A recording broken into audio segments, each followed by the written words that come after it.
Good morning, good afternoon, good evening. I hope we're all doing well on this mighty fine day.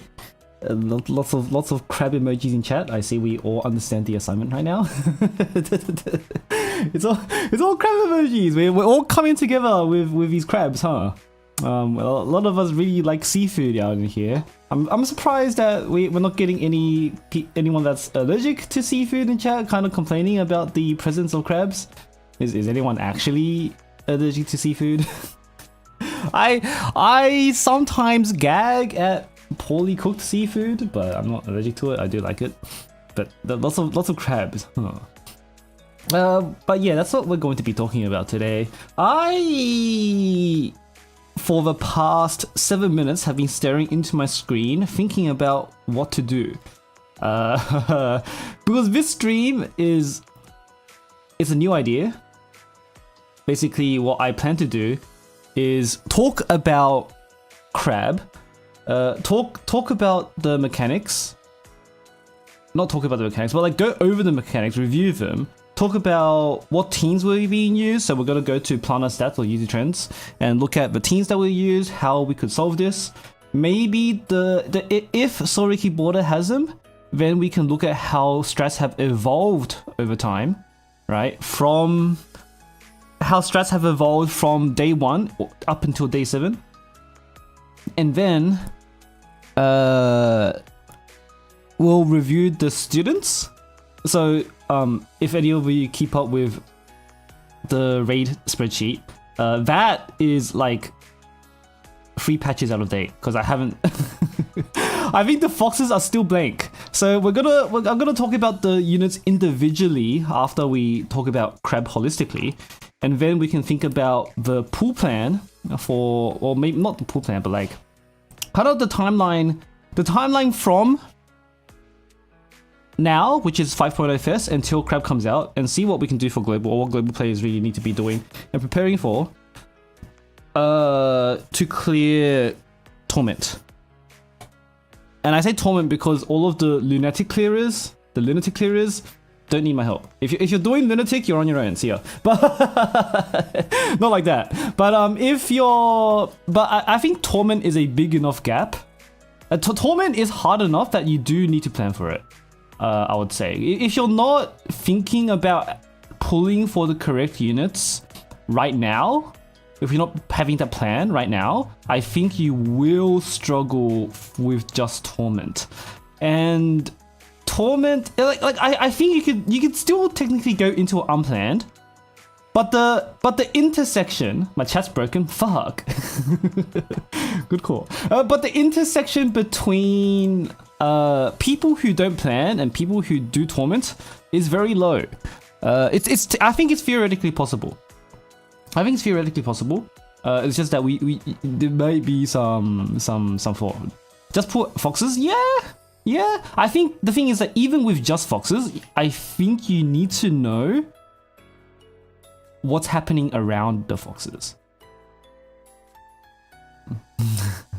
I think you need to know what's happening around the foxes, because the foxes on their own, if you're not aware of the teams that you could use, I probably could be insufficient.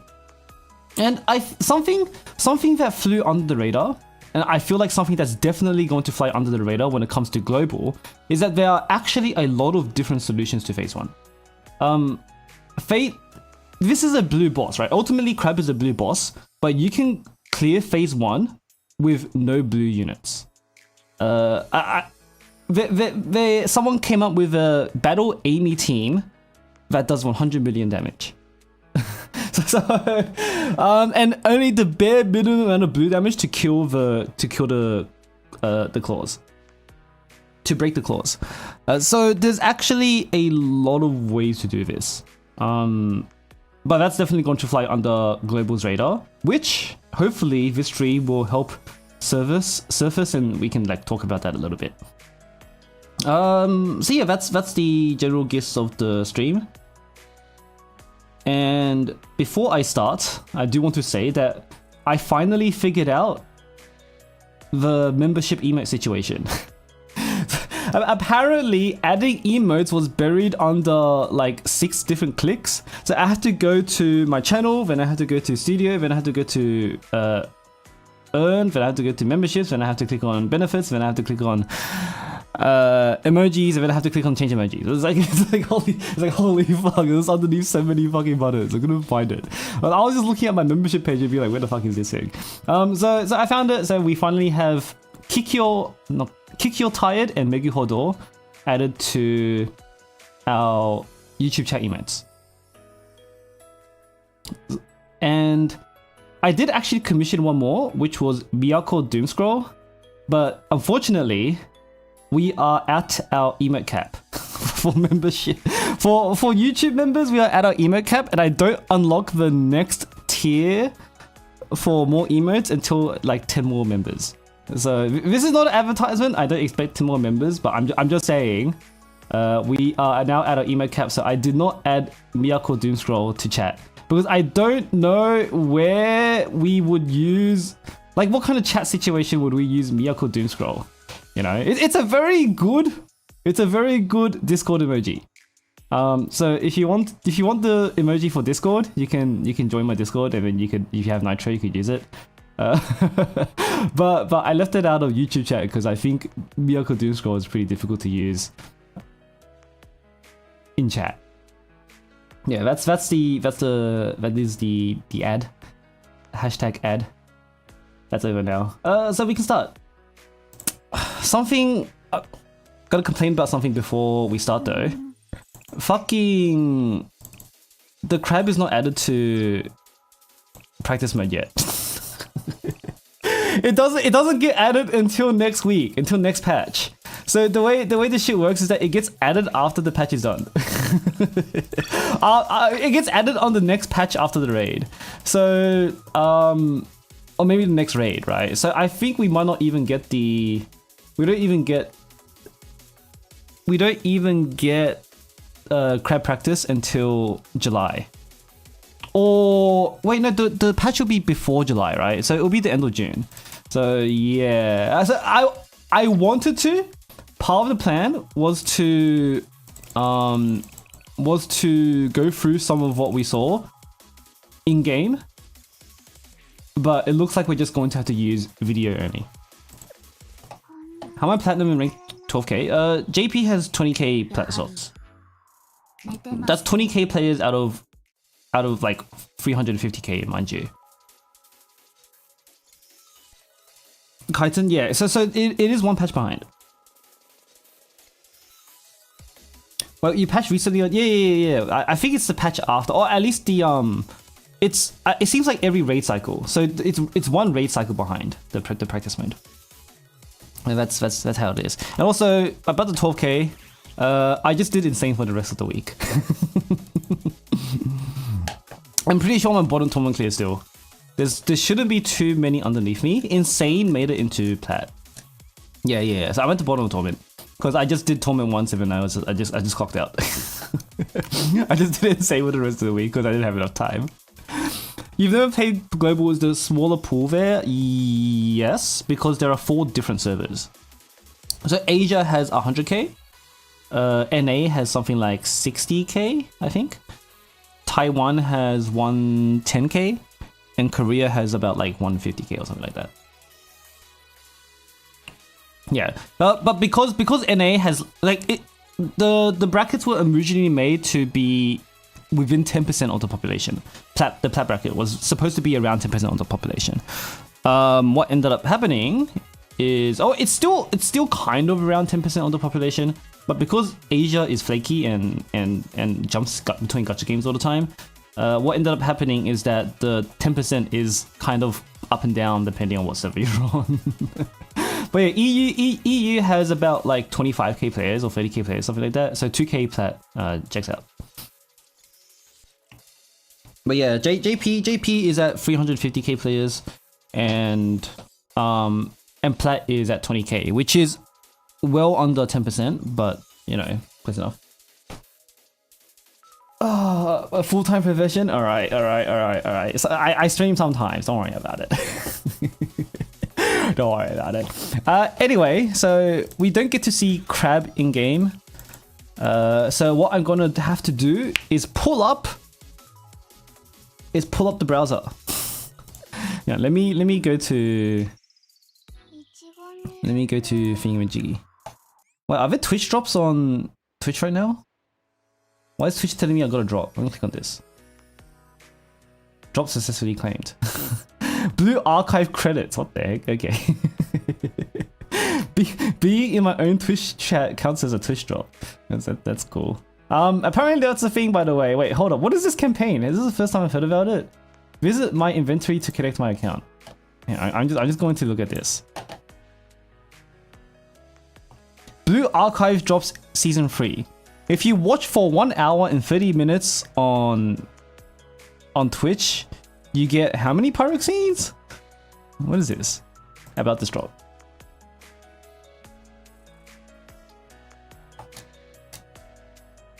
You get 480 pyroxenes for watching Blue Archive on Twitch?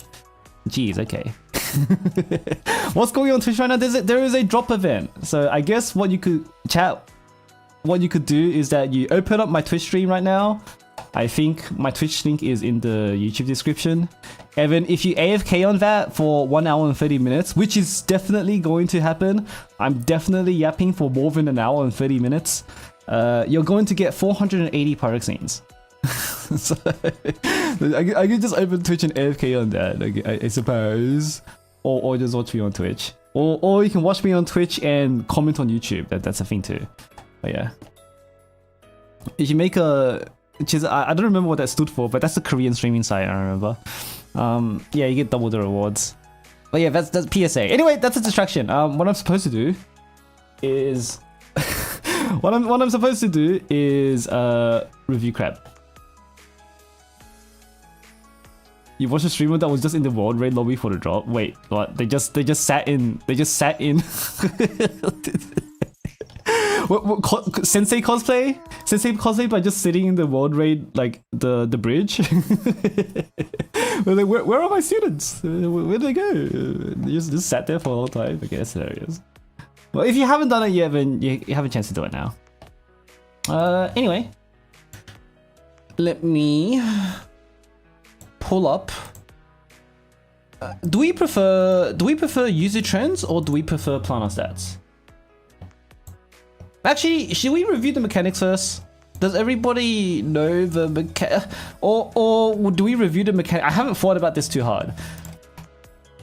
Is it possible to review the mechanics as we fucking... You prefer planner stats? Okay. Let's look at planner stats. Planner stats 7. I don't have it open yet, but I will open up in just a bit. Is planner stats even kept up to date anymore? Yeah, it has drum barker on it. It has drum barker on it. It's a bit more feature rich. At least for JP. Yeah. Because I think the guys that because user trends was done by a global player, right? But planner strats was done by a JP player. And also planner stats has metrics that I used to do on my back in the day when I did the infographics, so that makes it cool. That makes it really cool. It's cooler than user trends in my book. Okay, I'm also going to open up Soriki border on the side. I did base off my it's what it seems like. Okay, Soriki border is open now, and then I need to think about how to do this. I could look at the teams and we just talk about them with no context, or we could look at one run first and quickly maybe spend like 5 minutes reviewing the mechanics, right? So we can spend 5 minutes reviewing the mechanics. Let's do that. I'm gonna just pull up. I'm going to pull up our browser. Play story mode Crab. Are the mechanics? I'd have story mode red. What chapter was it?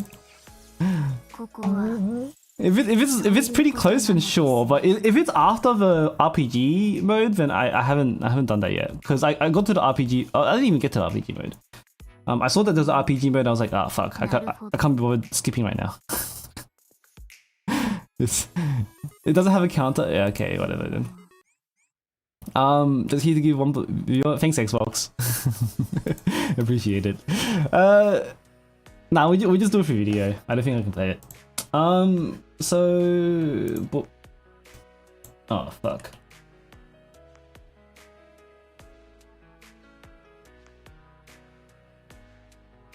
Okay. Where are we? I'm gonna see if there's a team here that makes it easy to review mechanics on. Ah, fuck it. What if I use my own replay? Sorry for the poor organization. I didn't really think about this too hard. I thought about the general structure of the stream, but I didn't think about the details. Yeah.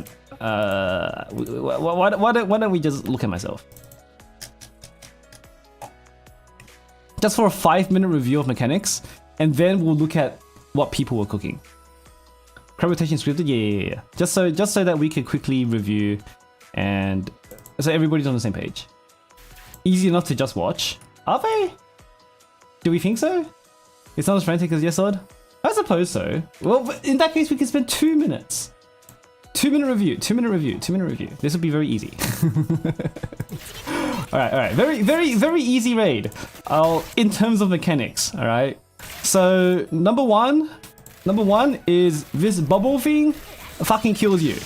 If you don't have an answer to this 30 hit attack, basically every tank will die. Most red tanks are okay on Torment. In Lunatic, you're basically insta-dead. Alright, so you gotta find a way to answer this 6,000% attack bubble attack, right? That's number one. Number two is that this boss is designed like a Monster Hunter boss. So it has 3 parts. It has left claw. Sorry, this is technically right claw, but we call it left because it's from our perspective left. Left claw, right claw, and the hull, right? And you can break all 3 of these parts. The claws are blue armor, the main body is blue armor, and the hull is red armor. So the main body can't be broken, but the claws can be broken and the hull can be broken. Crab inherently has 40% damage reduction. Something like that. It has a very high damage reduction, and attacking it through brute force is very difficult. Don't do that. The plan is to break the parts, because when all 3 parts are broken, you then get a 40% damage buff. Right. So basically, this is a mixed damage raid. You have to bring red damage and blue damage. You attack the claws after it tries to attack you. And you need to bring cleanse. You need to bring cleanse to move the platform to dodge the claw. And after cleansing the controller, moving the platform, dodging the claw, you can now attack the claw, right? So the whole raid is pretty kind of like has a pattern. There's like a bit of downtime here. You get hit, you defend here, get hit by the freaking bubble attack.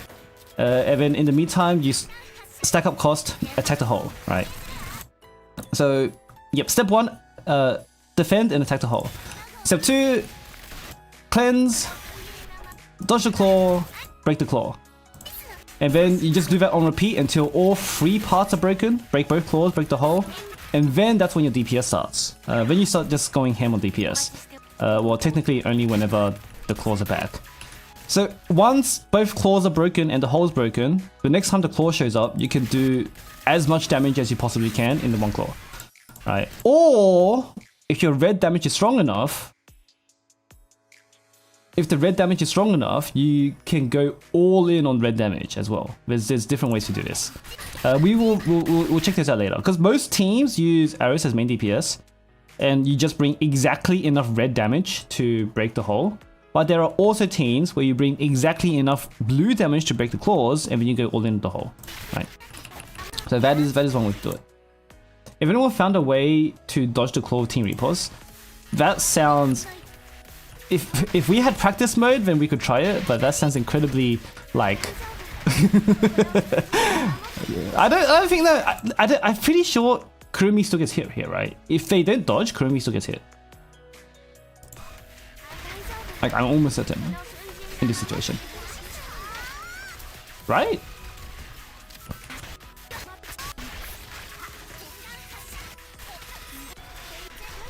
And like, you'll still get stunned, yeah.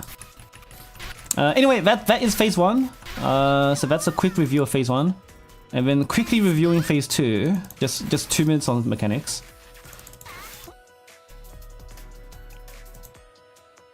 You can avoid the damage when you still get CC. Okay, that sounds like the real issue, to be honest. Yeah, so just quickly reviewing phase 2. Phase 2 is a bit more... phase 2 is a bit more complicated, but still nonetheless scripted. So phase 2, the main body this time is still blue, and now the claw is red. How do I do this? We'll start with the barrel because that's the easiest part. This barrel has a debuff, and this barrel stacks the debuff every so often. If you cleanse the barrel, you get a 25% attack buff, a 75% attack speed buff, and 5% damage buff. No, the boss gets a 5% damage taken debuff every time you do 1 stack of cleanse. Right. So you need cleanse because that even without the stacking debuff, the 25% attack and 75% attack speed is very important. Every 10 seconds. Wait, that's pretty fast to be honest. Isn't a phase 2 a must? Technically no, but she's by far the best DPS for it.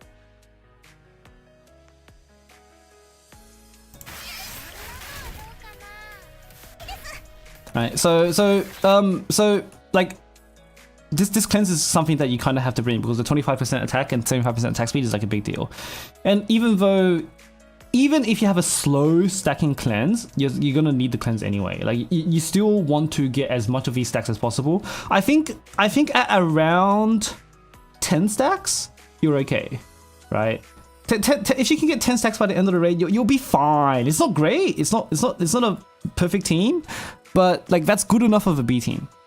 Your main team with Erika in it should be getting, I think, like 20 stacks by the end. Yeah, 20 stacks by the end. 25 stacks by the end is pretty good because that's 5% times 25. But just getting 10 stacks with a single cleanser is kind of acceptable on a second team. Right, so that's mechanic number 1. Mechanic number 2 is the claw. You've seen cleanser scenes, so it requires a lot of ability. You've seen, that makes sense, yeah. We'll get to those in a bit. We'll talk about all of those possible teams and possible answers. The claw is red armor. That's it. It's red armor. The difference is that in phase 2, I think the claw takes 4 times as much damage from red. Right? That's also a thing in phase 1. In phase 1, the whole takes 3 times as much damage. Which kind of incentivizes you to bring some good red damage. So your main DPS is actually... Your main DPS in phase 2 is actually your red DPS. Because what you do is that whenever the claw shows up, you go all in on the claw. And you abuse, not abuse, but you play around the 3 times to 4 times extra damage that the claw takes. Claw also has 4 times the defense. Yes. yes. But that is partially offset by the 4 times of red damage you deal to it. The red multiplier depends on difficulty? Yes. I think on Torment is 4, right? Or was it 3? I don't remember the exact numbers on... I don't remember the exact numbers. Either way, it takes extra damage. So your main DPS in phase 2 is actually red. Your blue DPS, their job is to stack the crane. So your blue DPS is going to be an auto attacker that hits the main body just whenever your red DPS is doing nothing, right? So when your red DPS is doing nothing, your blue DPS is always attacking the main body to deal AA damage and stack the crane. With the crane, there's a bar, it fills up whenever you deal damage. And this is, I tested it, this is based on damage dealt. You see where the shuriken explodes here? When the shuriken explodes here, a bunch of bar goes up. So this is based on damage dealt. And this will be important later on. So basically, 2 DPS. Red burst, blue AA, right? Is Yui 40 isn't enough for Torment? Probably, but your red DPS is going to be doing extra work. And then there are alternative teams, by the way. Like you can technically do phase 2 with no red damage, but like we'll talk about that in a bit. Okay. And then this is the every so often the crab will go into this guard mode.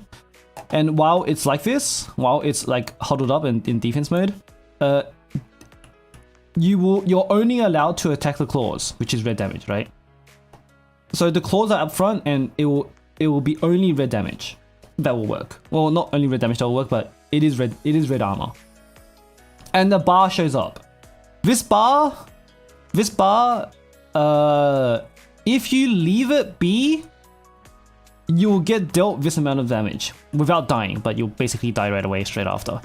If you stack it up and then you use the crane, this damage is dealt back to the boss.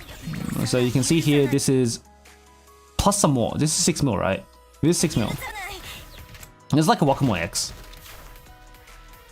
How do you stack it? You stack it by attacking it.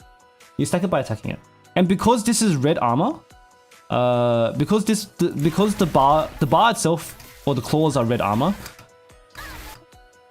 every time Aru crits here, let's see if oh fuck, I fucked it up. Let's see if we can find an Aru crit.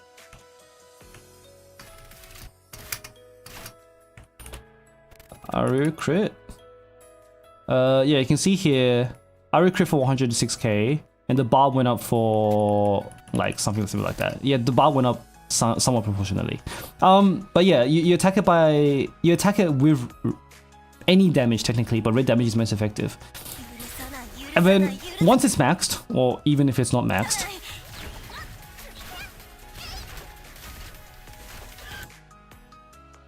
you wish it was blockable. Yeah, I wish it was mockable right now, because then I would be able to more easily walk us through the content. Also, I'm gonna make this bigger because I just realized how small this was. Alright. Does the shield crab count as using the main boss's HP for someone like you, Karen? That's a good point, actually. But you Karen is based on the unit's HP, right? And I'm pretty sure in this moment the claw, because you're attacking the claw here, so right in this moment the claw has full HP, right? I'm not sure. I'm not sure. Anyway, that's for later. We'll talk about teams and units later. I just reviewed mechanics.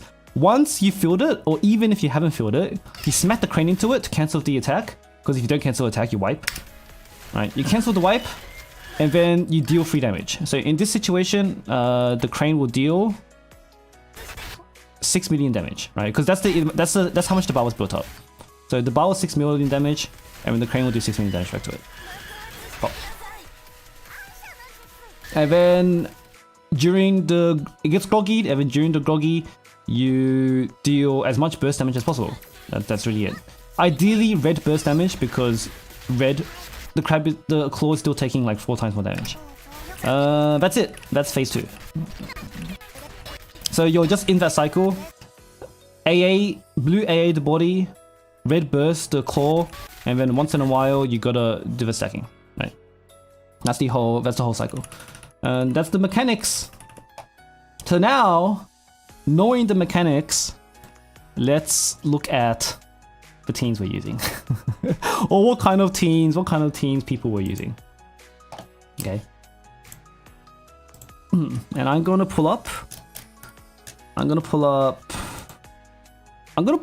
stats first. The planner stats, you could look at this yourself if you wanted to. I'm just gonna drop the link in chat, actually.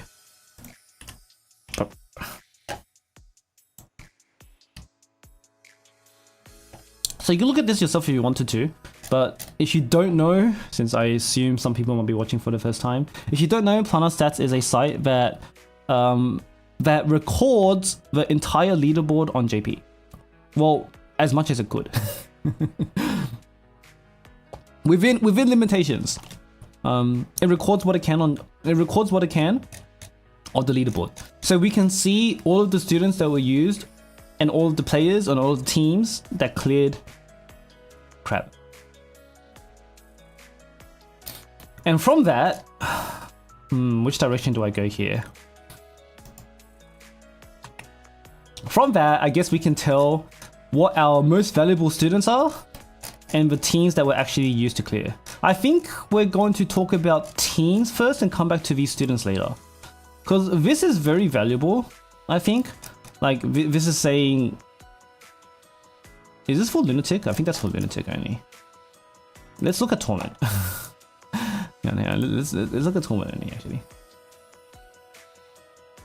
If it takes so much more damage, why not just bring red damage?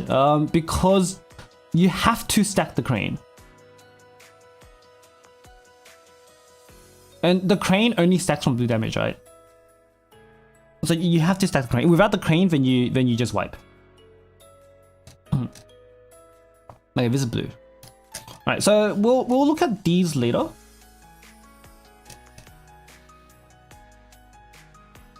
$1,000 people did it without Hoshino? Wow, holy shit, 1,000 people know. Okay, cool, that's cool. Anyway, we'll look at these later. What we're going to look at first is actually the... essentially any damage, yeah, okay, fair enough. We're actually going to look at the teams as a whole first. Let's use teams. And then... Oh, there's no way to look at phase 1 or phase 2. Rankings. No, this is going to be these teams. Let me do Torment here. Okay. So, teams... the way they work here is that we have actually a surprising amount of ways to clear this. But there are actually a lot of ways to clear this, and you know, despite what I said earlier, you can see team 2, this is a phase 2 team, it doesn't have red damage, but we'll talk about that. But when it comes to phase 1, this is the most common team. You have the 3 foxes, Himari, Nagisa, and Aris. Now, this is the most common phase 1 team, and if you can set up this team, you're 50% of the way there. This team, I think, has been a somewhat consistent. No, it is a consistent phase 1 team. There's very little RNG if you choose to do the no RNG route. No Kisaki, no Kisaki. Because Nico is EX buff. There are Kisaki variants, but yeah, it's going to be less effective as team. Can Amy replace Kurumi? Yes, but Kurumi has a 30% attack buff. So there is a Kisaki variant. Let me see if I can find the Kisaki variant. Because Kisaki variant of phase 1 should be among the top somewhere. It wasn't very popular because most people had the first team anyway. I think I have to do Kisaki. Did I just remove it? Why not Yuzu in top? Because Battle Yuzu is not a very good student for this raid. I heard some global comments saying something like you have to have Battle Yuzu with Aris. In fact, that is objectively not true, and I don't know where that came from. Can Amy replace Otogi? They are different teams. They are different teams. Anyway, yeah, it's this team. It's this team here. So if you want to use Kisaki in phase 1, you're running Amy because Kisaki benefits better. Amy benefits more from Kisaki. There is also a Otogi version with Kisaki. Wait, no, sorry. No. I got to mix. I was thinking of Ritsu. My bad. So there is an Otogi version with this team as well. Should that be here somewhere?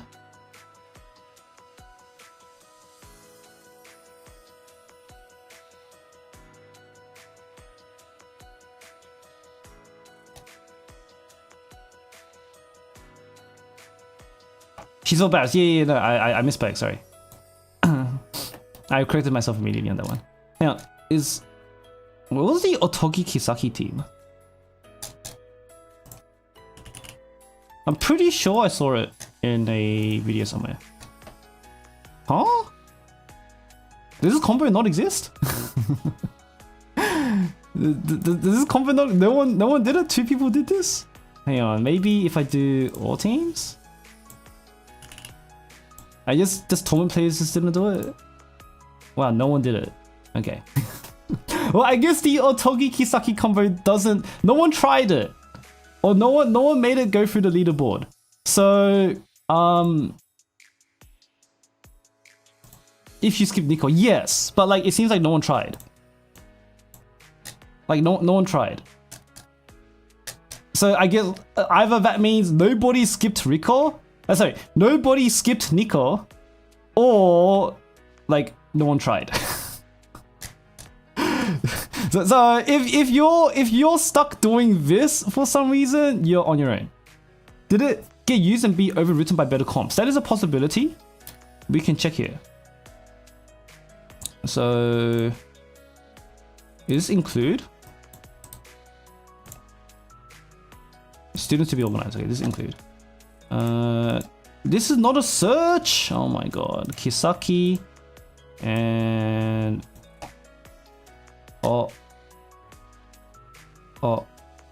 Nico no ha hi ho is all at the top.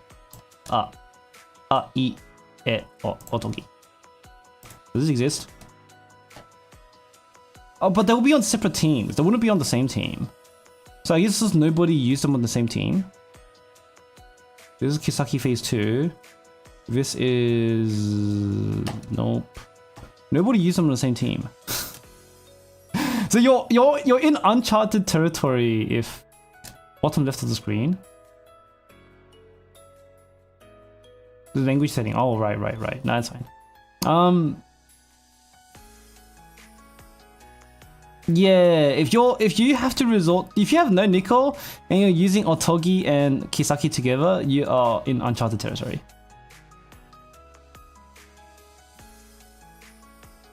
Yeah, these are all separate teams.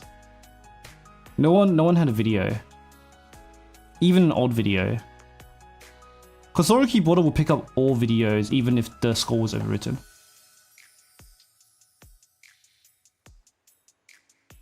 I don't see it. Yeah. So about that thing, I think it's possible. I think in theory there is a way to make these two work together. You're just gonna have to cook it on your own. I think you're just definitely gonna have to cook this combination on your own. You're gonna have to figure it out, and I don't know. You know what? Have fun doing that. I think it's cool to be on uncharted territory. Anyway, so yeah, most common phase 1 team. Something I should do is pull up my... You know my team build... Okay, I'm gonna do this. You know my team building chart that I make for my guides? How about we make that right now? Alright, how about we make that right now so we can tackle this from the fundamentals? Because I think that would be a better way to do this. And then we'll look at the complete teams, like how we could put them together into one team. And we might be able to find, right, teams that weren't made but are possible doing this as well. So blue archive, red doc stuff. I'm going to copy something.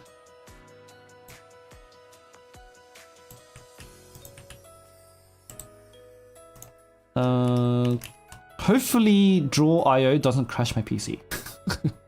Because it has done that before. If I crash it, you know why. Yeah, this is supposed to be crab builds.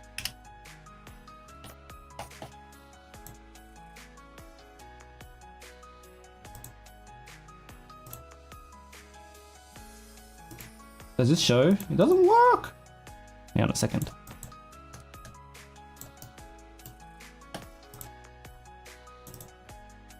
What is it doing?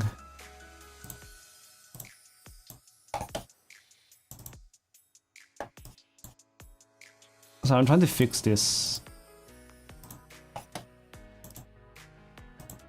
Damn. It doesn't like draw IO. Maybe I just stream my freaking monitor? I don't want to do that. I kinda don't want to do that.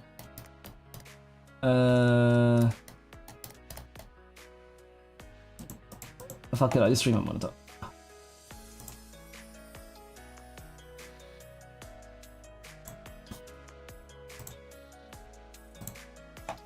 Stream my Twitter feed? Yo, that'll get me banned. It's all porn, I swear to God. Okay, I'm gonna move this down.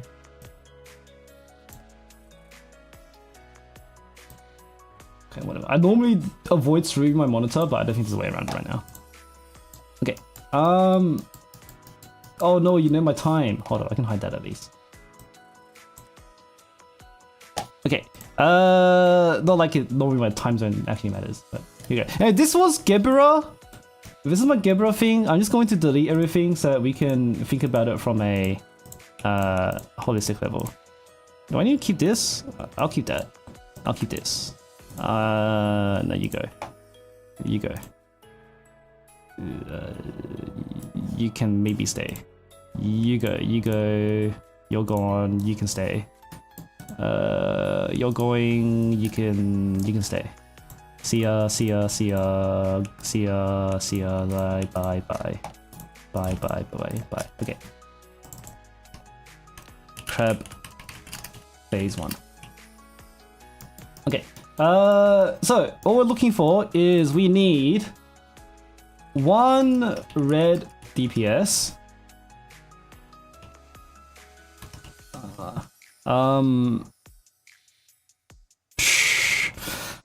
Okay, here's a question. Like, let's think about it for tournament only. So, has targeting, right? Because technically you could use like something like Aru for lower difficulties, but I think let's just talk about insane and above for now. There are Boshi teams. Is that the right Hoshino? Tank Boshi is number 1, right? Oh wait, no, it's Boshi 2. No, we're not using Tank Boshi, we're using Attack Boshi. Okay, she's gone. Okay, 1 blue DPS. We're gonna need 1 cleanse and 1 tank. Non-X DPS.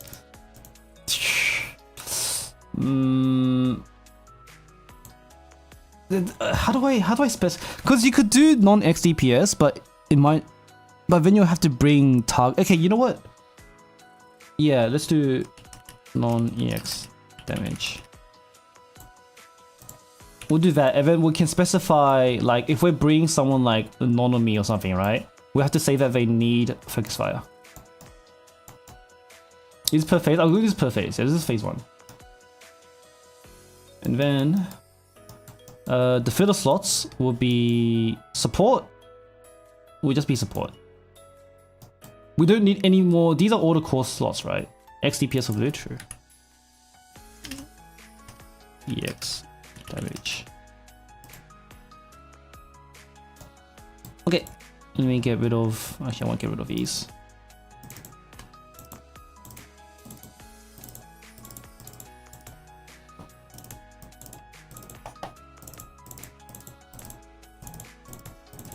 Yeah, we're making this live. This is what I normally do when I'm. This is the template I give to my editor, and the one that goes on the written guide, the doc guide. So making it now ahead of time was very convenient for me. Okay, so non-red DPS. The top ones are obviously going to be portraits. We have Otogi. We have Otogi.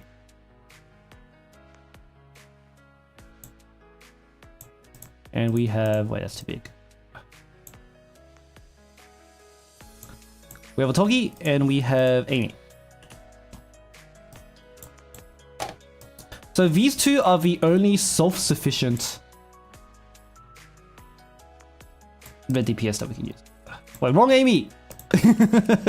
Wrong Amy, wrong Amy, wrong Amy! Nah, that was chat. That was engagement bait. I'm making sure you're paying attention. yo, I'm blowing up my engagement numbers. It's huge. Okay. So these two are the only self-sufficient who can auto target. Scales EX buff. Can auto target. Scales A speed buff. Alright, there we go.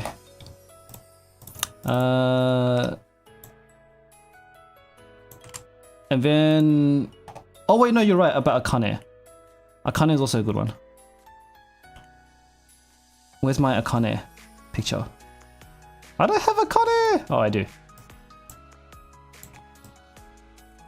So these three, sorry, are the only self-sufficient DPS. Oh, Hibiki kind of, but it's a bit... Hibiki's a little bit different. Hibiki's more like a B team kind of deal. I think these three are the only like A teams. Dina Fate's almost viable and insane. Wait, you're making me look that up. Wait.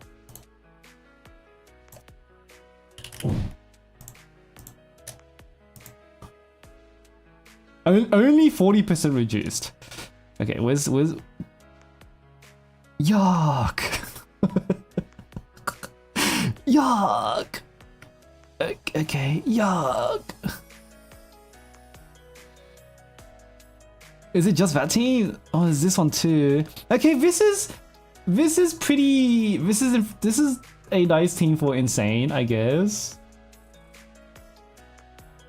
Like this is achievable for most players.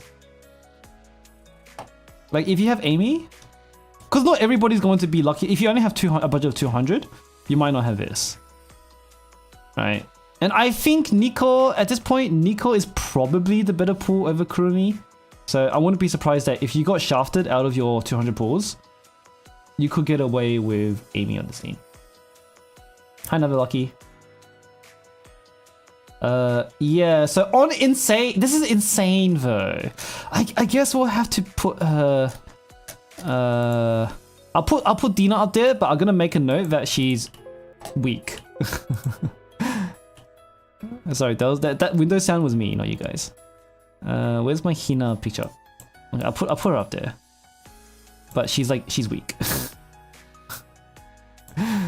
So Akane has weakness debuff. I mean, that's a pretty big deal.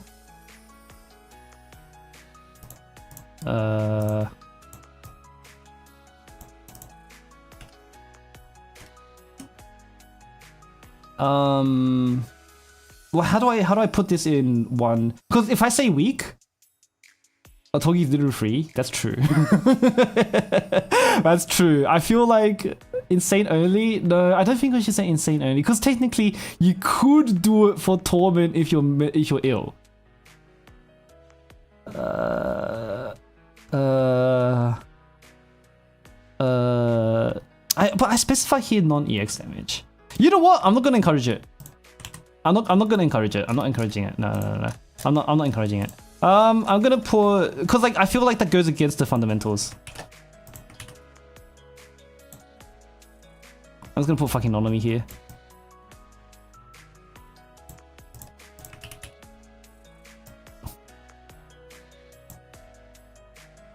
Okay, requires FF.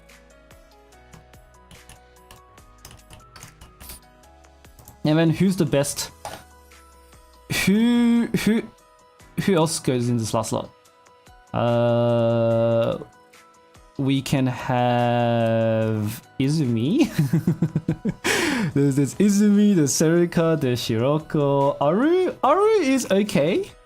Yeah, Aru is actually a good one. I think Aru is a good one. Aru can be both phase 1 and phase 2. I'll put Aru. But she still needs Focus Fire though. Because Aru basic is pretty strong.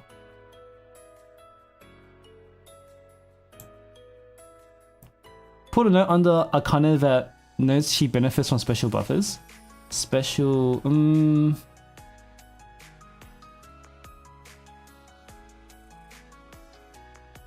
Yeah, that's fine. I'll think about that one, but for now, let's do this. Oh, Aru? Yeah, Aru. But Aru still needs Focus Fire though. In phase 1 over phase 2. No. Aru is definitely better phase 2. 100% Aru is better phase 2. It's just that like we're just providing options here. we're just providing options here. We're just providing options. To put Aru in phase 2, is this because the thing is that this is meant to be kind of having you think about it. This is meant to have you think about it at the fundamental, like from base principles, right? And I think from base principles, like Aru is perfectly fine for that. Like it's not that like we can still have, hang on, crab phase 2.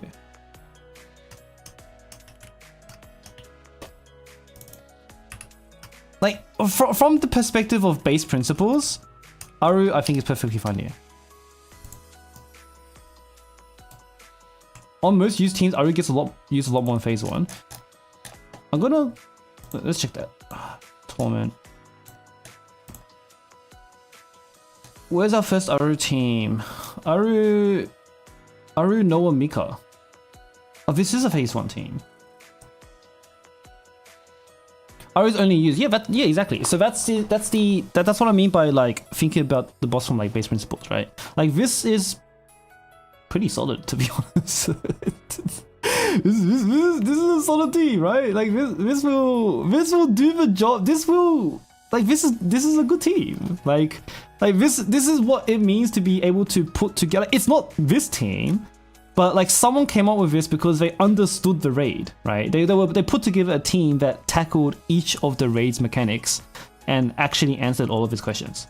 So I think it's fine to because it actually answers the raid appropriately. It's perfectly fine to put Aru in phase 1. We're gonna have to put Mika as blue DPS. Sigh. Sigh. Let's see. Rumi can be phase 2. Rumi will put in phase 2. Because like we'll worry about that later though. Okay, so I think this is pretty decent as a, you know, from the perspective of base principles. Why is this not aligned?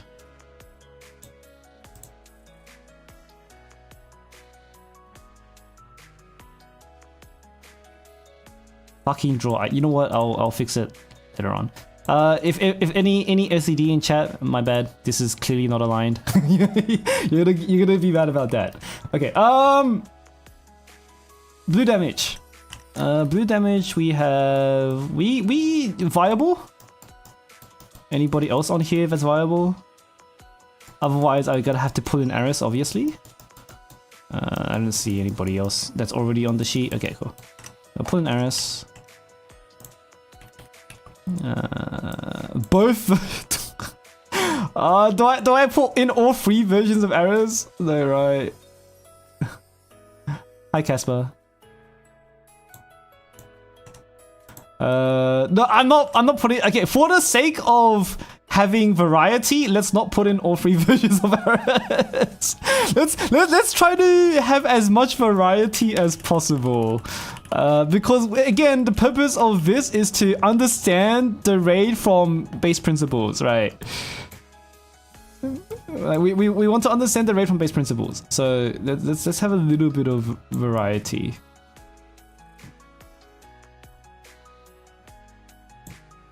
So on the... It was Mika, okay, yeah. I'm gonna put in fucking Mika in here.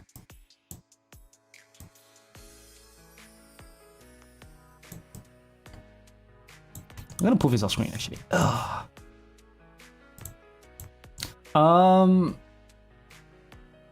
Regular Arrows needs crit mode. Regular Arrows needs to crit mode. You don't know. I mean, at least you have 2 charges for her. But like that's like every time the claw comes up, she has 2 charges, right? Or only 1 charge. Whack-A-Mole. The thing with Whack-A-Mole is that it needs to be solo DPS. It has to be solo DPS. Well, not has to be, but again, we're trying to think about this from base principles here. Like a basic fundamental team. I should not have pulled up Discord. I'm not used to streaming my, I'll put this aside. That was my own channel anyway, so it's fine. My own Discord anyway, so it's fine. Marisol's used. I know Marisol's used. I'm just trying to think about some variety here. But Shiroko by herself can... Oh, she's not by herself. Because Shiroko needs buffs to break a claw. She gets pretty close, right? But not that close. Let's see.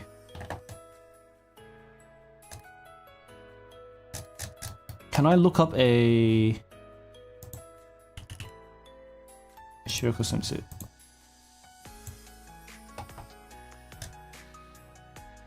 These are phase 2 teams.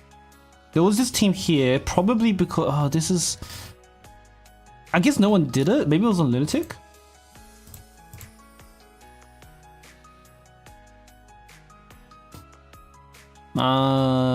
Oh yeah, it was on this team.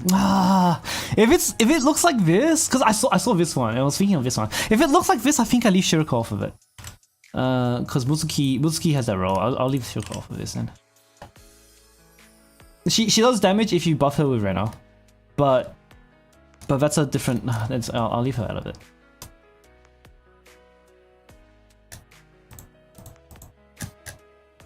Did anybody use her as claw break in?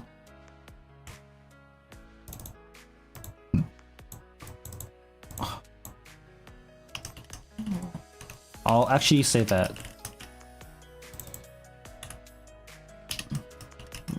Claw break.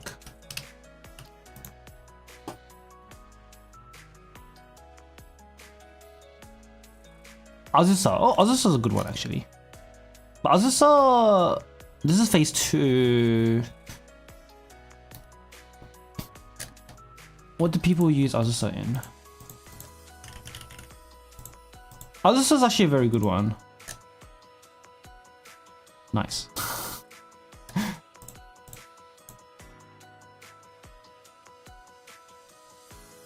Azusa's a pretty good one. Azusa, no, swimsuit Azusa. But I feel like she's better. I don't know. Hang on, we're not out of blue DPS, are we? I'm trying to not put Maid Aris on this chart. Just for the sake of variety. But are we going to have to put Maid Aris on this? There's no surely. Hasumi? Oh yeah, Hasumi would work on lower floors.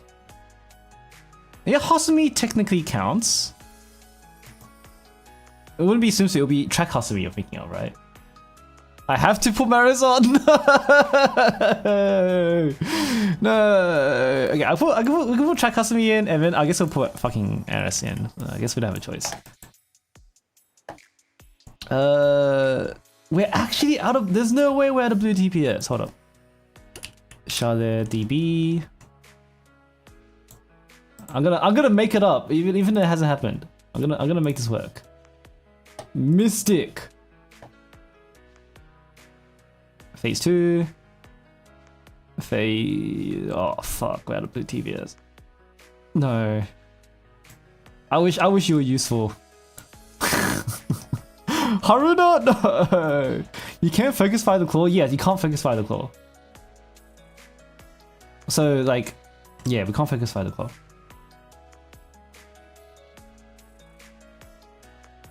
Hasui's more mold, I know! I know! Michiru! Michiru can go in there, right? Oh, is Michiru phase 2? Oh, but Michiru is also crit fishy. You know, we can put Wakamoe in there. I think instead of Thing, I'll put Wakamoe in here, and I just make a note that she's not solo. Smash, it's fine. I just put. I just do this.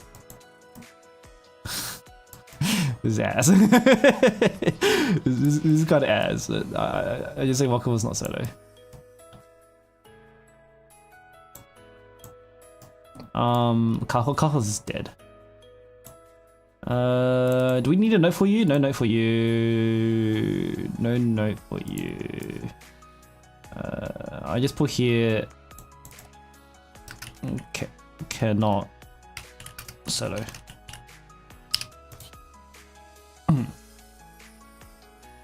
Get screwed. Yes. Yeah, it's not great, but it is technically an option if you don't run her solo. This is the chart for the eventual. Yeah, this one goes eventually on the vid. But like talking about this and thinking, like talking through this, help us again. We want to think about the raid at the most basic fundamental level. It's crit mode 2. Yeah, it's fine. It's fine. It's fine. We'll leave it in. Oh, it's fine. It's fine.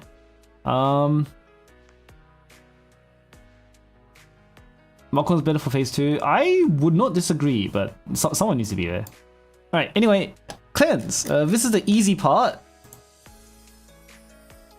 Even though we shouldn't use, I'll put Erika last. Because Erika is definitely better for phase 2, but I'll leave her, but you know, we just want to put our cleanse options in, right? Rena.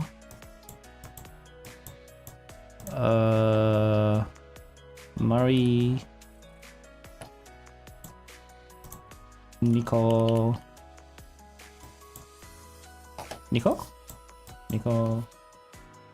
And Chinatsu, sure. I mean, we have enough cleanses, right?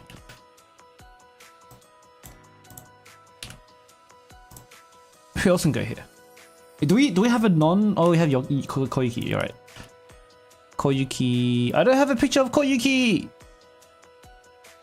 I forgot about Koyuki. Rikiru, JP. I saw some pictures from this. Kotori Konoka Koyuki. Koyuki Pajama. Alright. Man, streaming my monitor is so freaky. I normally never stream my monitor, but this is the first time that I've had to because OBS doesn't like draw IO. Alright, 140. Oh, I should just do this. Nico's primary option. Mari is usually next. Actually, Koyuki's good too. Just don't open Twitter? Yeah, you're right. As long as I don't open Twitter, which is like 90% porn, it's all good. And the thing is that I've intentionally curated my feed to be like that because Twitter is so ass. Like every time some drama starts to show up, I'm like, fuck. There's drama on my Twitter feed? That means there's not enough porn. I need to start liking more porn to get the drama out of my feed. Cause the Twitter drama is so ass. Chinatsu is not a cleanser, she is a cleanser. Let me show you some magic right here. If you don't know, Chinatsu at EX1 does not cleanse. So if you laser to EX3 or EX3 and above she cleanses. Remove one debuff from the team. Anyway, back here. Let's see. Wait, Murray's not even... Wait, Murray's EX3? No, Murray's from EX1. Murray's EX1. You scared me for a moment. I was like, am I misremembering Murray? No, Murray's EX1. Any notes? We can make notes. We can make notes for... Because they have more utilities than just cleanse, right? EX buff. Like, that's very useful. We can say what their utilities are. Let's see, damage. Does Koiki have an attack buff? No, it's just all. Wait, does Koiki have an attack buff? It's just crit damage, right? Attack speed. Yeah. Yeah, it's fine. See manage buff. Special in all caps buff.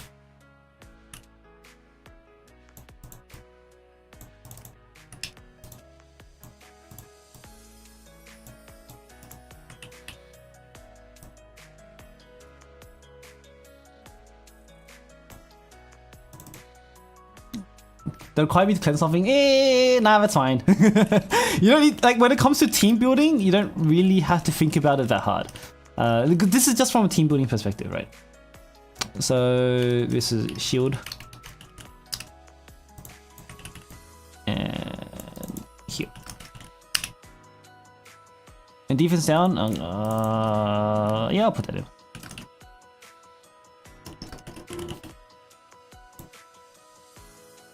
Okay, good utility. Even one tank.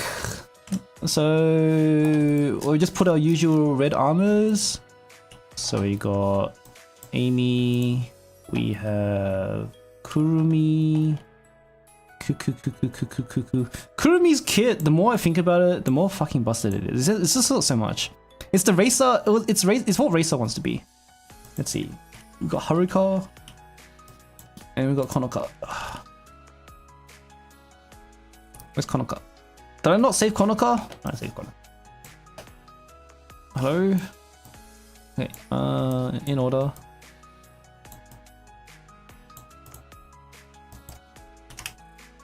Oops.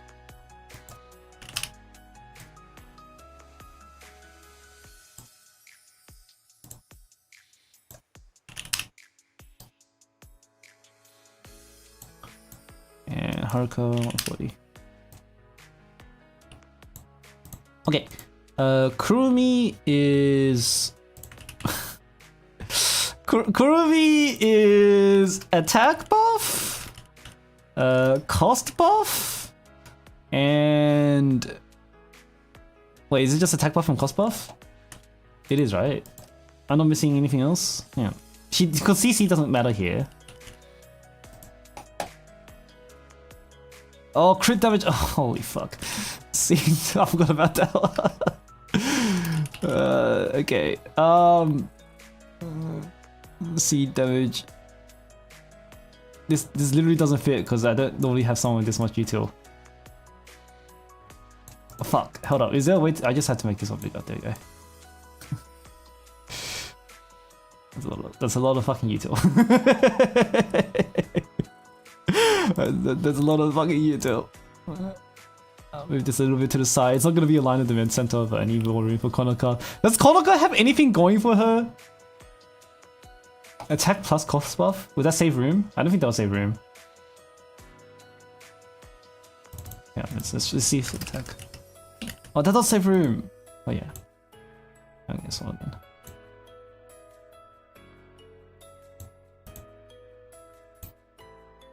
But I like having it as two different. No, it's fine. I'll keep it. I'll keep it separate. It looks better separate. Konoka has nothing going for her, right? She has no utility. Taunt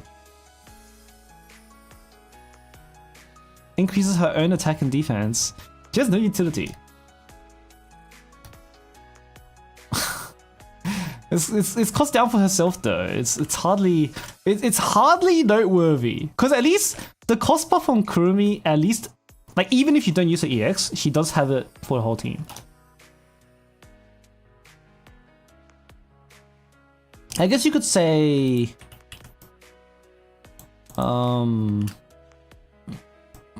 self-healing. Heal on hit. Like I just put self-sustain. Cause Kurumi is technically self-sustain, but do we have room for that?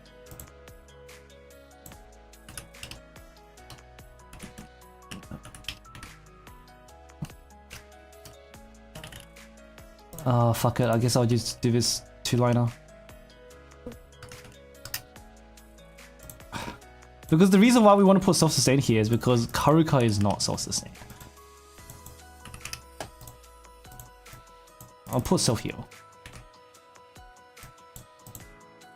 And I'll put sustain so that it covers both shield and heal. That'll be cleaner. Because Haruka's not.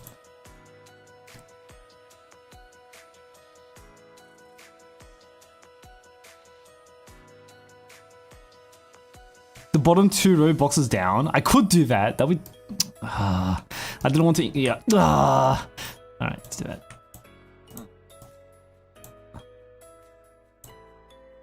Hang on, I'm trying to do it without breaking this thing. I'm gonna pull this out too. Oh, now it's not aligned. I have to fix it. I'll fix the alignment later. I'll do it off stream. It's whatever.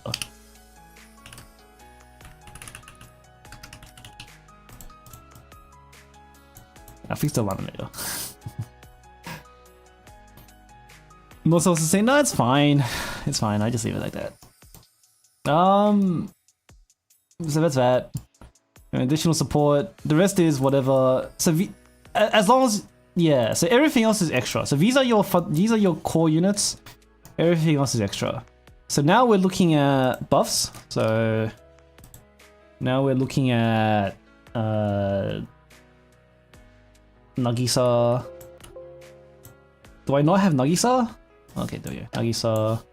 You have. Do I have Himari here already? Himari is not here because this was a Greg chart. Okay, well. A Geb chart. Himari. Alba or Mine? Oh yeah, that's true actually. I forgot about Alba.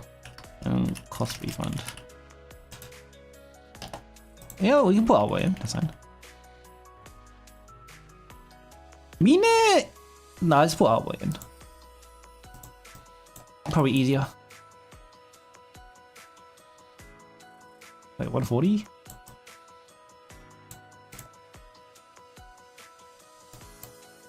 Okay. Let's see. Himari? Who else? This is down self-sustain. Would you but would you use Mina in actually you don't need a tank in phase 2.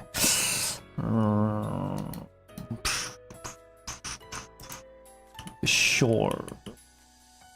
Haruka and Alba are the same thing anyway. You know, I'll put. Why isn't this? Okay, I'll put Mina in. She has a little. She's not fully self-sustaining though.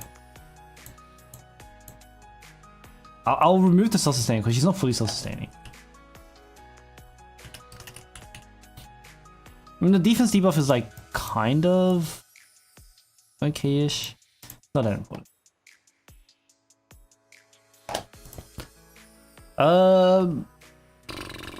She has a little bit, but not. Is that enough to keep her alive? Maybe you have her maxed. Cause like she still needs one, right? She still needs someone to help her. Unless you're using her EX that much, which leads to a different issue altogether. One tank. Should I say red defense tank? Now I'll leave it at that. for now, baby.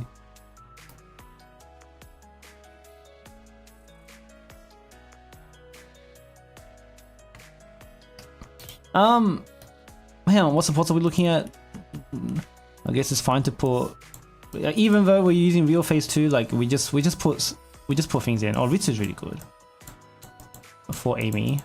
We want focus fire because we talked about focus fire in the here. So Noah and Izuna is a little bit of damage. It's nice.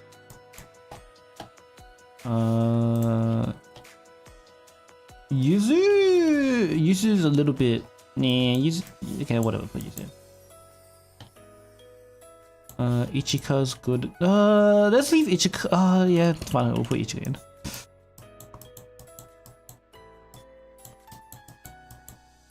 I've got 2 more slots. We can put more buffs in, so we can put Akko in. Kikyo?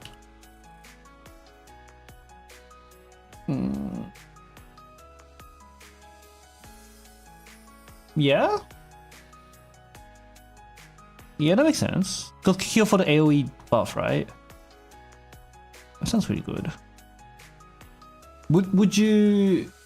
Did anybody run Dress Akko? Do I not have Kikyo on this? I don't have fucking Kikyo saved.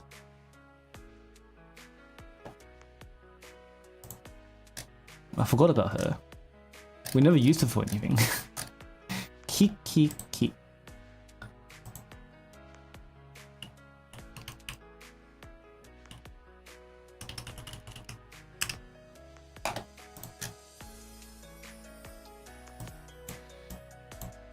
And then I think Dako is usable here, right? Dako would be good. You're surprised to see so little? Oh, is Shiroko? Oh, I remember Shiroko from here. I think I can put Shiroko here. I can put Kisaki in too, but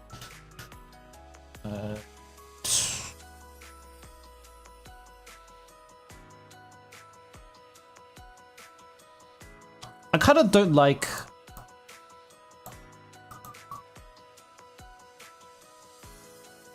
Isn't she yellow armor? She is, but she's just a buffer here. You can put, because what kills yellow armor is the spit. If you just use her between spits, then it's fine. Real for phase 2. I mean, you could use her phase 1.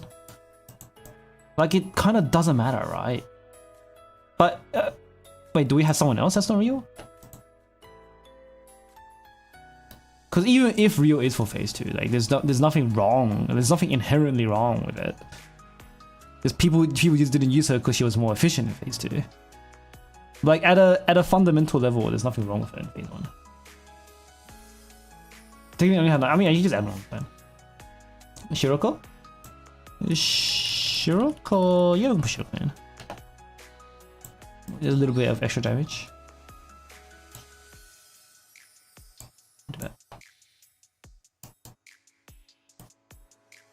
You go here. You guys all phase 2. What are we putting Erika? We'll put Erika in phase 2. I think it's okay to, because like we already have so many slots, right? So we'll just put the obvious ones in here.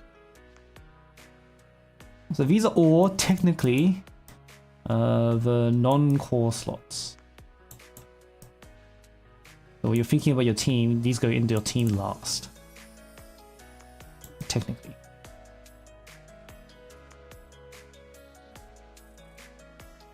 Why won't you center? Fuck it, whatever. Why is this picture 0.01 pixels bigger than the others? Okay, I'll fix it later. Let's see. Don't want to be fiddling with shit on stream. I don't like Yuzu here. I don't like Yuzu in general. Yuzu in theory sounds like a cracked character. Like in practice, a lot of the time you would just rather be using someone else. She's good. Don't get me wrong. She's good. She's a very good character. She's very strong. She's amazing. But she just is this awkward spot. Two front. Is Onsen Chinatsu? Oh. Do we kill Yuzu? Oh, I like Onsen Chinatsu as an option. I really. Would you put Onsen Chinatsu in round 2? Kana over. Yeah. Oh no, 100%. Kana over. You're right about that. But no, Kana over. That's what you were for. 100% Kana over Yuzu. No, we're doing that. Fuck you, Yuzu. Sorry.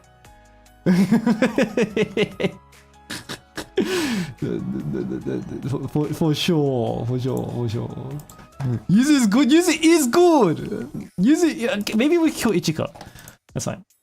Yuzu.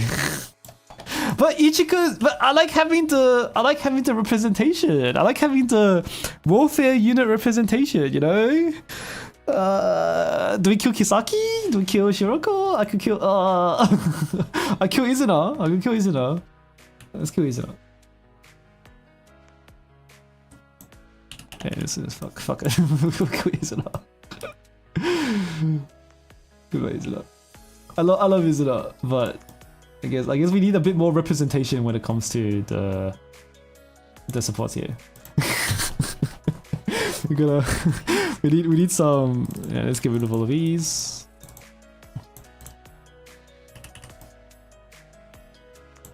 Okay, so you have. Why is your font different? Okay, Nagisa does not have all of these things. Don't stress. Okay, so we have seed, image, buff, cost.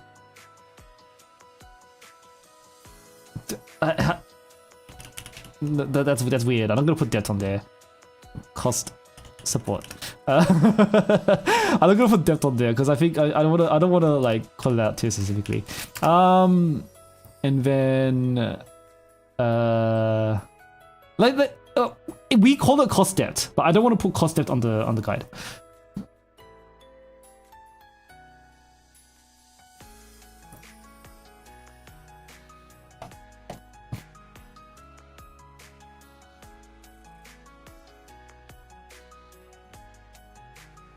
The 130 mil Barris team does 110. Oh, that's pretty good, to be honest. Costs crit damage taken. Yeah, I know that. I think we can have that as part of cost damage buff here. We don't need to put too much. It's fine. We'll leave it at that. And then here we have costs and attack buff.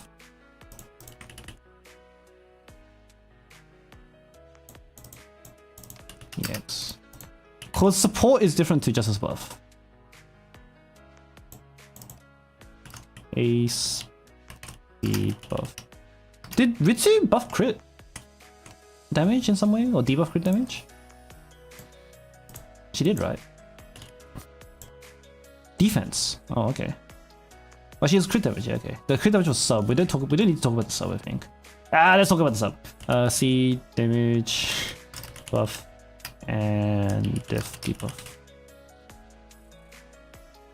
You never see? Wait, what does it apply to?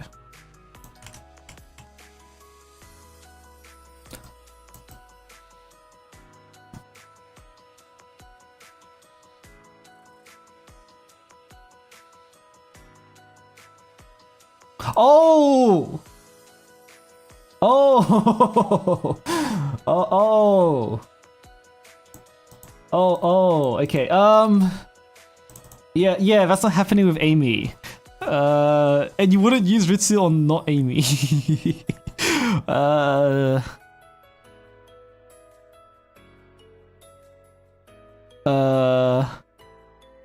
Yeah, right, we'll leave the defensive about it. Ritsu's an insane character. I mean, not even hindsight. I think I saw it coming, but I just didn't have the economy to pull for her. Because we pulled for whoever was just before her, Erika and that other girl, Kanoe. We pulled for Kanoe before Ritsu. So if I didn't pull for Kanoe, but I've got Kanoe in 10 pulls, I was just broke. I was broke. I had like 18k gems or some shit. So if I didn't If I didn't, then I would have got a Ritz if I was broke. Focus, fire, and diff debuff.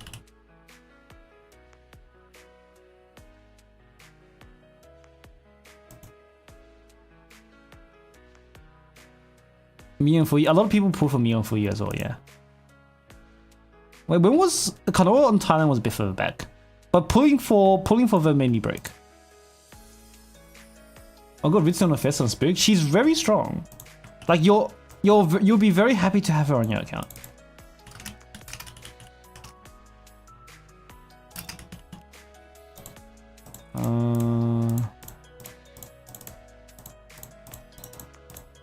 Why would this? Okay. Special buffer.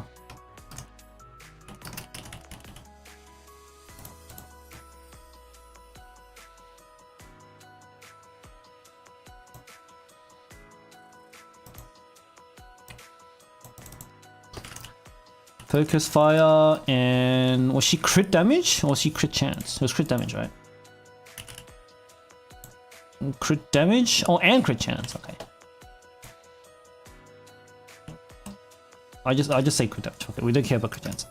Deep.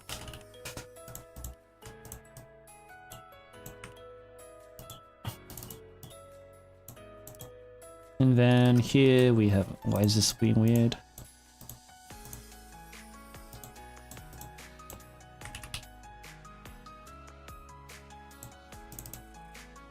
Ichigo Greg. Have we seen the videos with Nagisa?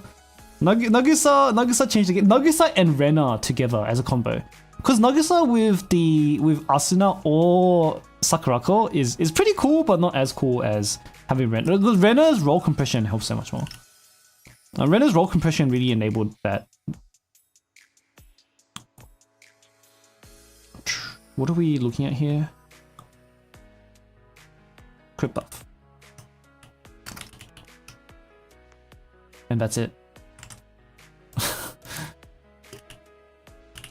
Did she have a debuff? No, right? Just crit damage. Yeah, that's all.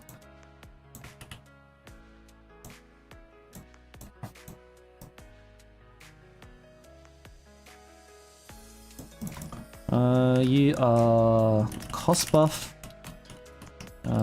sub DPS, and def debuff. Okay, let's say on. AoE? Yeah, we'll say AoE. Do I want to say AoE? I didn't say AoE for any of these. I think I'm okay to leave. I know I say AoE in my previous ones, but I'm gonna start leaving AoE out of things now because like that's annoying. It takes up too much space. I think I'll just leave it. Just curate buff now, I'll leave it out of that. It's whatever. Defense debuff can be ineffective. Yeah, but it's worth it. Like you don't build for the defense debuff, but if they have it, it's worth mentioning, right? Like you don't go, oh, I want a defense debuff on a team, but it's more like, oh, this unit has a defense debuff. It's slightly more valuable than a unit without. Is crit buff too? Yeah, she is, but fuck it, we don't care. Okay, phase 2. Wait. Can I use any of these? We cannot use any of these. Nah. You go. Okay. Wrong one. You're going. Nope. Oh, Yuka? You're saying. Just in case. You go. See ya. No,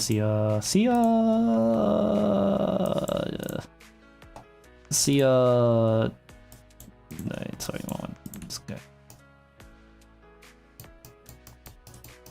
Karen? Yeah, Karen's a good option, but we don't have any more space. That's fine.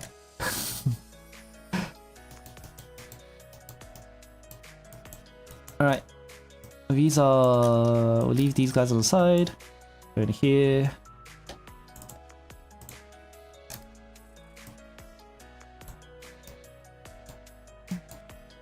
Here we have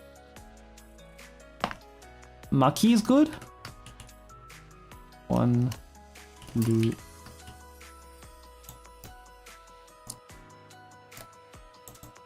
One blue DPS. Non-EX damage. Why would we put Maki? I mean, like, we're kind of not gonna kill anyone here. Maki's pretty good, but nah, it's fine. We'll leave it out of it.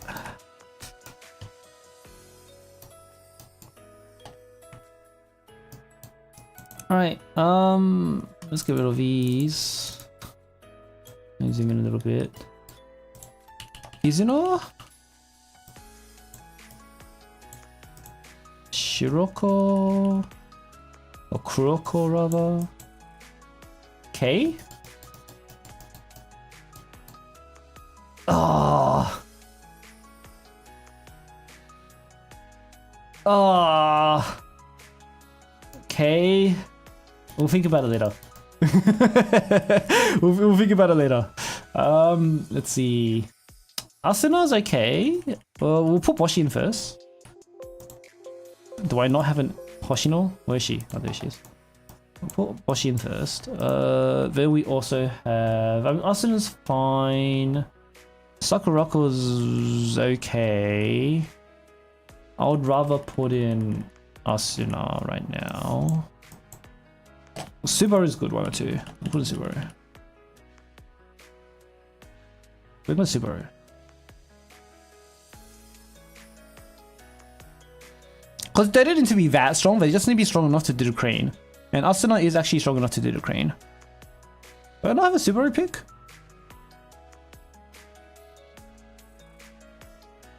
I do. And start expanding these sections. No, it's fine. Cause again, it's not about the students, it's about the role. And if we can get some like decent representation of different types of students for the same role, I think that's good enough, right?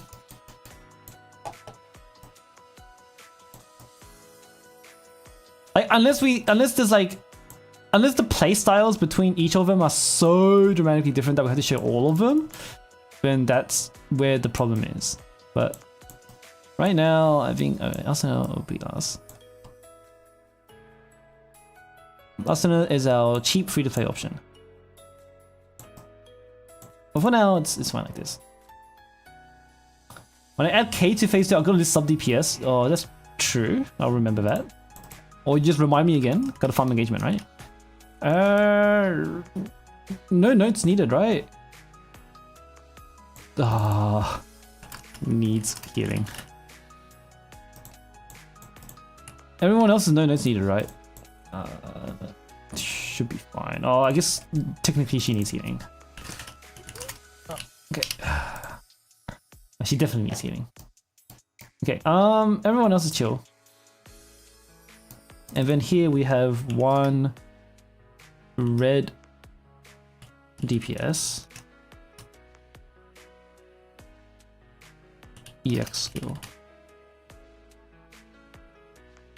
It doesn't have to be EX stamp. You know what? I just leave 1 red DPS. I should have defense ignore. No, we'll put defense ignore as a note. Does Subaru need healing? Does she? I guess so. Do you need a dedicated healer though? I guess you do. I guess you do. Red DPS though, for the ignore defense, I'll leave it as a sub note. It doesn't need to be part of the role technically, cause you can run. Oh, cause Aru is pretty good. Aru is really good for this. So, and she doesn't have that. Was Toki? Toki. Dina technically, as trash as it is, Dina technically. Then we have Rio and Haruka. Those are our good ones. There you go.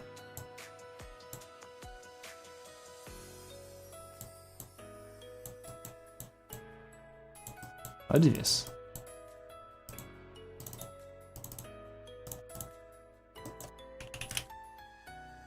Keep fucking that up.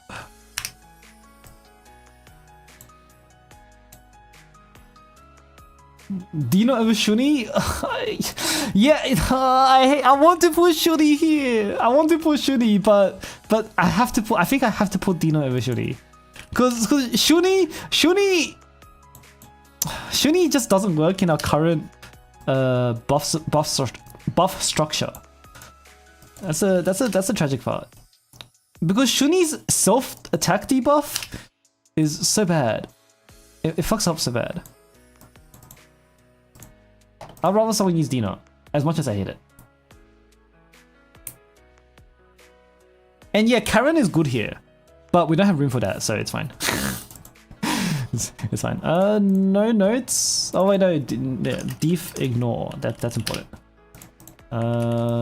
You are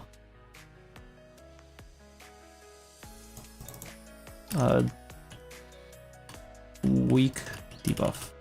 Weakness debuff, so that we don't get confused. No.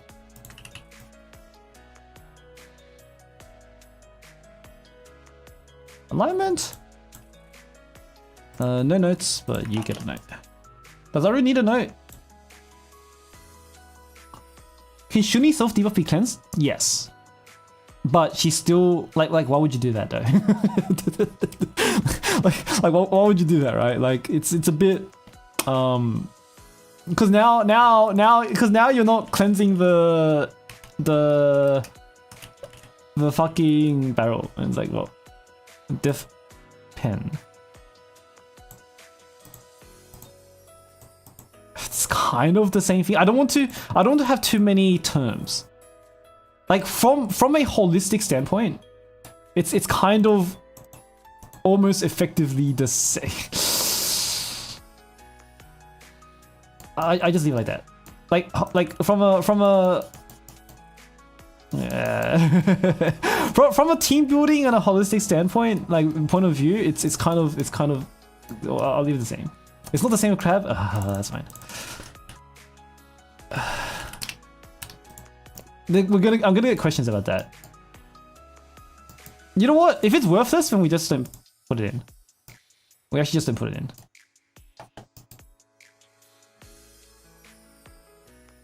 Like if it's straight up worthless, we don't put it in. Oh, I want to put Shuri in! Because Shuri has the ignore. Shuni has the ignore. It's fine. You're down here. Boshi's ignore? Oh, it's true. Does that matter though? How much defense does the main body have? Because the claw has like 10k.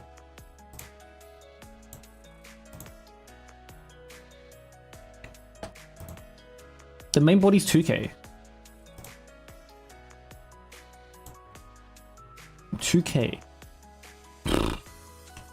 What's 80% of 2k? It is 18. So this will go down to 200 defense, which is pretty big. Okay.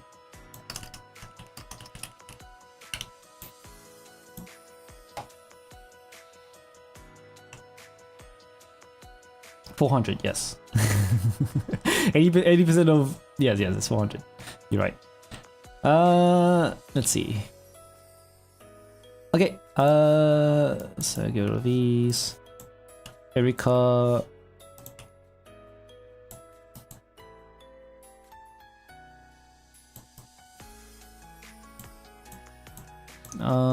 Toki.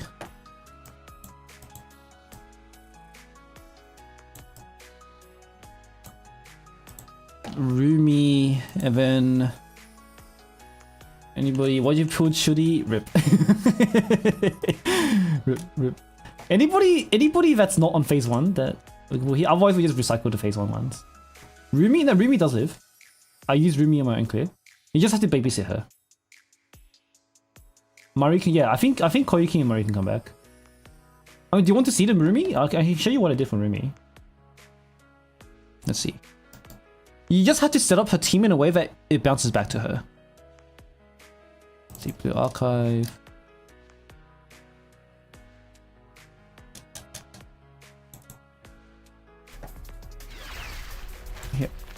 Rumi is actually kind of chill. So with Rumi, you just have to... If you bounce it back to her, she heals herself. That's okay. And then you also have a second healer that heals her. And you'll probably be okay. You'll probably okay. It hurts a lot still, but you just have to bounce the fried rice back. So you have to heal her between as well. And then it's a lot of babysitting. Yeah, Rumi here again, they bounce it back to her. The bounce AoE is bigger than the indicator, by the way. So here, bounce back, she's full HP, right? Almost full HP. So that's what you're doing with Rumi. It's technically possible. It's just very hard.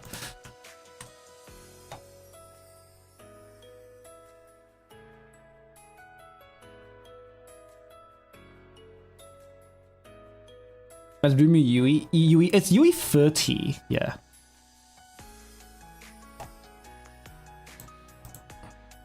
Okay, we just put Mari and Koyuki back.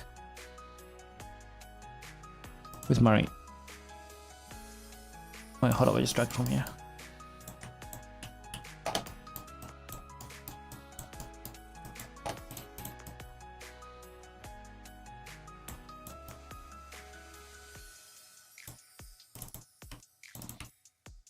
Let's see. So here we can have 3x cleanse and healing.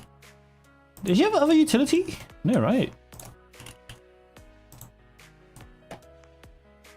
Rumi? No, I literally just showed a video of her not insta-dying.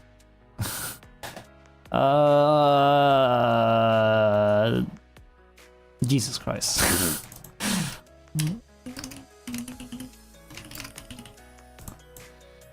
That's pretty strong.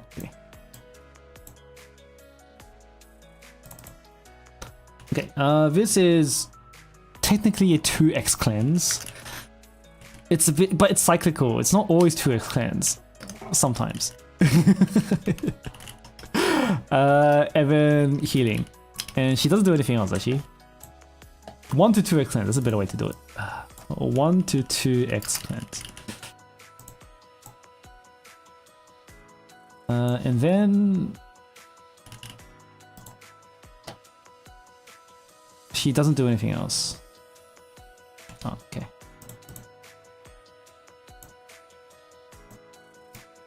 Debuff man heal, that'll be really fun, but we can't have fun in here. Let's see. I think for everyone else, just for clarity, I'll put 1x cleanse on everybody else.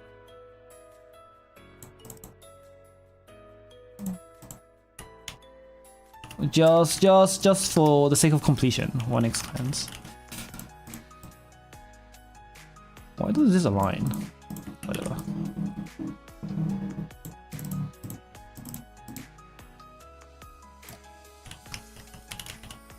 That's kind of relevant. And cleanse. Hi Daijin, I'm hearing you out. Healing needs healing.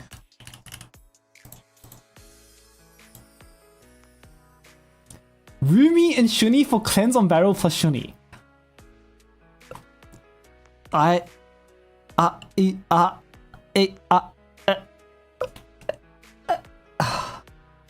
Okay. Okay. Yeah. Yeah, I'm listening.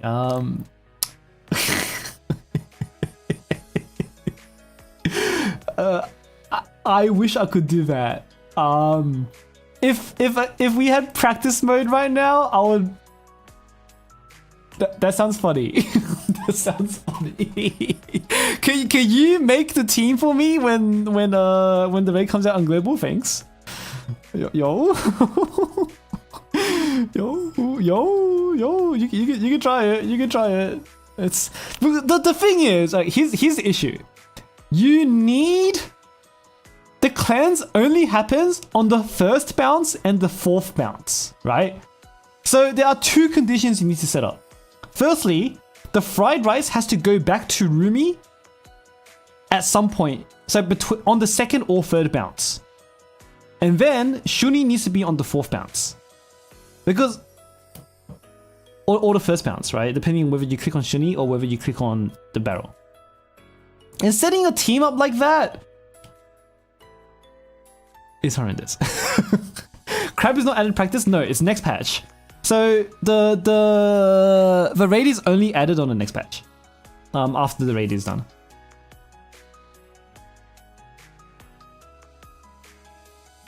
Does Rumi need the extra healing? No, I don't think so. I think Rumi can survive with the second or third bounce if you have an extra healer anyway. Is the bounce random? No, it's closest. So you just have to set up your team in a way, line them up in a way where they're standing in a line so that Shuni is a fourth bounce, which is fucking ass. that sounds so fucking ass. There's no shot. Are there any other core roles? No, right? My brain's not functioning right now. We got our clans, we got our DPS, because technically there are no other core roles. We just need these three. Because to do the... No, the rest is just buffers. The rest is just buffers. Buffers or healers. So what we can do is that we can make an extra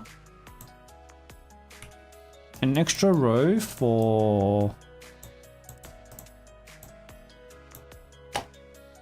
Can you set up Aston and Izuna so the 4 bounce goes back to the barrel? No, you can only bounce to something once. The fried rice can only hit something once.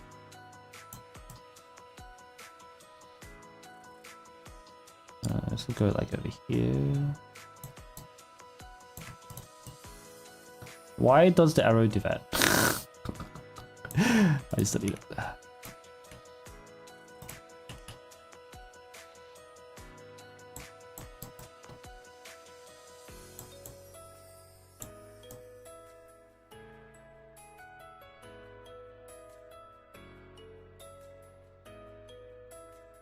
What I'll put here is actually healer.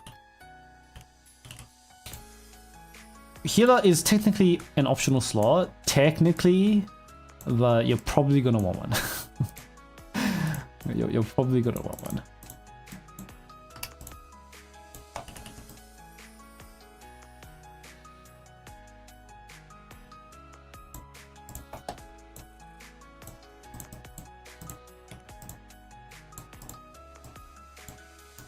Okay, I'll fix the arrows later. So you go here.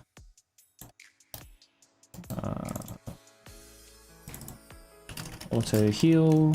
Because the healers, I think, deserve their own optional row. And cost support.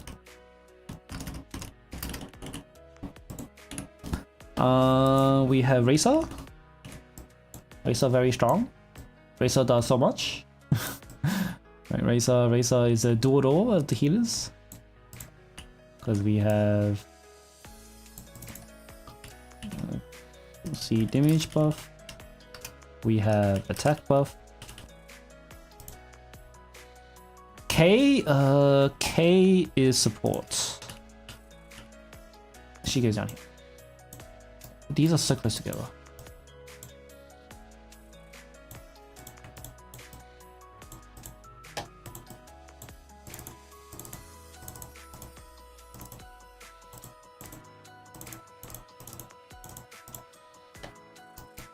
Mitch is good. Rio will go down here. I just had you guys. Aziz, I'll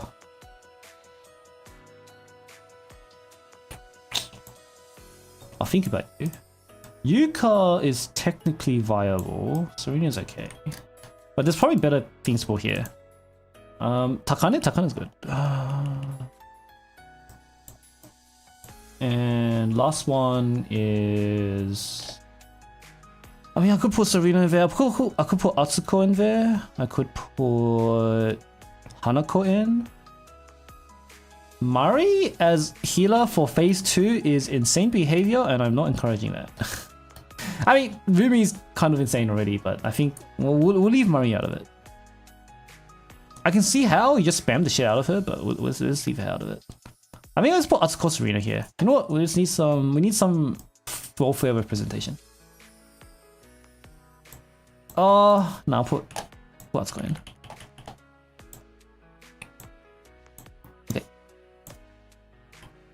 Oops.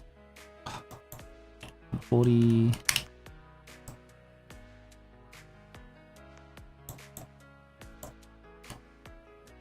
God damn it.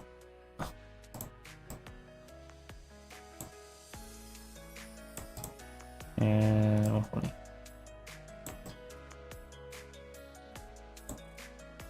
Murray? I'm not killing one of these girls for it. I'm not killing one of these girls for that. No, it's fine. Takana's big raid. She's good in every raid. Copium. Her raid should have been Bina, but like Bina ended up being Bina. Rip. Let's see, cost support.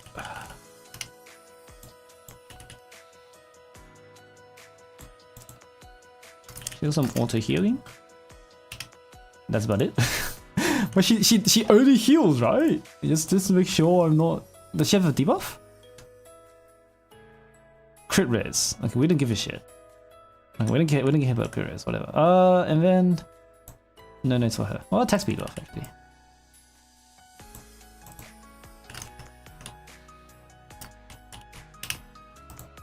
Did I get all casts on 8 speed up here?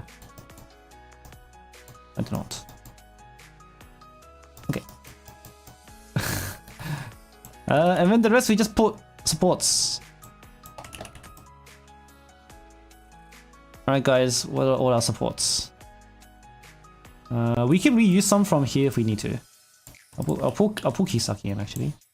I'll pull Kana can be okay. That's fine. Okay. Hoshi's very good.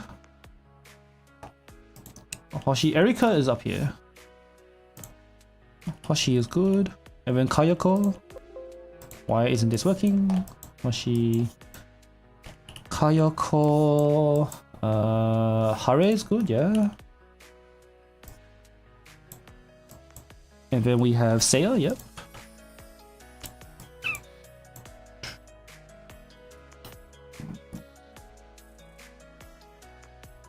Kono Koyuki? Nah, that's fine. Speed up. Did I miss anyone else? That's fine. Suzumi's good. Suzumi's here. Mio's pretty decent, yeah. Oh yeah, does the... Okay, I'll put Akko in, but for Mio, does defense debuff? I mean, it's better than no defense debuff. But do you want a dedicated defense debuff? I don't think you do, right? Does Mio have value outside of defense debuff or attack speed? Oh, sorry, I was thinking of Fuyu. Fuck, my brain, uncle. My brain was thinking of Fuyu. My bad. They came out at the same time, so I got them mixed up. Okay. But the attack speed is... I don't know. I don't think you want to... Because these are accidental attack speed buffs. Which is fine. But I don't think we care about dedicated attack speed buffs, right? Like, if they happen to have attack speed buff with something else, then cool. But dedicated attack speed buff, I don't think is good. Yeah, and same. It's both defense and attack speed. Like either way, I think it's better if they're coincidental but not dedicated. These things can go. If you do a blue only team, do you want attack speed? The thing with a blue only team is that you're running Suzumi, right? You're running Kayako or K. You don't have time to use attack speed. And 75% from the barrel is a lot of attack speed. the attack speed is one of those that have like attack speed has far stronger diminishing returns compared to crit or attack. Fuka? Oh, true. Fuka's a big one. We can't forget our good girl Fuka. Okay, that's a good one. I'll leave it there then. Okay, resize all of these. Can I just do this? Holy shit, I've been doing it the long way the whole time.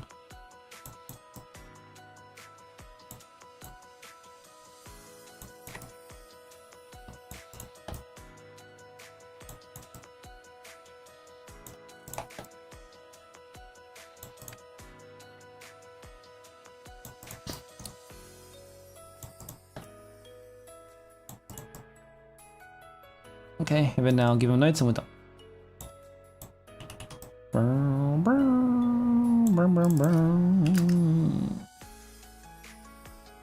Blue F buff, attack buff, sub DPS. She does a lot of damage. Here we have EX buff, cost support. Do I bother differentiating between? Do I need to mention Hoshi's cost refund? No, right? Red F buff.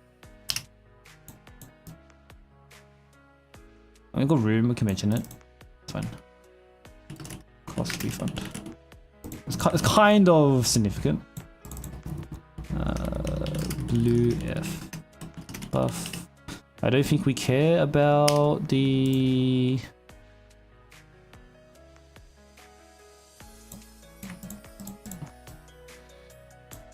I don't think we care about the crit sub, crit right. Kisaki has a shield. I guess that's relevant. Shield.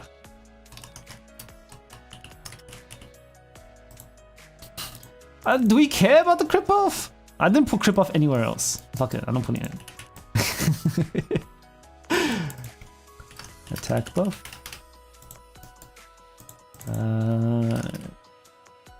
Def debuff.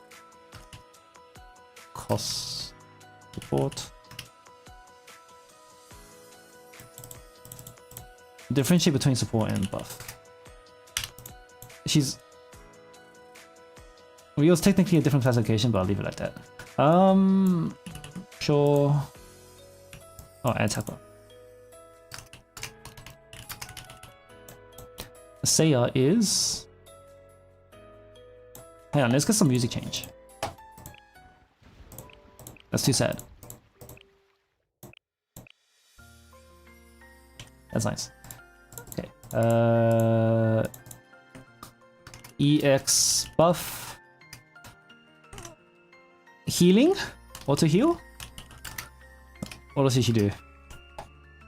Does she have a... She had a crit sub, didn't she? Or attack speed sub. Oh, for herself though. Okay, never mind.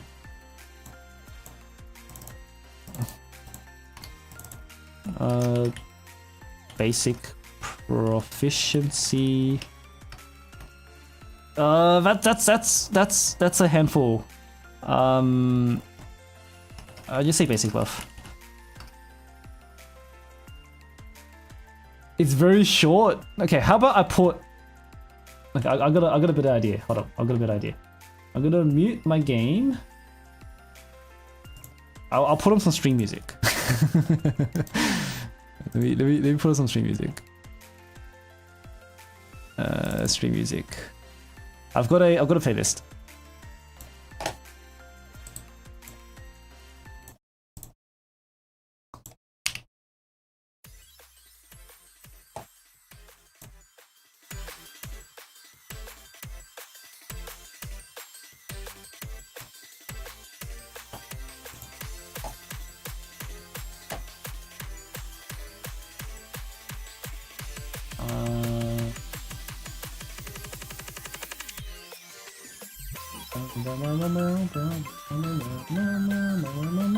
Hang on, I'm trying to figure something out. I want to put this on the edge of my screen. Oops. Why won't you find it?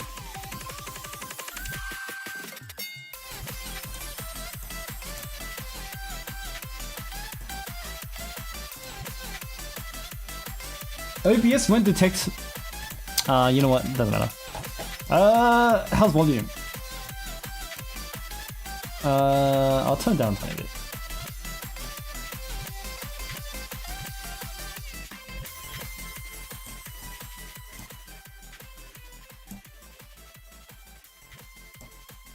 Okay, I'll leave it like that.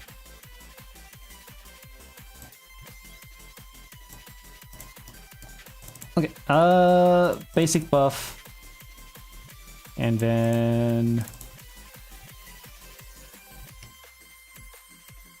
my brain's not working. Attack buff. Yeah, that's it. I have to double check. Uncle Brain. I used to be able to remember everything. Evasion debuff? No, I don't need that. What is this for? Why does this exist, by the way? Why does this exist, by the way? Why does this exist, by the way? It's cost refund. That's a refund. Cost refund. Which is quite distinct. Okay, now we have auto heal. Future Bongi design space. True? Question mark? See damage buff.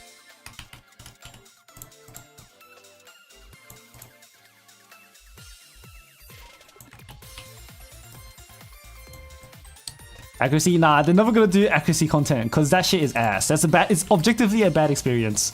There's a reason why accuracy and evasion has phased out of most game design nowadays. Like, I don't think there's been, like, ever since 2020-ish, accuracy and evasion content has been generally leaving the gaming space as a whole. Cost support. Attack buff. See damage buff.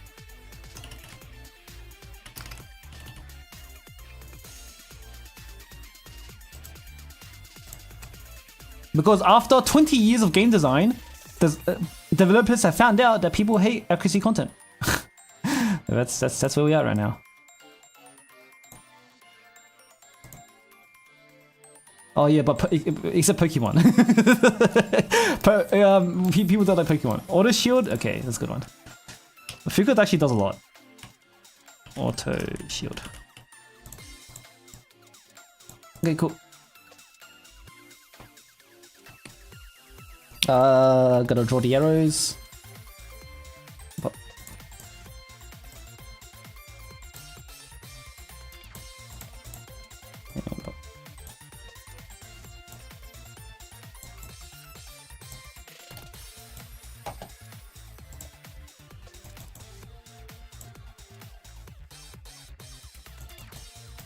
Okay.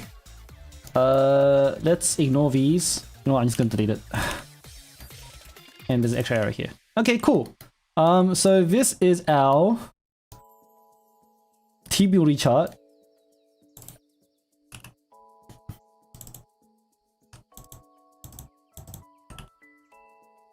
This is our team building chart for Crab. What kind of content? Accuracy content. Like, as a whole, the whole gaming industry as a whole has been generally moving away from even introducing accuracy content in the game.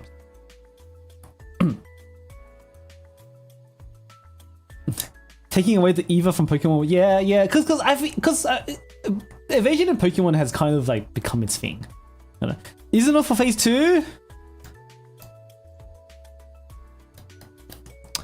Do we have room for that? Are we killing someone for Izuno? I'm okay with Asuna being here because I do want a little bit of welfare representation. Well, technically Izuno is that. I kind of want Asuna in there just to give people some, just to have some more welfare representation.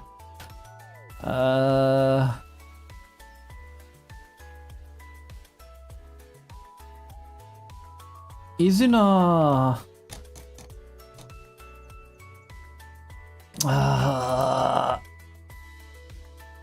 Like they're the same thing. If anything, I'd kill Subaru. Like I would kill Subaru over Asuna. But like this is. I could make it. No.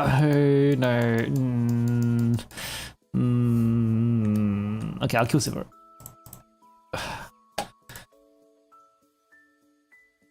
Subaru is cooler.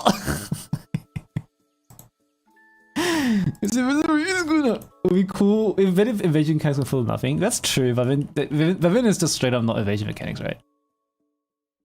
Super stronger than Kuroko. I agree. I agree, but like it's. Oh, goodbye, Asuna. I hate it. I hate it. I hate it. I hate it. I hate it. I hate it. I hate it. I hate it. I hate it. I hate it. I hate it. I love Izuna, but I want the Asuna representation. It's fine. We are a school of merit here. We qualify students based on merit, not by their profile. So yeah, something like that. Crit, damage, res, debuff. That's a handful. Merge them. We just freaking go tanks on this. No, it's fine. Okay. Are we done now? Are we done those? Is this finally complete?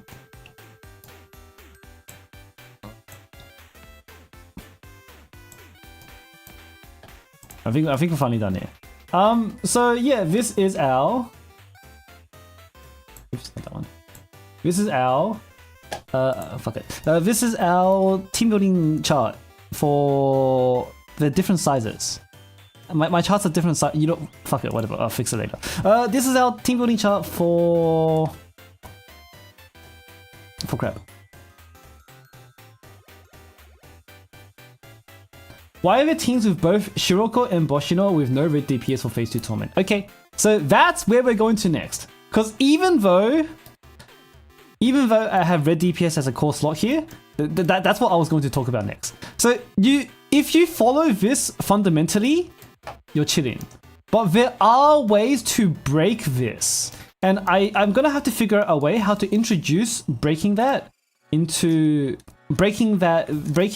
fundamentals into the guide. Because technically you can do phase 1 with no blue DPS, and you can do phase 2 with no red DPS. Technically. And we can talk about how that works. So let's go to, I think Kenny had a pretty good demonstration of it.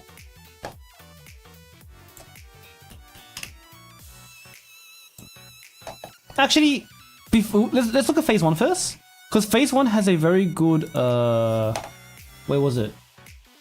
Phase 1 had a very good thing. Phase 1 pay me 100 mil. I'm trying to control F my.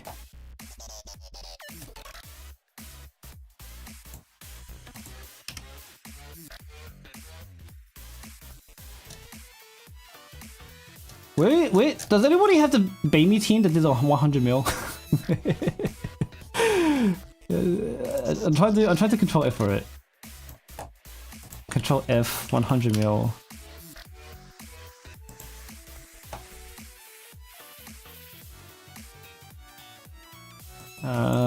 Bane?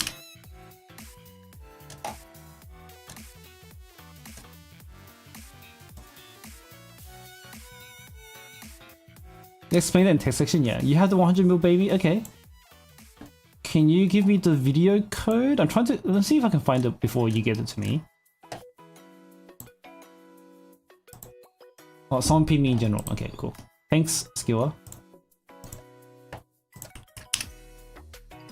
of Aris. Yeah, it's fine. The point is to showcase how we're breaking. So we just established that this is how you make a team based on the mechanics, right? But we're trying to figure out like how we're like playing around that, how we can not do that. It's still using made Aris. Because what you can do is that you can just break the parts and focus on the red, right? So I'll leave the effects off. But basically what this team does is that most teams, I'm gonna compare it to a regular clear.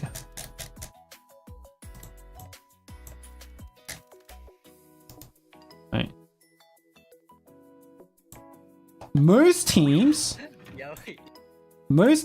have Aris as main DPS, right? The typical way you do this is that you have made Aris as main DPS, and Amy exists or Otogi exists only to do exactly enough damage to break the part, right? But once you break all the parts, your main DPS is Aris, and you just go all in on Aris damage. Make Aris damage. Make Aris damage. Good point.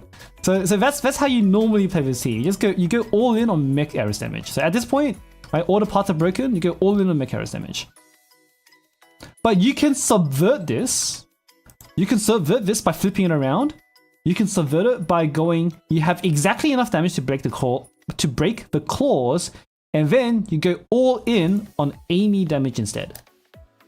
That's one subversion of well, not subversion, but that's a separate way you can do phase 1.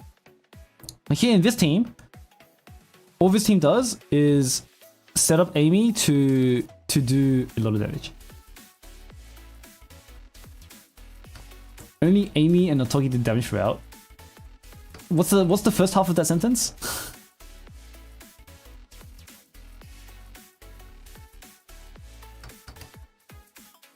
Because the point is that like you can make. Oh, you mean focus on?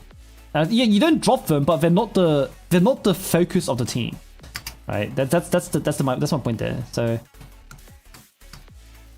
But here, the point is that you can make them the full focus of the team.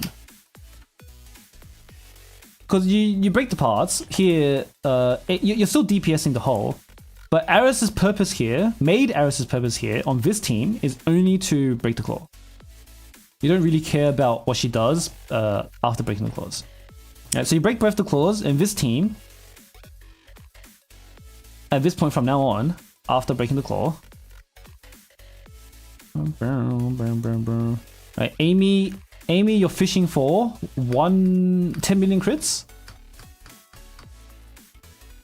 Yeah, if you're fishing for 9 mil crits. Wait for it. Yeah, you're fishing for 9 million crits. So in this setup, right, you instead of making your blue DPS the main DPS, you make your red DPS the main DPS, and you can kill crab this way. Right. So technically, even though nobody did it, you can in theory clear Torment with no mech Aris. Because you can make your red DPS the main DPS. Right. There's two ways. The point I want to make is that there's two ways to do phase 1. You can have main DPS blue damage, or you can have main DPS red damage. A good team will have both, to be honest. But it is one way to think about phase 1. So Amy here is doing 9 mil crits per per basic. I think her enhanced auto, even excluding the last hit, is doing like 4 mil. You must prioritize breaking the cannon into so she's doing 2 million damage per AA. Per enhanced AA, she's doing 2.2 million damage, and on her last hit, 1, 2, 3, 4. So that's 8 million from AA, and then 9 million on her enhanced basic. That does 18 million damage per EX, which is something. That is one way to think about the raid. If you don't have a way to...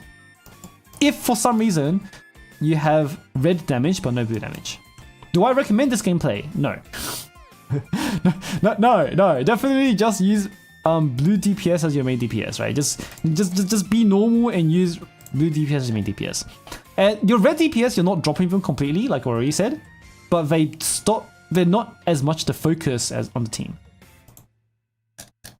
But yeah, it does matter on the supports, yes. Do I like this boss? Yeah, I like the boss in terms of design. I first think in terms of, it's a bit, we don't have the roster for it though. We don't have a good enough roster yet. I'm sure this is a problem that will be solved in like a year, but as of now, we don't have the roster for it. But the mechanics themselves, I think, are pretty good. One team was just red DPS. Yes, we can look at that. So that's what your sub team would look like. Your sub team is only red DPS, but like that's the thing with that team is that you're not doing as much damage as you could be. So we can talk about sub teams.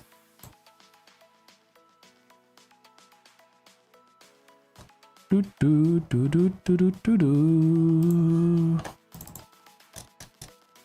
if we're talking about sub teams, if you run out of blue damage, I have to think about how to put. Do I want to put these sub teams on my guide? I don't know if I want to put these sub teams on my guide. Would I say the roster issue as bad as Geb's was? No, I think this is better than Geb. I think this is better than Geb. Because because at least there's different ways to answer it, especially on Torment. It's annoying, it's different, but you have to think about it, but at least it's doable. at least it's doable. So yeah, if you want to do a team with no blue DPS, that is possible. But the thing with these teams is that you're doing 100% less damage, right? You're doing 100% less damage. No, more than that. Like you're doing 300% less damage. You're doing 30% of the damage you should be, because when the parts aren't broken, you deal 40% less. And when the parts are broken, that flips around to 40% more. Right? It doesn't become 0, it goes from -40 to +40, as opposed to -40 to +0. Right? So you're losing about one, like just mental math, I can't be bothered doing it properly. You're losing about 1/3, 2/3 of your damage. So you could do a red only team and just focus on entirely the red hole. And you can do this as a sub team, right? You're just losing so much damage for it. Which is fine. Like if your Eris team, if your main team got you almost all of the way there, then good enough, right? good enough, right? Like this is fine. So this is one way to make a sub team. I have to think about putting sub teams in my guide. Breaking the hole is still a DPS increase. Yes, that's true. Like you don't get all of the part break buffs, but you still get the whole increase. That's true. So yeah, that's one way to play this phase, and the second way to play phase 2. So you also asked, can you do phase 2 with no red DPS? And you can, because technically you don't need red DPS for phase 2. It's actually one of the more popular teams, right? One of the most popular teams.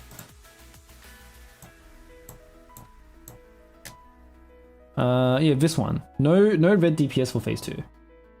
I'm sure that will show up on Soul Keep Water.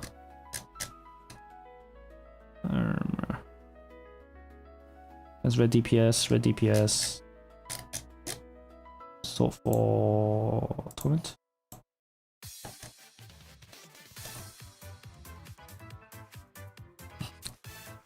So this is also a way to do it.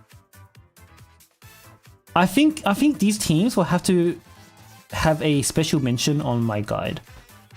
Even though it's not technically part of like fundamental team building, they do deserve to be talked about. This one. Yeah.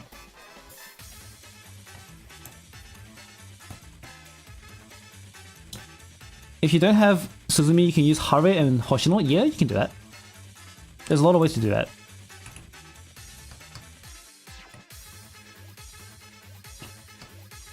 Yeah, so what this team does is that even though we're not hitting the red claw, the filler teams I have to have a dedicated section about, and when I make my guide. But even though we're not taking advantage of the bonus red damage, right? Because the reason why red students are our main DPS in phase 2 is because red students, or the claw, takes 300% extra red damage, which we use to deal the 120 million damage we need to deal. But technically, you could ignore that and go, because the boss, at the end of the day, is blue. So you could make a pure blue team. You lose damage, technically. It's not doing as much damage as a red DPS, but you could do it. You could totally do it. So you just go a pure blue damage team, and all it does is just hit the body, right? Like you're treating this like Shirokuro or Goz or something like that. You're building a blue AA team. Very important that you don't have EX damage.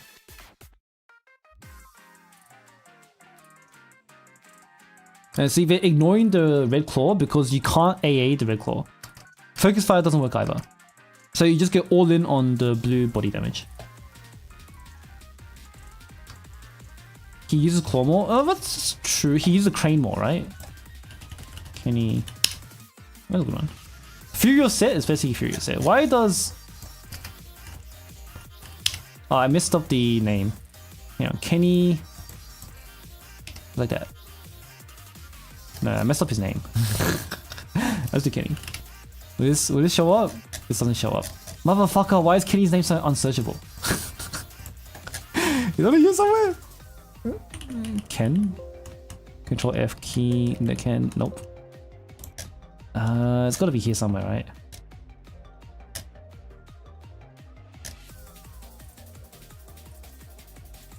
Yeah, it's a less boring version of set. You could say that. Kitty's not on here! Moonlight Ori's on here. Oh, Ori probably did it. No, Erika borrowed Kurumi. Go. Go. Yeah. Yeah, this one's a full team. Yeah, this one. We can use this example. So here, the purpose here is to so what these guys do is that they use the crane to generate cost. Because when the boss is groggy, you see that how fast the cost is building. You get increased cost generation. So you just smash the crane once in a while.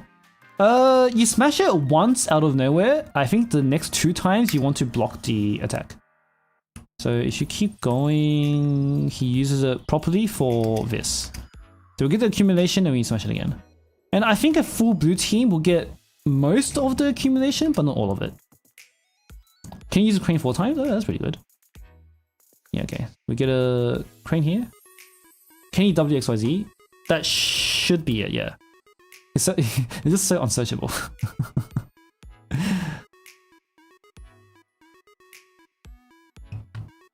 Either way, we're demonstrating the purpose here, right?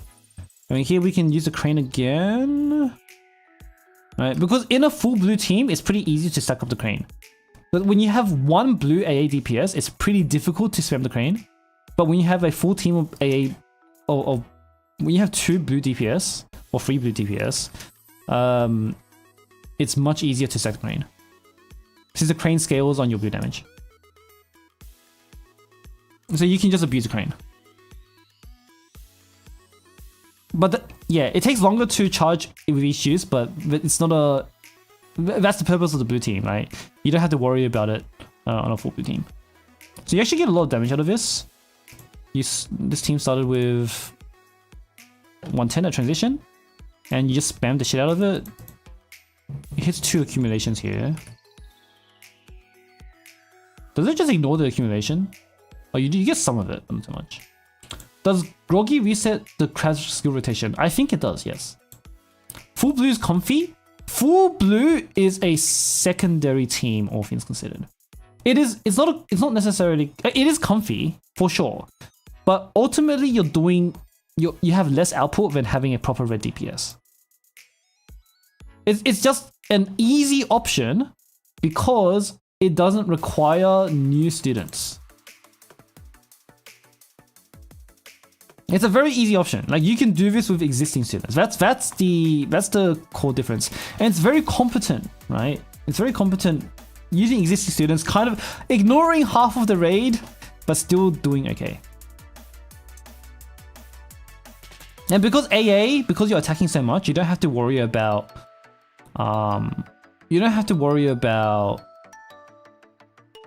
crits as much because you're hitting so much in the first place. Yeah, so this did 70 mil. No, this did 50 mil, 55 mil, which is pretty good. 55 mil is pretty good. Right, that's 50% of the way there. And then once this team is out of the way, the thing with this team is that you're not really overlapping. You're not really overlapping on other supports. Kind of. Like, maybe your cleanse. maybe your cleanse is overlapping a little bit, but like ultimately you're not really overlapping on your supports. So this is just a free team because you're not really using these students on other teams. This is just a free team. Basically anyone can do. It doesn't have to be Racer. It could be even Hanako, Shigure is a decent one. You could have, what's it called? You have Coconut here, and then drop one of these supports for another support in the special slot, right? Because Coconut should be able to heal the whole team. But yeah, 75 million carries a UE40. That's pretty good with Erika Borrow, right? I think Ori just went for a Kurumi Borrow, because Kurumi Borrow makes it pretty easy. Well, not easy, but I think having Kurumi instead of having Erika makes Phase 1 needs a lot more brain power. Phase 1 needs a lot more brain power if you don't have Kurumi. If you have Kurumi, you just copy some rotation because you probably have Otogi and you have Nagisa and Aris and Himari, right? So you just borrow Kurumi and then you just get Phase 1 done and done. But and then Phase 2, there are a lot of ways to make up for Phase 2. Like, having no Erika hurts, but you can do it. Right, I mean, this is now a normal team, so you have Izuna, Toki, Kisaki, and I think that's Mari? Mari. So this guy's going double cleanse. Yeah, it's easier to make additional Phase 2 teams rather than additional Phase 1 teams. Additional Phase 1 teams are possible, but they take so much more work. And Phase 2 is... you will do more damage with additional Phase 2 teams than additional Phase 1 teams. Because a B team, a sub team in Phase 1 is probably doing like 10 mil. Whereas a sub team in Phase 2 where you're not really doing all of the mechanics, you're doing like 20 mil, 25 mil. Something like that. So it's better to just get Phase 1 out of the way and then you just throw for Phase 2. Yeah. So that's that. I think that's good enough for this section of what I want to do. So we've covered the teams, right? The teams and how you put together teams. Next part is the individual students.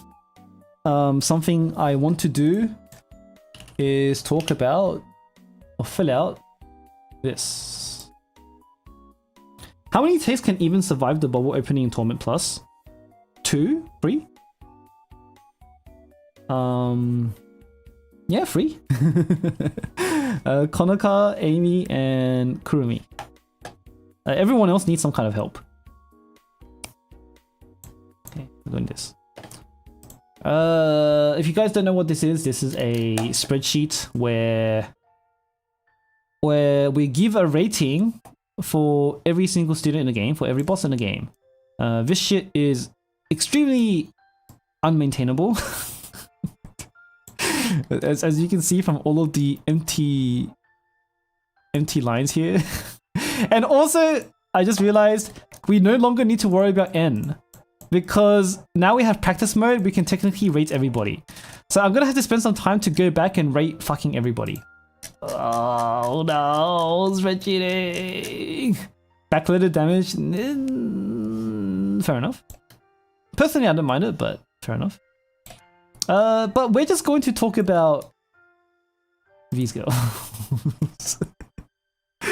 Another 10-hour spreadsheet stream? No, I don't want to do another 10-hour spreadsheet stream.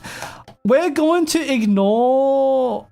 Okay, we're going to address everybody from Toki onwards. For all raids. And then we're also going to do Gebra on the right here. Not Gebra. Crap. Drumbaka. My brain! It's getting late already. Oh no. Right. Yeah, this needs to be thick. Right. And then, oops. And then on the left, we have the line. Drumbaka. Some volunteer help for the spreadsheet. Nah. nah, I'm good.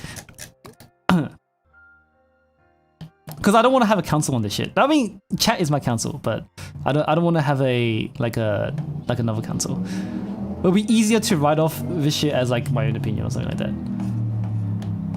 Okay, how would you color them? I think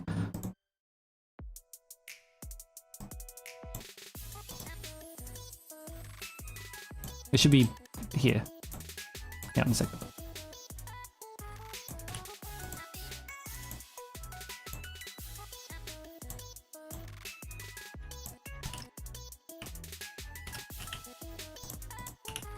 I have a blue. What does the icon? What is the icon officially on here? Oh, nice. They have a very nice thing here. If I copy this, how's it look? Insert image.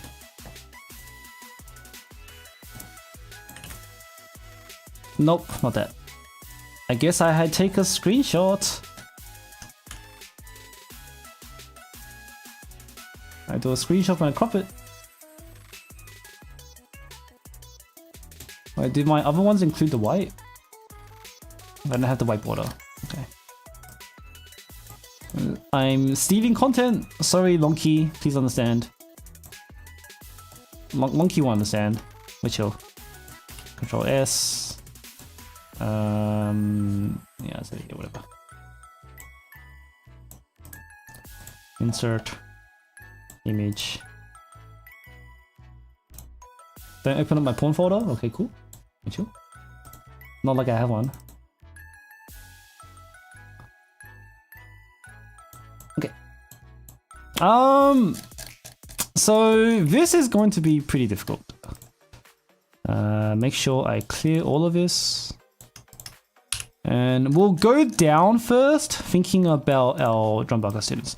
Do I have to add Nagisa to this? I'll do that later. Am I still sharing full desktop? Yes, I am. Oh, I don't need to do that anymore. I can just swap over to... I'll just swap over to just this now. Oh. Okay, nice.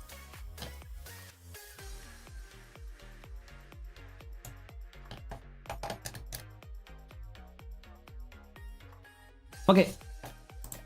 Nice. Okay, wait, why is this different? This has the rounded edges. Oh fuck, I'll fix that later. I'll fix that later. Okay, whatever. So let's go down the entire 265 students and rate them for Drumbaka. That's a lot of fucking students. that's a lot of fucking students. Holy shit. We're actually staring at a spreadsheet for like the next hour. We'll do it in release order. And just to make sure we're on the same page, let's go over our definitions again, right? How many students we even have? 265. I have all of them on the sheet. Or 262, something like that. Oh, we've got Nagisa though, so it's more now. Anyway, definitions. So 1 to 3 for most people is basically the same thing, but I do have them as technically different, right? You know what? Let's start from the top. 6 is like straight up OP. 6 is not only units that solve a mechanic of the raid, but like that not only serve a critical function of the raid, but also like kind of lift your whole team up to a completely different level, right? This is Nagisa on Greg. This is... Did I give Mari a 6 on... No, I gave Ryo a 6 on... This is a Hoshino on Hieronymus. Right, this is Yakumo on Kaiten. Erika being a 6... we'll discuss it when we get there. But these are like exceedingly OP units, and there's only like one of them per raid. Like 1 or 2 of them per raid, right? So yeah, it's like that. 5s is everything else we're thinking about. A 5 is a student that we want on the main team, and is just really, really, really good. Like because BIS students can still be 5, right? BIS students can be 5. They're just good at the job, but they only really just do kind of... My brain's not working. I put this into words before, but I don't remember what I said. They're really good, but they don't change the raid, right? They don't trivialize it to the point where, or they don't kind of evolve the raid to the point where you're completely that allow you to do really stupid shit. Right, like these are your hyper buffers, these are your DPS most of the time, right? 6 is mega utility unit. 6 has utility and is a hyper buff or hyper carry, right? 5 is you're either just doing utility, or you're a hyper buffer, or you're a hyper carry, right? Or you're a little bit of all of them, but not good enough to be 6. Yeah, that's better. B, so 4 is your secondary teams. Haruka needs to be 6. No, Haruka's a 5. Like she's just DPS. Anyway, 4, yeah, like usually like we count it by number of roles. 4 is your sub team. So whatever unit you would put on your secondary teams, or a unit that could be good enough for a main team with some effort, is a 4. Right, but broadly speaking, they will be your DPS that is like, she's pretty good, but Dreskina exists, right? That's a 4. These are also your utility units, your mechanic solvers that only solve the mechanic and do nothing else. So that's that. And then 1 to 3 is very similar for most people. 3 is kind of like your groggy team, right? Like, if you can put them... If they survive for 4 minutes, but they're kind of not good at surviving, they don't really do much even if they survive for 4 minutes, then they're a 3. Or they have a very specific purpose where they set something up, where they have like a groggy setup in Bina, or you use them for some kind of damage adjustment, or they're like a once and done, like very fast like speedrun team or something like that. Then they can be a 3. And then 2 and 1 are almost the same thing. One, deployable on the basis that it instantly die, but doesn't really do much besides generate cost. And 2 is deployable, but they're kind of ass. they're kind of ass. But the difference with free is that free actually has some kind of purpose, right? Free students still have some kind of purpose. So that's our definitions, and let's look at every student from top to bottom. This is the first hard one.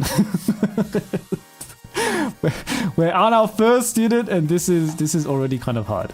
What the fuck is a Kotawa?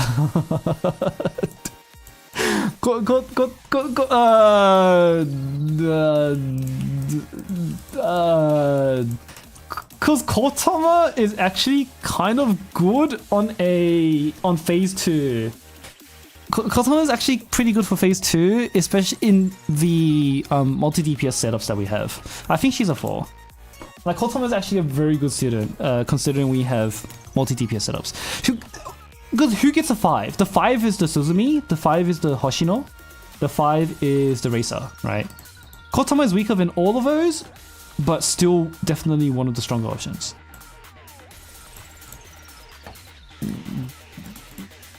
Do I leave her unranked? She's unranked. Hoshino's unranked. No. Oh, she won't die. She gets a 1. Or 2. No, she gets a 1. No. How relevant is Maki? The defense debuff is nice, but that's literally all she does. And like, that's not important at all.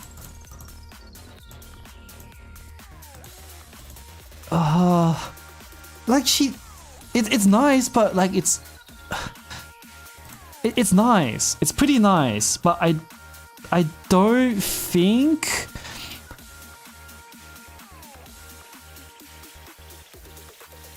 the special DPS team has a dead striker slot. Yeah, if we're just filling in for a dead striker slot, I'll give it a 3. Like, she has a purpose. She won't die. She'll live for the whole raid. She'll contribute a little bit, but it's not like she's not doing anything technically important. She's just filling in a slot. So she's there. This is a 3 or a 4. No, I'll give it a 3. We don't need healing that much. Should be fine. Shun. Sure, no. Okay. Ayane, you can be on some buddy for a team as a healer. Hifumi is a 1. Hifumi's a 1. Yeah, if Shun targeted the hull, then it's cool, but Shun doesn't target hull, so we're only using her for her battery. So like that's like a purpose setup team or some shit. Or like you use her to transition the 2 million HP you have left. I don't want to rank Kotori. Yoshimi, no. Give me as a tank. The thing, Peril Summer doesn't live long enough is the issue. Chinatsu is a 4. Fuka is a 2. Hanae is a bit tough. Hanae is a little tough. Hanae is a little tough. I'll leave her free. Haruna dies. Is there ever a situation where we want to babysit Haruna in phase 2? No, because phase 2 wants AA damage, and Haruna's AA damage is kind of ass. Actually, I'll just leave her unranked. Hare, no. Karen, no.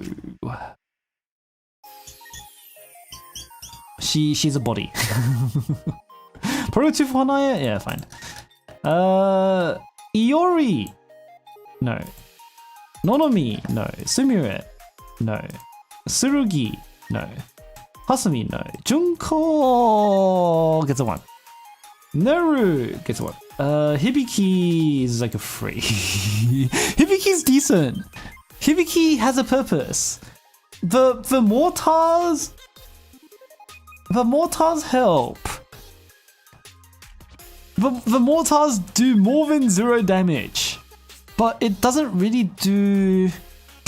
You can't break the hull with Hibiki.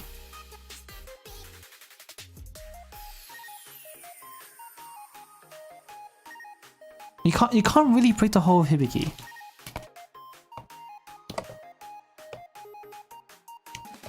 Next is decent phase 2. Oh, phase 2, you're right. Hibiki's in a rank 1 team for phase 2. What even is the rank 1 team? Rankings. Lunatic.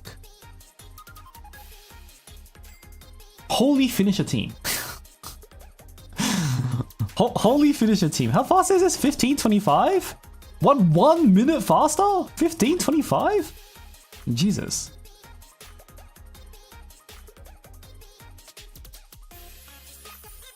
What is this? There's transition. Okay.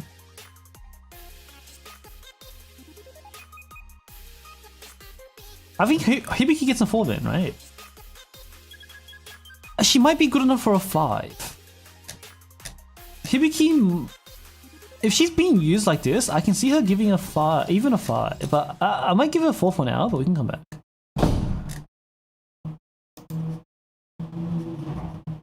She's at least a 4, debatable 5. I'll give her a 4 for now, and we can debate the 5. Akari no, Yuka no, Hina no, Utaha no. Aru is a 5. Amy is a 5 because Aru is strong enough to be on a main team. Haruka's a 4. Because the issue with Haruka is that she needs support. Like Haruka has to have support, so she's always going to be secondary to Amy, Konoka, and Kuromi. Mutsuki, I wish she was good. She can be. Like she's okay on face. Does the is the 4 not gonna lie? You reckon? Nah, she's on 5. She's a 5. Because you can use her main team easily. She can be your main carry quite easily on her. Oh, but based on our definition. she can be a 5. Like, Aru can be a 5 with effort. With effort. But she's a 4 otherwise. Mulski's lines don't man. Garbage. Pina, no. She said no. Izumi is a 4. Saya, no. Maybe a 3. Irie, no. Juri, no. Asuna is a 4. Definitely using him on a backup team, not a main team. Serika is a 4. Shimiko, no. Shiroko can be a 4. Mashiro is like a 3 or some shit. You're not really considering her over other special dealers. Akane is like a 3.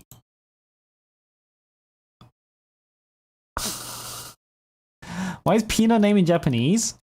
Because this says Fina. It's a very old joke. This says in Japanese her name is Fina. And in Global, when she came out, she was renamed to Pina. And everybody, all the JP players were like, what the fuck? Why is she Pina? We're gonna keep calling her Fina. But no one actually kept calling her Fina. But we're leaving in, her name is Fina as a joke.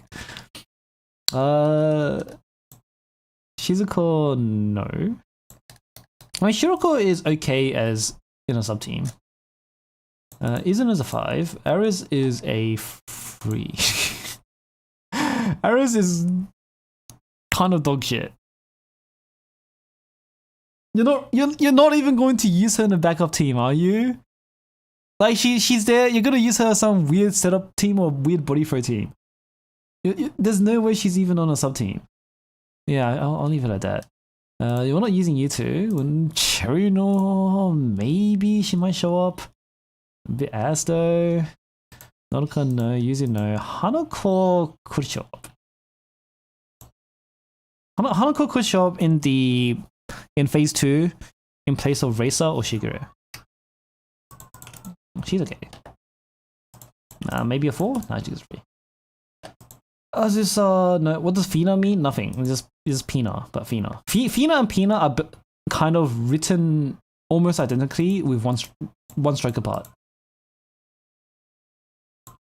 Mashiro! Is Mashiro a 4 or 3, guys? I feel like you're not really... Mashiro, her damage sucks, right? Can Mashiro break a part? And also, my music stopped. Can Mashiro break a part? Koharu should be free? You know what? That's actually legit. She doesn't hit that hard? If she can't break a part, we're leaving her free. Sugi's no. Oh, this is second cycle. Second cycle is definitely a free. Yeah, if it's second cycle, then it's definitely a free. Azusa is a 4. Seriously, Azusa's pretty good. Seriously, Azusa does enough to break a claw. And she can break a claw, right? If Mashiro does half or like a third to the claw, then Azusa should break it. She has red armor. Yeah.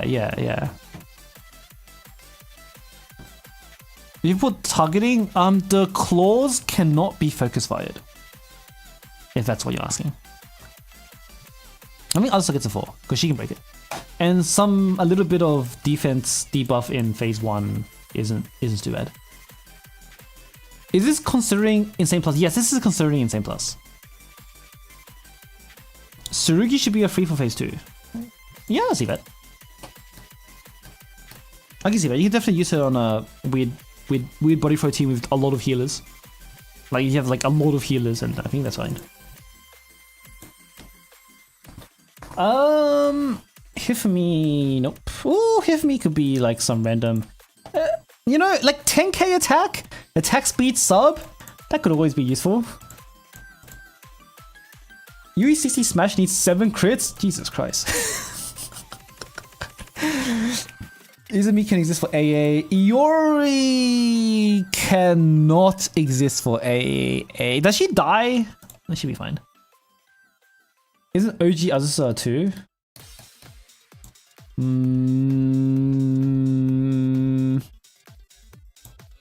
Sure. Do we miss anyone else then?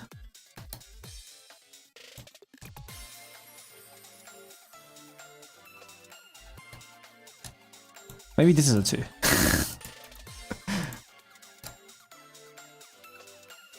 Okay. Hina! Maybe.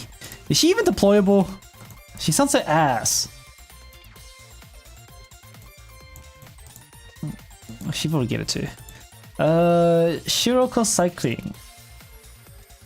Has anybody cooked something weird with the attack debuff?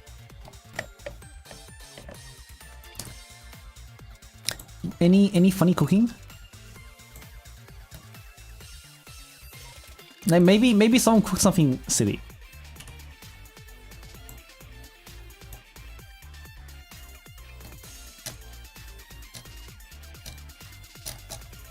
Yeah, most used teams.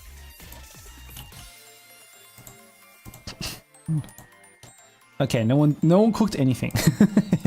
Lunatic? No one cooked anything. Okay, sure. Oh, I forgot. Hey, this was important. All of these students are at least a 5. I forgot to talk about this. Kurumi might be a 6. But these students are very important. The difference of you having them and you not having them is apparently a whole team apart. So if you don't have Kurumi, you're on average using one whole extra team. More than an extra team to make up for no Kurumi. It's possible, but you're using a whole extra team. Seiya is bored using a whole extra team. Haruka is worth one whole team. Ryo is worth almost a whole team. Amy is worth half a team. Erika is worth half a team. How many clears have Eris? 0 apparently. Let's find out. Rankings, and what's advanced? Across the entire run, not per. Oh.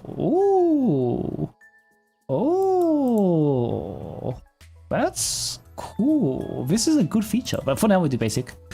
Aris armed. Exclude. Wow, insane on me. Can we do torment?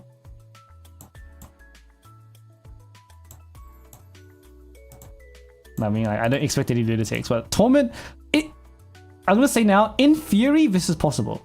In theory, I think you can clear torment with no errors. It's just that, like, firstly, who missed Aris? And secondly, if you missed Aris, are you also the type of person to do torment? right. The Venn diagram between people who missed Aris and people who want to do torment don't overlap. So in theory, you could do it without Aris, but I'm pretty sure the demographic does not exist. You just need 8 teams. No, we saw the Amy team, right? This team. This Amy team does 150 mil on Lunatic, right? You could run this Amy team. If you run this Amy team, you can do phase 1 with no errors.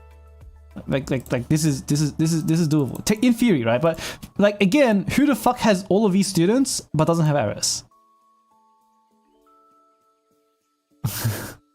Right, like who has all of these students but doesn't have errors, right? Like the in theory you could do it, but the demographic doesn't exist. so yeah. Who else? You need errors to replace errors? Yep. Anyway, Kurumi is pretty important. So Kurumi's with whole team. Who else? Is this only also torment? What about lunatic? So when it comes to lunatic, wow. So in lunatic, one person did it with no Amy, and they were 20 minutes slower. One person did it with no Amy. There was 44-minute clear time. Yo, that's sick. Is this the bottom lunatic clear? That's pretty good. That's the one guy 46-minute clear. This is 44 minutes. So one person did it with no Amy, and there were 44 minutes. Hold up. Can we search that?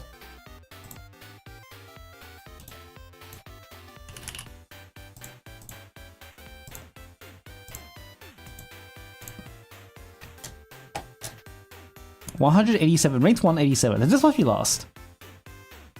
So if you're not using Amy, okay, Nagisa, yeah, okay.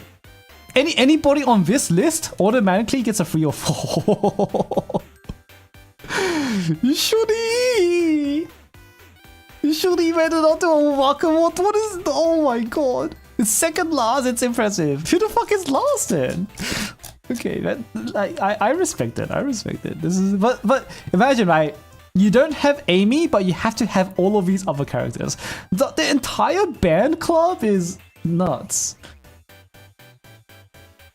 Wait, this guy has to insta use Natsu X to heal Haruka to the point where she lives. Wait, no. Is this bolding for Natsu sub?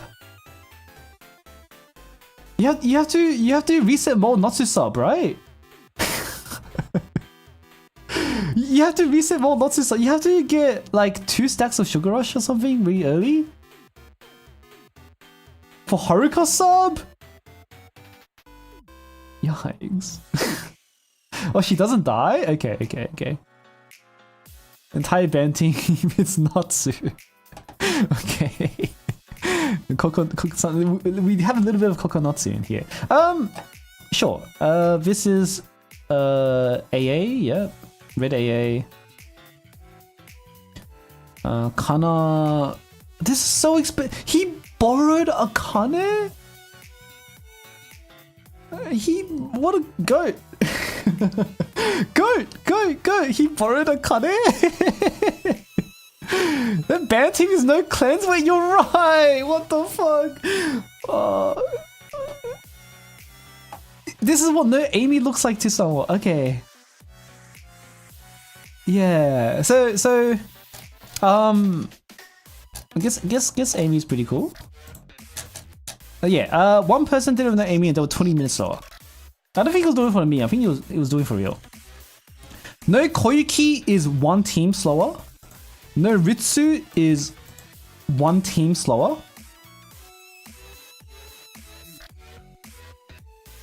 No Ryo is half a team slower.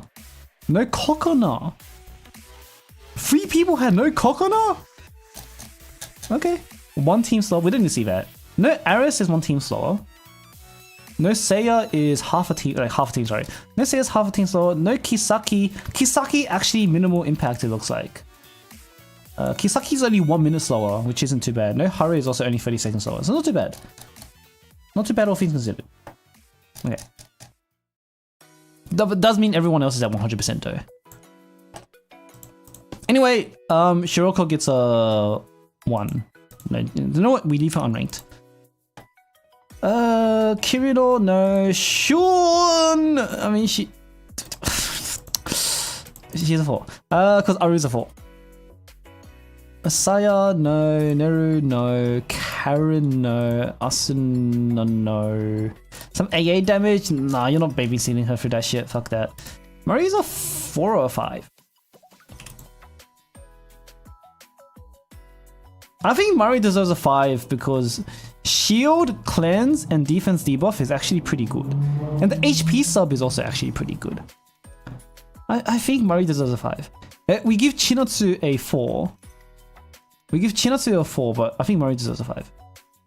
Natsu, nope. And Cheapex, yeah, Cheapex. Asuna deserves a 2. Yeah, okay. Maybe 3. Because she can survive, at least. She survives the entire thing.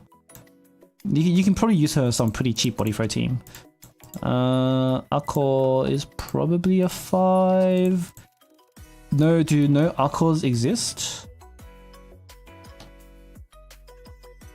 Rankings. No, most used teams. Rankings. Ako. Was there anybody that didn't have Ako? Top 1 had no Ako. Okay. okay. What is the proportion of people who had no Ako? What about Torment? Torment had a lot of no Ako. I mean, I still think Ako could get a 5. Ako was used 64 times. Okay, maybe that's a 4. But in theory, I don't think she wouldn't be a 5. Like in theory, even though no one used her, there wasn't an optimal team for her. But in theory, I don't think she's I don't think there's a reason to actually drop her below 5. I'll keep it a 5 for now, unless someone has some good point. Chinatsu can be a 4. Tomoe, nope. Chirino, nope. Nodoka can get a 3 at least. New Year's, Aru, nope. Mutsuki, nope. Serika, nope. Wakamo can get a 4. Fubuki, no. Senna, no. Chihiro, no. Mimori. Do we care about Bento? What picture is New Year's Aru? This is Kyaru from Princess Connect. Because Kyaru has the say, or Nyaru, because Aru New Year's abbreviation is Nyaru, and we call Kyaru Nyaru. This is Nyaru from Princess Connect. They're the same name. Wouldn't Ako be a 4 because she could be a 5, but good argument. Good argument. Very good argument. Very good argument. Ui is in a very sad situation, but in Fury 4. Let's keep it free. Mimori is... do we care about her attack speed? Yeah, we can give Mimori a 4. Because we we can run multi DPS. We can run multi DPS Memory teams in phase 1.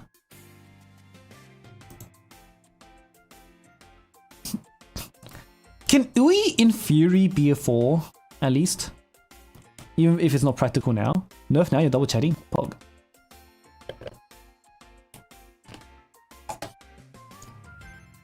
Yeah, my Twitch chat is broken. And also, yeah, I still haven't fixed that bug. Anyway,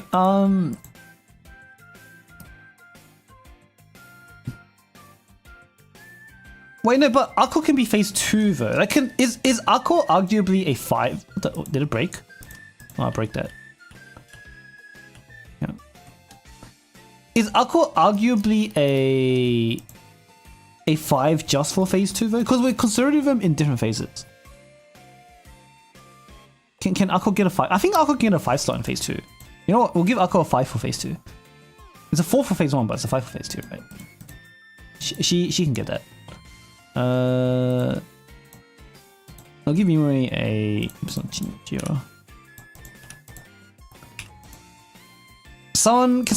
Can someone argue for free? Anyone argue for free on Memory? I'll give Ui a free as well. My special cleanses are the 5 in phase 2.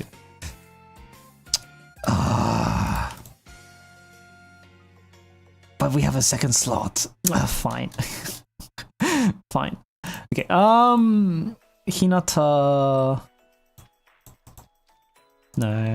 Marina, no. Saki, Miyako, Miyu, Kaede is deployable. Iroha can get a 1. Michiru! Michiru can barely break apart. She's like a 3. And her AA damage is ass. She can be some weird body throw team or weird setup team. Hiyori...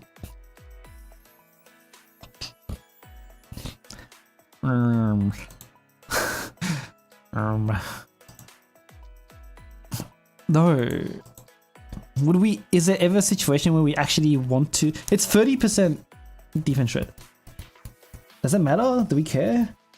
Not really. Misaki... Nope. Asuko...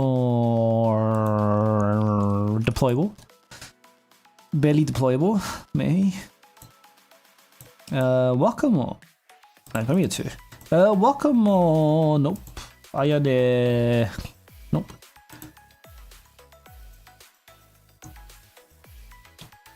Phase 1 and phase 2? No, because I've generalized all my other... Because I want to keep the sheet simple.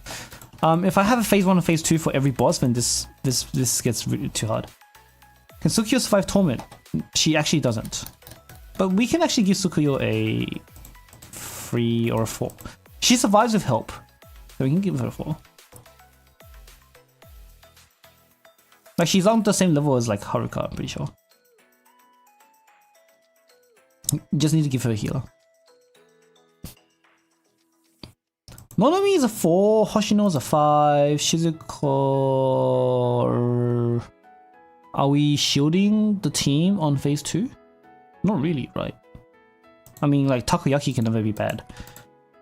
If someone has an argument for Shizuko on 3, then I'll listen. If Tsukuyo died on Torment, with help? With help? How much help did you need? How many people tried? Did anybody try?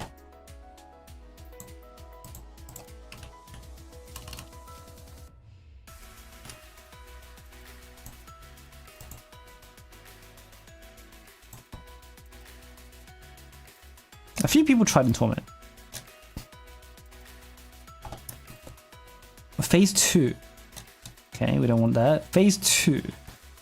Okay. Oh, that's still a... Wait. Wait, don't tell me.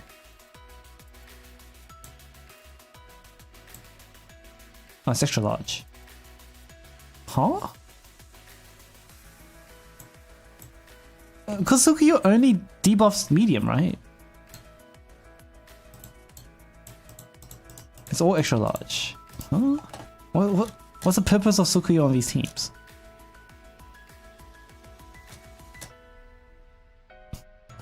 Oh, someone used. This is phase 1. Wait, is this phase 1? What is the purpose of this team? Phase 2. No one used it for phase 1. Maybe that's a free. This phase 1. She just this guy just let her die? This looks like a dead Sukiyo. Did no one use her in phase 1 properly? Sukiyo phase 2? I mean, if people are using her this much in phase 2, then she gets a free at least. I don't see the purpose of Sukiyo in phase 2. What does she do? What does she do on these teams? Okay, this is a phase 1, but she's dead. Phase 2? Phase 2? No one tried. Oh, this one. There we go. This is a phase 1. Right?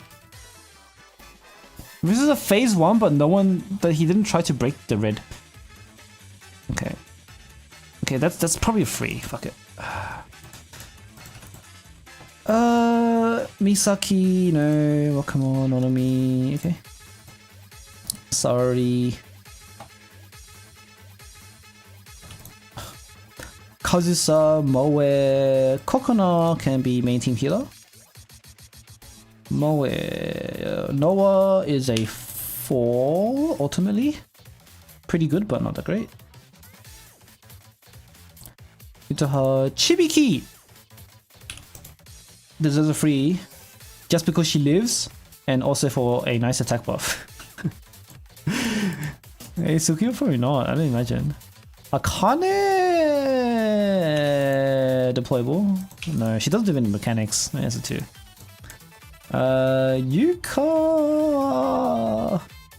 Yuka can keep a team alive in phase 2, right?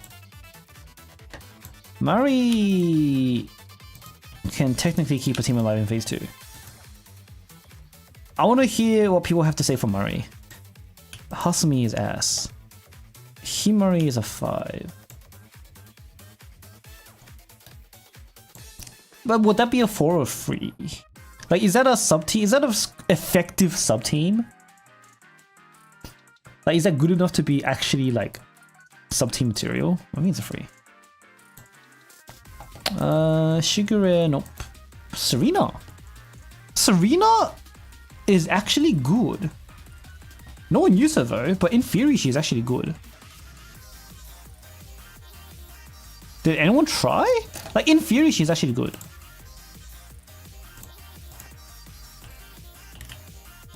I think Serena in theory is solid. Okay, rank 700? That's pretty high. Oh. Okay, real team. Kind of. Early use? I think if she was used early on, then that's good enough to be on there. If this is a real team. This is a real team. That's a 4. This is a real team as well. That's a 4. This is a real team for sure. That's a 4. This is a sub team, right? This is hella sub team material. But you could totally use her for real. Yeah, these are real teams, right? This one here, this one's definitely a real team. Luna? I mean, just getting presence on Tom is pretty good, but we'll check Luna. Rank 61? That's very good. But this is a very real team. This one here. Aru, Serena, Haru, Wakamo, Mari, Shiroko. That's a very real team. That's a 4.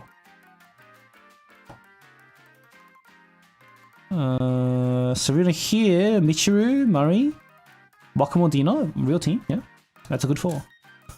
These are all very real teams. Hanaye, no. Fuka is a 5? Fuka was used on main teams, right? This is a main team. That's a main team. That's a 5. Yeah, the Erika team. She was using the main Erika team. That's definitely a 5. Haruna. Sounds ass. Haruna has to be mega ass. Haruna's like a 3 or a 2, right? Haruna's probably a 3. Top 1 used her. For what? Your purpose is sub-skill. Wait, her purpose is just sub-skill. She doesn't do anything on this team. Wait, only top 1 used her? Only top 1 used her? Just for her sub-skill? Okay, what about other teams? Okay. No. This is looking like a 3 or... This might be a 3. Cause this was like, this is a real team. This is a real team, but she's not really important here. So this is a new Haruna? Wait, where'd you see that? Oh, this one. Wait, you're so right on this one. What's the purpose of this? Wait, how does this team do it? Oh, this is phase 2. Wait, what? Wait, what does this team do? Wait, what is the purpose? Wait, what? Because this team has no focus fire.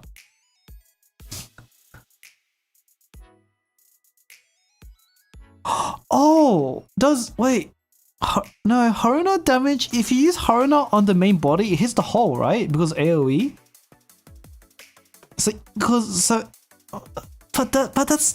But EX damage is reduced by like 50%. That sounds... Low HP cleaner? I think it is. I think this is like a 3. Haruna simp right here. How did this guy use Haruna? That kind of doesn't matter. I'm giving Haruna a 3. Fuck it. That's so ass. Junko no. Mine is like a sub tank. She needs help, right? She gets a 4 just because you could use her. Did anybody try? I'm pretty sure Mina's a 4. I probably don't need to think about this too much. Like, she would have showed up. Sub tank. Nope. Yeah, sub tank. That's fine. That's 4. Junko deserves a 2 or 1? We'll give it 2. She does some damage on phase 2, right? Mika! Wait, is Mika a valid tank? Mika's a valid tank. She's a 3. Kana. Nope. Megu. As funny as she is, nope.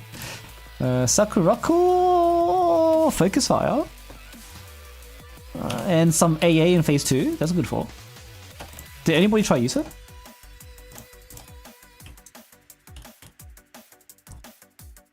Defense, yeah, it is. It's a Sakura. Sorry, defense is not a that much to really think about. With Shiroka 2-2? Okay, fair enough.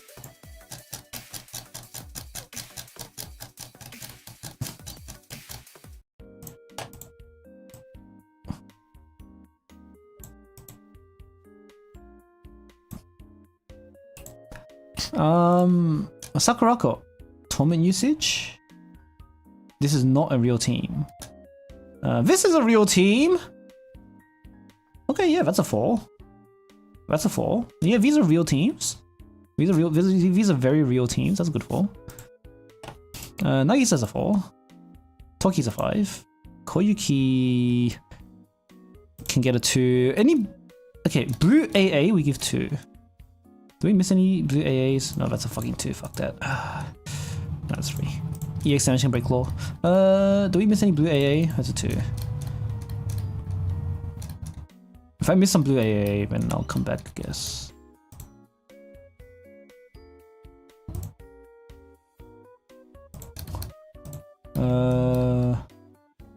I think that's okay. Butsuki is a bit ass, but whatever. We're giving all the blue AA2s. Karen is not real.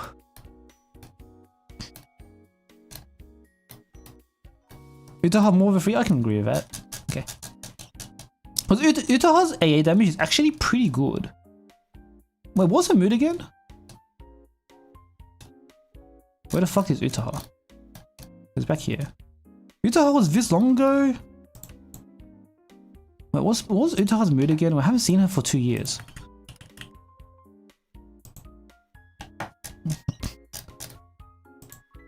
Utaha's bad urban. Okay, she gets a free. If she was good urban, I think she might actually be a 4. Because her AA damage is pretty good. Like SS urban will push her to 4. Haruka deserves a 4. Kayako can be a 5. Kaho is a 0. Yuzu no Aris is a 4. Toki. Is Toki AA good enough? No, right? You're like Serika is just straight up better. Izumi is just straight up better. Nonomi is just straight up better. Get Toki a free. Racer, no. Rumi is a free. Mina is a free. No, she's not. Someone can make an argument for Mina. Maybe a 2. Fuck it. Miyako, no. Saki. Is there ever a situation where Saki could vaguely be used for something? Did anybody try? I can't imagine, because Saki at least has the special sub, but I don't imagine you'd want to. That's a simp.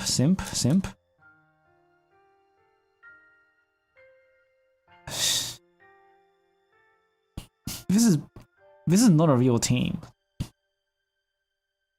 This can't be a real team.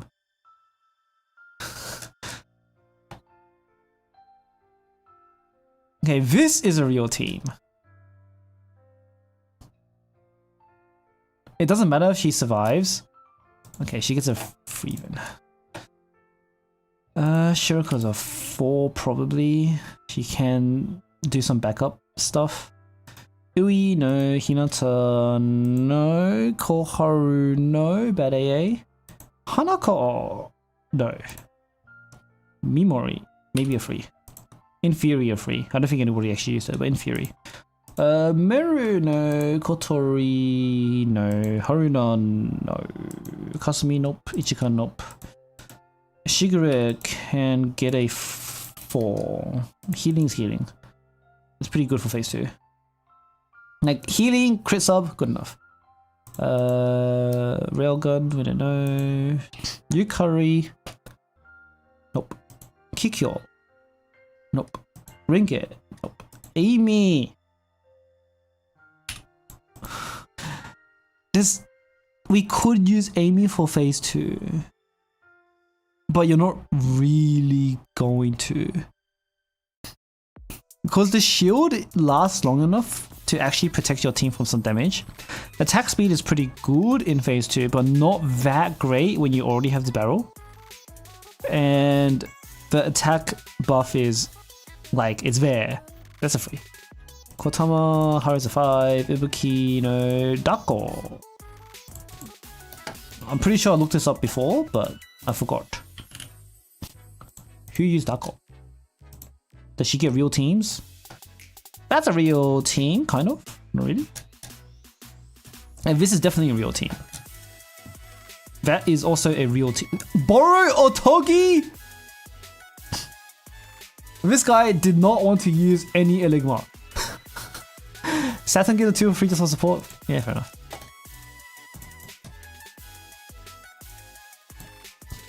Okay, this guy borrowed Otogi. Is Ibuki not usable in phase 2? You know what? True. Dako, that's a real team. Real team. Real team. What about Lunatic? I wish I could search both Lunatic and Thing at the same time. Oh. Every... no. Okay. Dako, real team. Used by rank 6, definitely a real team. That's a good 4.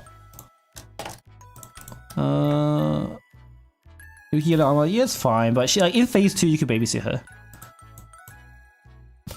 Not to call Ibuki a baby.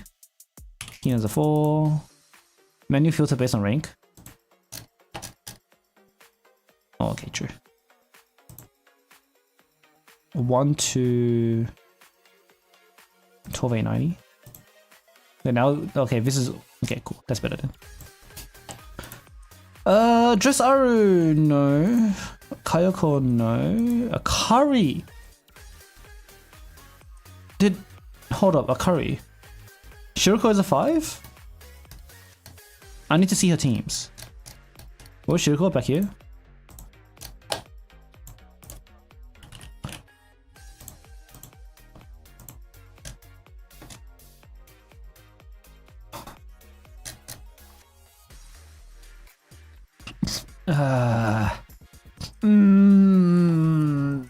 Yeah. Yeah. If she shows up on this RST, yeah. I hate it. I hate it, sure. Did anybody use Akari?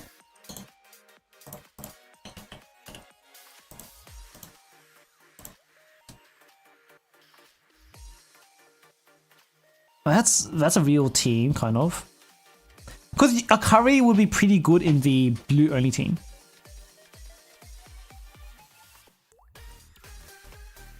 The blue only team with Akari is actually pretty good. That's a solid 4, I think.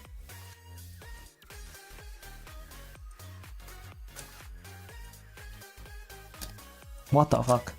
Oh, this was the 40-minute clear. Torment, Akari. That's a good 4. Umika! Jesus Christ, I have to think about this. Where do those people use the K?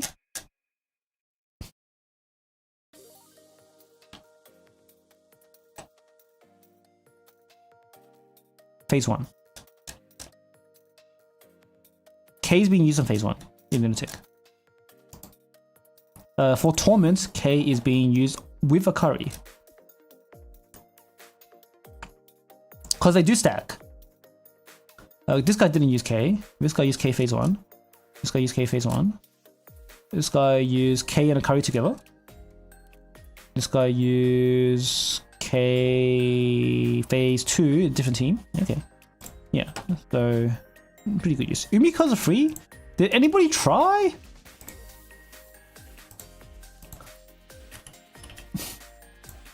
Because something people don't know, like realize, is that Akari's aura is actually a enhanced slot, not an EX slot. It's an enhanced aura, not an EX aura. But ended up not needing to field the team. Rank 111 Lunatic. Where's Umika? Oh my god! It actually works. I see it. I see the vision.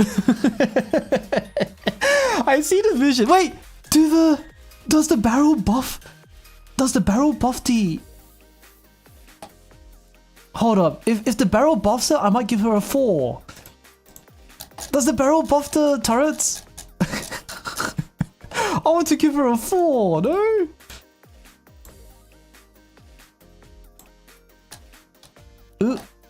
Ka e utaha ichika. Where's Umika?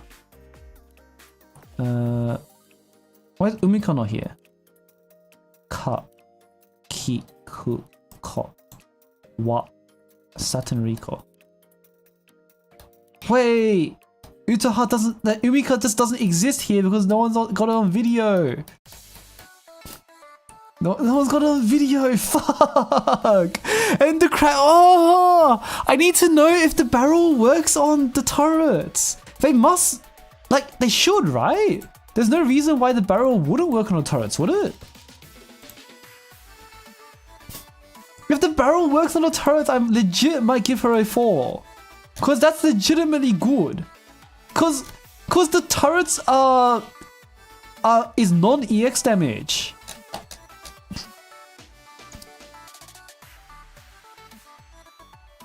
That's a 25% buff to all turrets.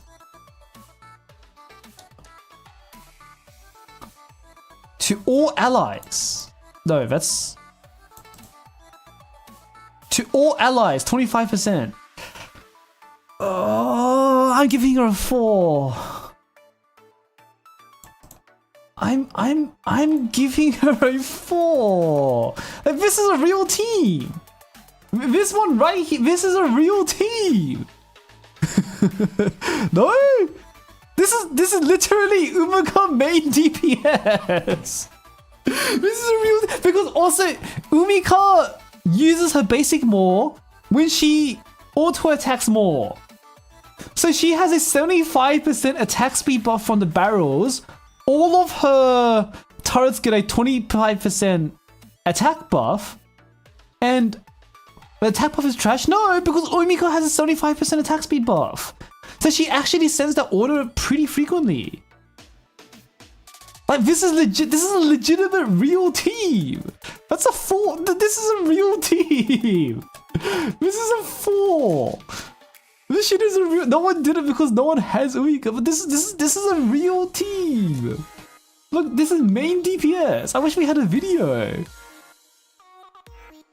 This is a real team. That's a 4.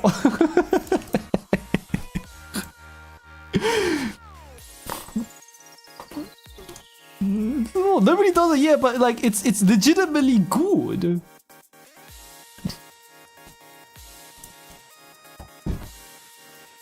Check clears that use Akari if it busts Akari then it busts the turrets. Okay. I'm pretty sure it does, but let's do our due diligence. Due diligence. Fuck. Whatever.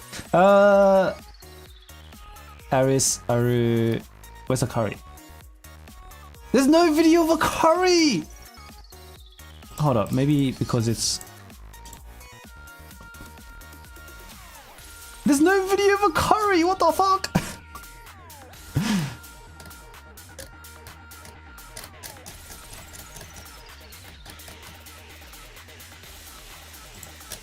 Sure, maybe the auto detector just didn't pick it up.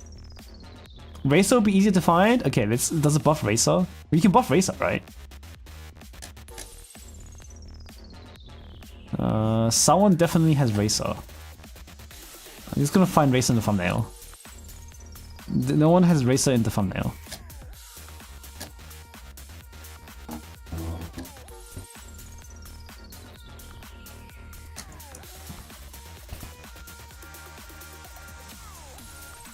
Just grab the Kenny clear, I already have it up. Oh, I do not have it up. Ken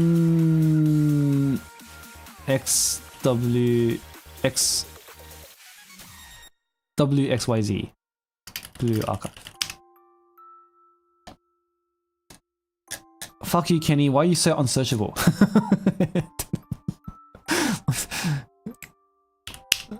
Is it free ends? Holy fuck. Why are you so unsearchable? Yeah, Racer. Racer should have a... So he summons Racer? Question mark? I can't see Racer's buff number. So right now it's 2 attack. So he needs to cleanse the barrel, because it should be after you cleanse. So he's waiting for that. And this goes up to 3 attack. So Racer does get buffed. Okay, cool. So that means the turrets definitely get buffed. So Umika's a 4. Kazusa is a 4. Yoshimi's a 4. Ari's a 4. Like, this shit is real. I'm doing it.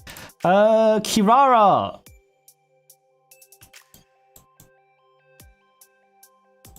Is this real? No, wait, no, it can't be. Ari's a 3? Yeah, fair enough. Wait, you reckon? Ari's kind of real in phase 1. Like, you run the whole band club together. I think Ari... Why is Ari a 3? Oh, do you mean original Ari? Hold on, my lights up. I need to turn my lights on. Oh. Okay, whatever. I'm okay with all of band being 4. Kirara's like a 3 though. Or a 2. Wait, can Kirara can kind of stack phase 2, but it's a bit ass. Her DPS is awful. Is it? Because it should be the same as Serika. It should be as good as Serika. Or a little bit under Serika. Because Serika is actually very strong. Bari is a bit under Serika. And they get stronger when they're together as well.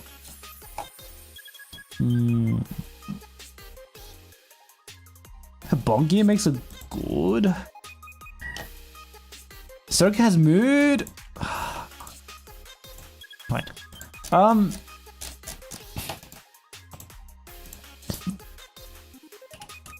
Did everybody try? 11k torment. I guess that's real. That looks like a 4 to me. This guy used Nico in the what the? What the? Oh, because he phased 1.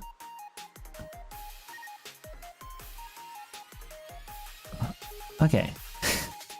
This is a classic case of copying homework and like, okay, sure.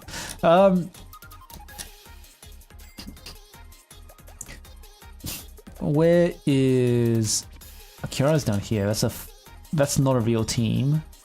This is a real team. Kiara might get a 4. These are kind of real teams. These are pretty real teams. That's a good 4. Midori Momoi. Can they pop claw? Can Midori pop a claw?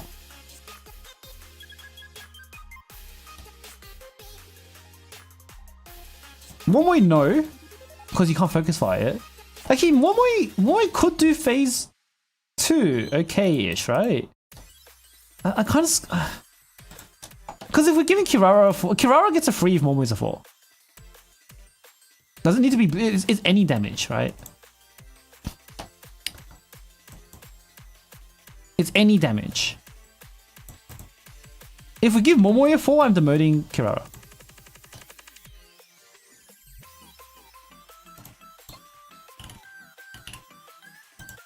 Well, surely people use Momoi.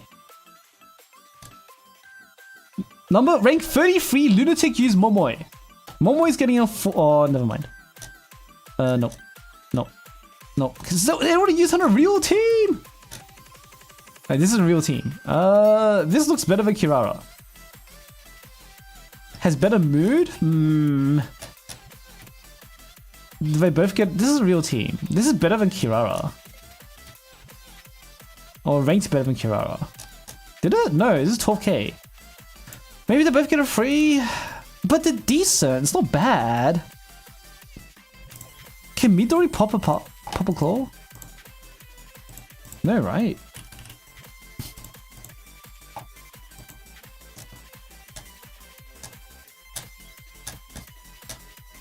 I'm pretty sure Midori can't pop a claw. That's like a fucking 3 or a 2.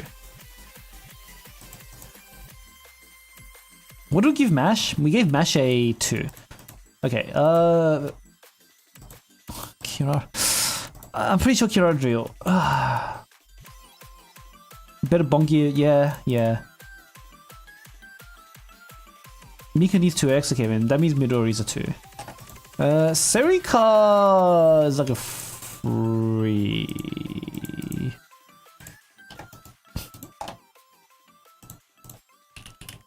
Anybody try?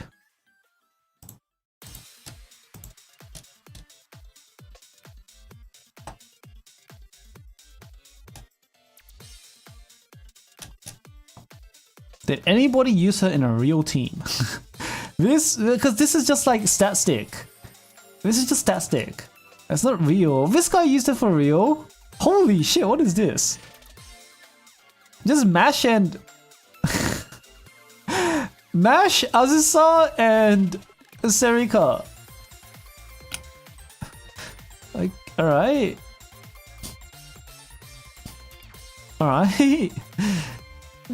Sure. It's not that real. I think this might be a free.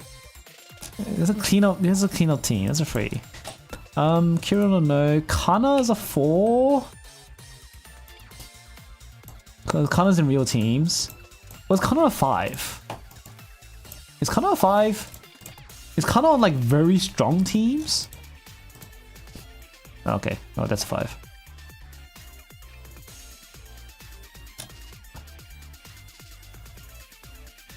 That's pretty, yeah.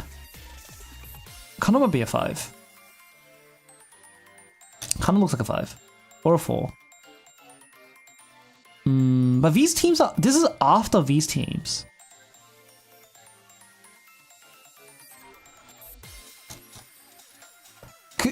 Is there argument to say that Kana is a 4, but Akane and Mutsuki is a 5? Are we giving this entire team a 4? Because we give Amy a 5. And I think Amy deserves that. Because Amy could definitely do that. Mutsuki's a 4? Is Akane a 5? Kirino's a buff? Yeah, that's true actually. It's like a 2 actually, or 3. Or 2. Is Akane can be a 5. Akane's pretty good. She does a lot of damage. If Akane's a 5, is the team around her a 4? Because Amy's a 5. I think I'm okay with Amy being a 5, but Kana...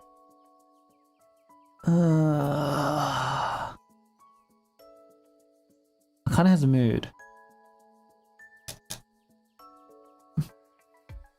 Because it's a real team. Because we're not gonna give Rena a 4, are we? But it's not the team, it's the character in and of itself.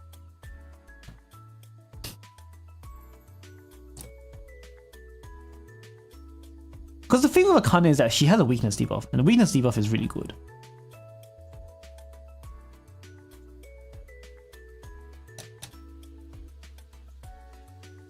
Like, I think this is, we can give Rena and Akane a 5 because independent of the rest of the team, Rena and Akane are actually really like you can put Rena and Akane on the same team, and the entire rest of the team doesn't matter, right? Like Akane could be anyone else here. It could be, or not almost anyone else, but the rest of the team like doesn't matter as much. The main part of this team, the core of this team is Akane and Rena. Everybody else is just kind of like cool.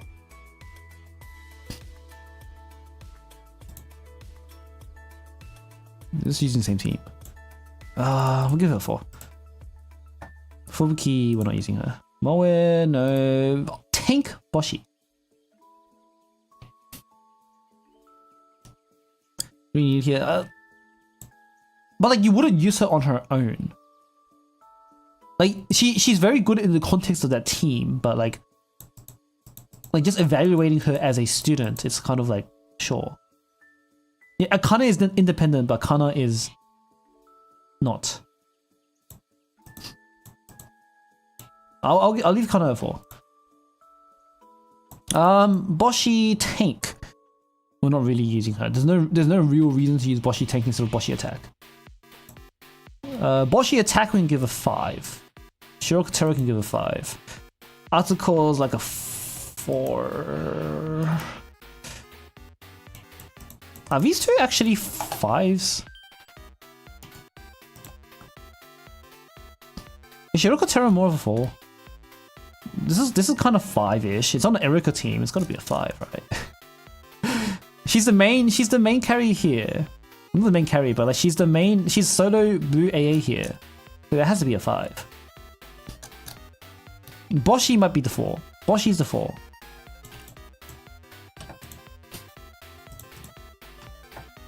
Saori. No. Hiyori. No. Chipao Tomoe. There's room for her. Attack buff and shield in phase 2 can't be bad. Hang on. Boshi was doing more damage. The thing is that, are you using Boshi in a real team? No. Let's look at Boshi first.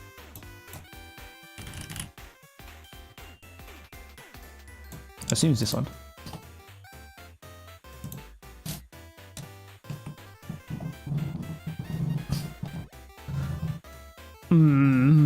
Maybe she gets a 5. The full blue team being 5 is valid. Yeah, I think I would agree. Like this is good. Like she's like these two working together is good. Oh, if she's being used like this, then she's definitely good. Okay. But she gets 5 then. Tomoe is like a 4. She doesn't have effectiveness, she's just attack buff, right? She's an attack buff. But attack buff and shield can't be bad.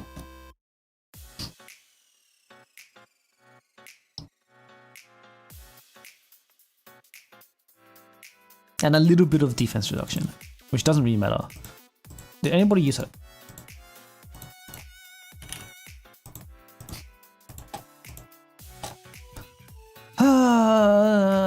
Tomoe, that looks like a 4 to me.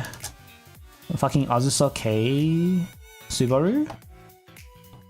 Using a, yes, it is DPS loss, but like a good buff is a good buff, and shield is great. This is a really weird cleanup team. What? This guy just used hustle. This is like 1 HP cleanup. This is a real team. This is a real team. This is a real team. No. What? Oh, that's not a real team. Sorry. What is K being used here for? Which one? This one? Oh, this one? No. Wait, what?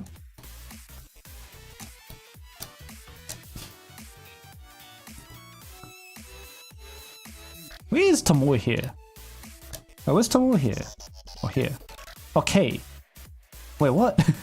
Maybe for you. Wait, no, that's not Subaru. For the others, what the fuck? Interesting. Who knows? he clearly lunatic, so he's clearly on a different level.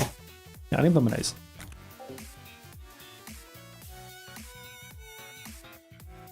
And get back. This is kind of a real team. Not really.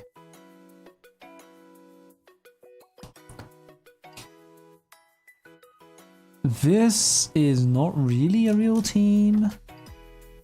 This is a bit of a real team. I can give Tomoe a 4. And these are bad teams. We'll give her 4. Now Kisaki gotta be a 5, right? Just in case I'm stupid. I'm pretty sure Kisaki is a 5. I gotta make sure. I gotta make sure. If she's being used on Toki team, I gotta. Yeah, she can be used on this team. Okay, cool. Okay. Rachel, no. Murray, let's give it a 2. Mine, no. Sakurako, we can give her a 3. Moving your team, I feel like she does have issues. Maybe a 3. She's a 3 by default and a 4 with effort. Yeah, like I mean, like 3 or 4 either way is like close enough, right? Give 3. Sakura can give 3. Satsuki, no. No, we can give her a 3. She can rock up to some really weird phase 2 team and just do a bunch of damage and leave. I mean that's okay. Yuka, no. Noah, no. Seiya. I feel like Seiya is a bit weird. Seiya's like really weird. Seiya used on the special team. We don't really have a space for her. I'm okay with Seiya being 4. What's Seiya on this team? What the fuck? Seiya looks like a 4 to me. Dead slot, yeah. If she's just a dead slot, then that's a 4. Where is Seiya on this one? Oh, okay. Like if we're doing this, if we have room for Seiya to be here, just to show up for the picture, that's a 4. Idle minutes at least a 2. Nah, true. You know what? We can keep her free. You can keep her alive. You know, these 3 get free. Seiya's like a free. It's not really real. She's just showing up as a just because you have literally nothing better. It's a dead slot. That's a free. Karen, are we giving Karen a 5? Like Karen has obviously proven her worth by showing up in top 1. But is that so good that we'll give her a 5? Like how? Wait, wrong Karen. How significant is that? Is there a video of this, by the way? What's the top Cleon? You call her a 4? I think so. Wait, is there a video on this? We're not giving Neo Haruna a 5 because she's on top Luna. Yeah, that's fair enough. Yeah. Does this guy use Karen? I want to see Karen in action. I think this guy doesn't use it. There's no Karen here. We'll give Karen a 4.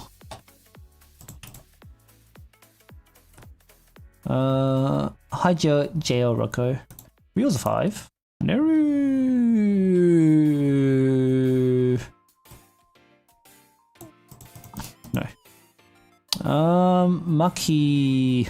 Maki. Maybe on a weird pro team. Senna, no. Jury, no. Izumi in Fury is a 2. Who the fuck has Izumi? Ray. No. Simiren, no. Saori. How Saori's AA? It should be. It's pretty bad because you can't stack it, right? You don't get any kills? That's like a 2. She doesn't die. You can deploy her and she'll do some damage. PD Jurubi is deployable at least? Yeah. Yeah, she's deployable at least. That's true.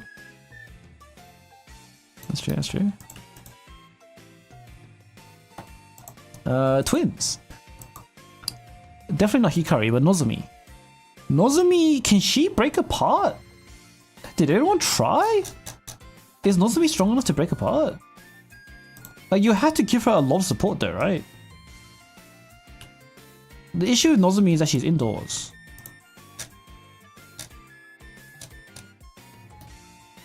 Phase 2? That's not a real team. That's not a real team. Nozomi gets a free. These aren't real teams. That's not a real team. This is kind of a real team, but like it's that's still free. Nozomi, it's kind. These she gets free. Aoba is Haruka tier. Give it a 4. Nia is like a free. Pina is like a free. Nagusa no Natsu.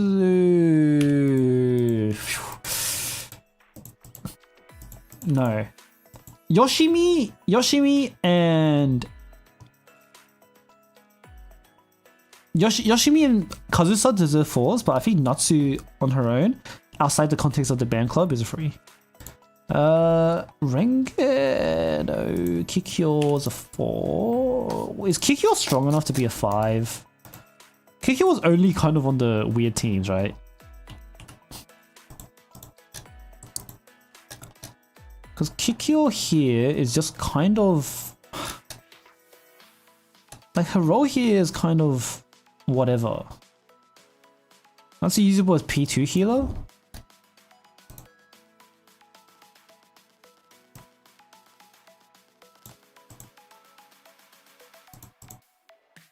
Okay. Nah.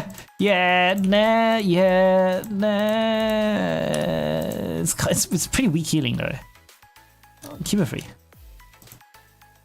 But Kikyo we keep 4. Yukari no, Ichika 4. Focus Fire is pretty. The reason why Ichika is getting 4 is that Focus Fire is a core element of the Focus Fire team, or the AA team. So we'll leave it like that. Say it's a 5. You don't do mechanics, so you have to be a 5. Is Amy battle a must? No. If you're willing to raise Otogi, Amy battle is not a must. For Torment. For Lunatic, you probably want Amy battle, yes. Mika's a 4. Eri... Can Eri break apart? Because Eri's urban, right? Surely Eri can break apart. Fucking, let's go. Surely someone tried to use Amy to break apart.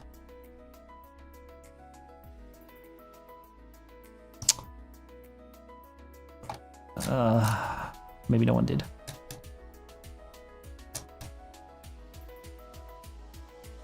Okay, then Aries are...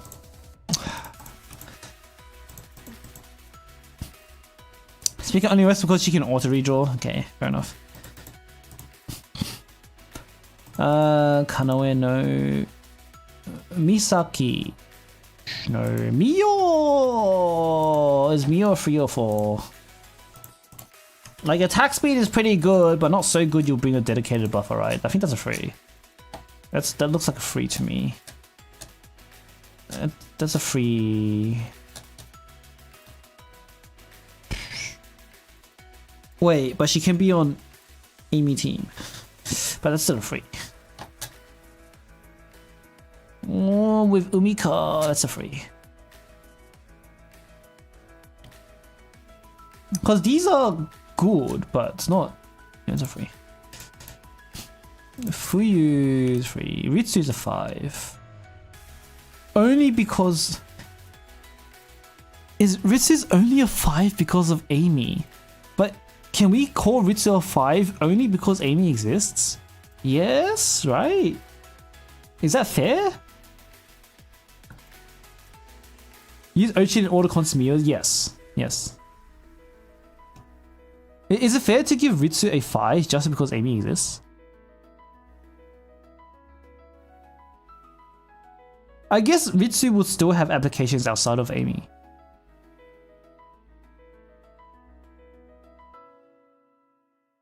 Ritsu can be standalone in phase 2, that's true. Never give her a 5. Ritsu will go to Super from Amy, that's true. Okay. Racer should be a 5 because she shows up on the common blue team. Suzumi's 5. I'm not doing 0.5s. Better phase 1, yeah. I mean, I think it's fine. I think Ritsu can be 5. Super is a 4. Secondary option.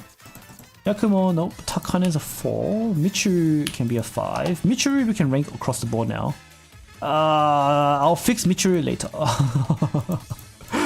I need to fix all of the most recent releases. Like, this is technically, like, we know that to be pretty good.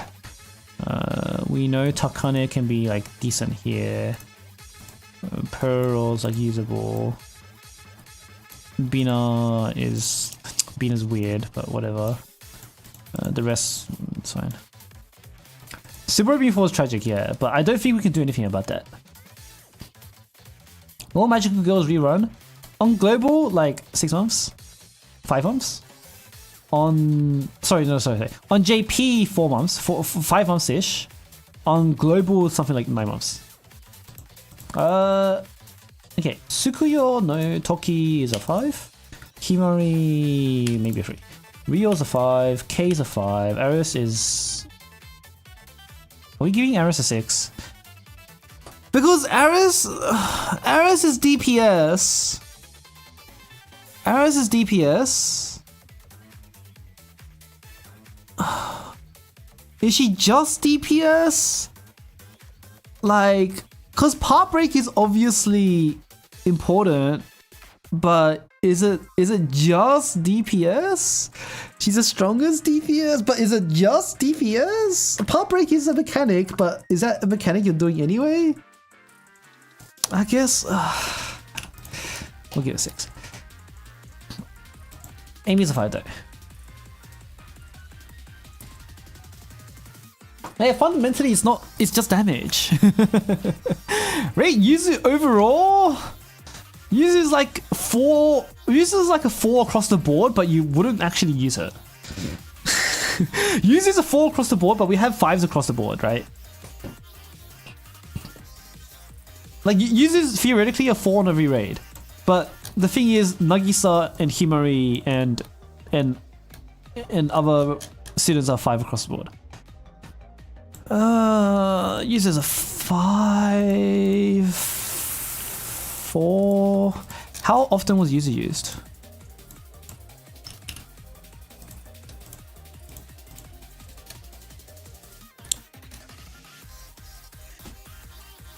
I think Yuzu can be a 5. Yuzu could be a 5.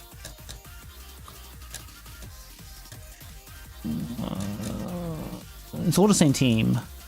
It's all the same team, yeah. Sure. Koyuki we can give a 5. Konoka we can give a 5. Rena we can give a 5. Akane is a 5. Otogi is a 5. Nico's a 5. Kurumi is a 6.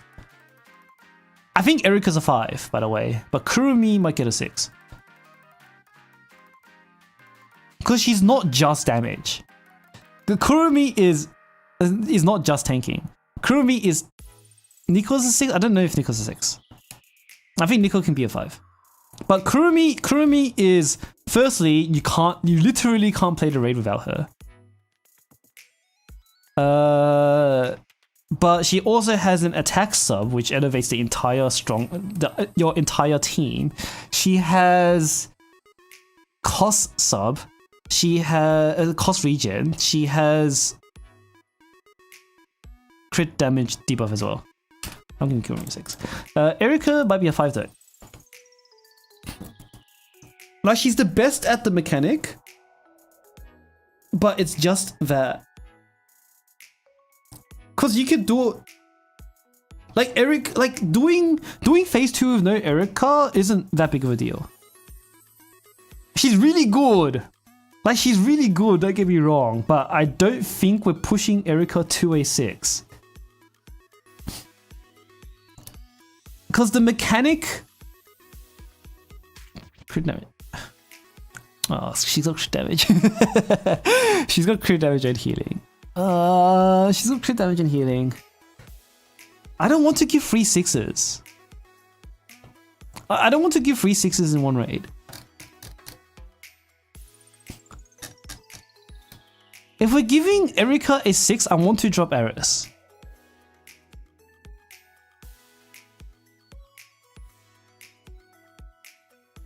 Cause like, again, fundamental, because I can, the reason for Erika being a 6 is because she does a lot.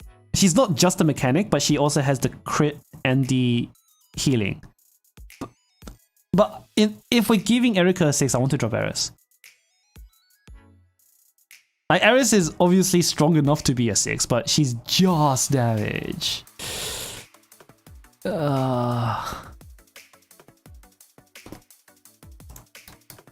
I don't know. I'm giving Eris a 5. I'm giving Eris a 5. Because the argument is that she's like, I don't know, just damage by itself is not good enough to be a 6 for me. Like, she needs some kind of weird like hyper utility. But she's not really doing that. Like, these two are like mega utility. You can't really not have. This is a 4. Haruka's 5.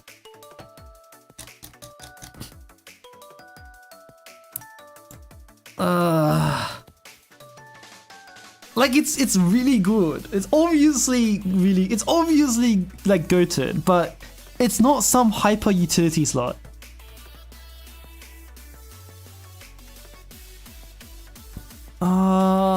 And she is flexible, yeah. Because if you look at our other 6s, our other 6s, we've never given a DPS a 6.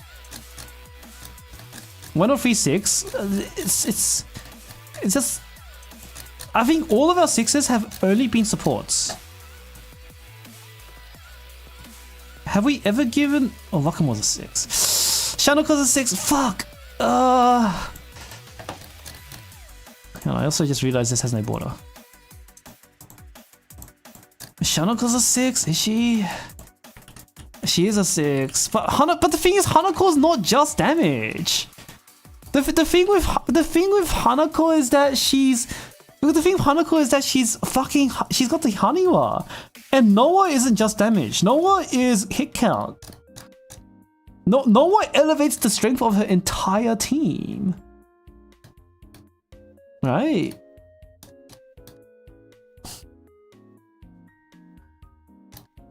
She looked better than, yeah, but that doesn't mean much.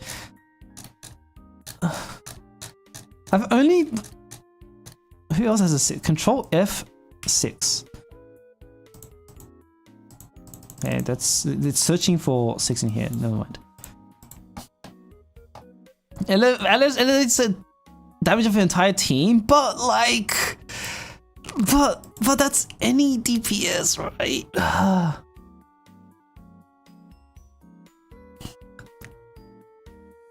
Like, is Aris? Can we really say Aris is utility? But she does it better? But we're not giving Dina a 6 for Hieronymus. No. Because what's the line between Aris being a 6? Okay. If you're arguing for Aris being a 6, what's the line between Aris being a 6 for Drumbaka, but Dina being a 5 for Hieronymus?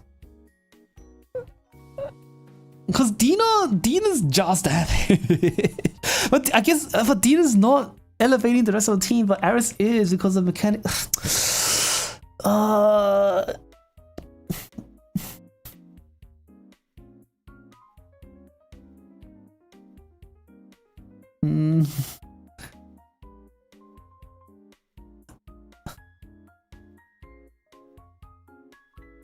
No one does Tongan, but that doesn't mean, yeah, no one does the raid without Kisaki either. But we're not giving her a 6 everywhere.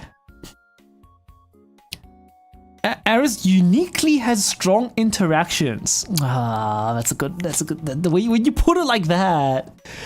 When you put it like that. Damage is a utility? Fuck.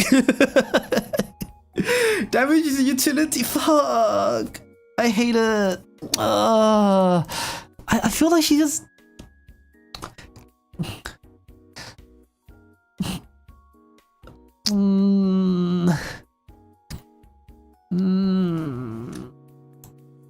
Damage is a utility.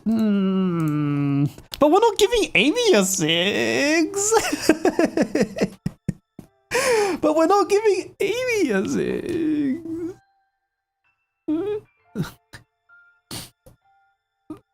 So why is Amy not a 6, guys? She's a 5 for Shirokuro. Yes, agreed for sure. It's hard. Okay, so then, Aris is a 6. Then what? I want to hear it. Why is Amy not a 6? I think I know why Amy's not a 6, but I want to hear you guys say, why is Amy not a 6? Right. If Aris is a 6 and damage is utility, why is Amy not a 6? Amy is niche, but we can't. No, because you can set up Amy to do what Aris is doing. Faster and enables Amy? No. Amy's nowhere near Aris damage. Not necessarily. It's Aris does like 130 mil. Amy does 100 mil. Like 6 to mean, but 6 doesn't mean you can't, like 6 by itself doesn't mean just like being able to clear the raid without them or not. Like these are like extremes. Like these are completely next level tier of utility. Where's Amy any red AA DPS? That's not true though. Was Amy's hyper carrying to the point where she is sole DPS, just like Aris.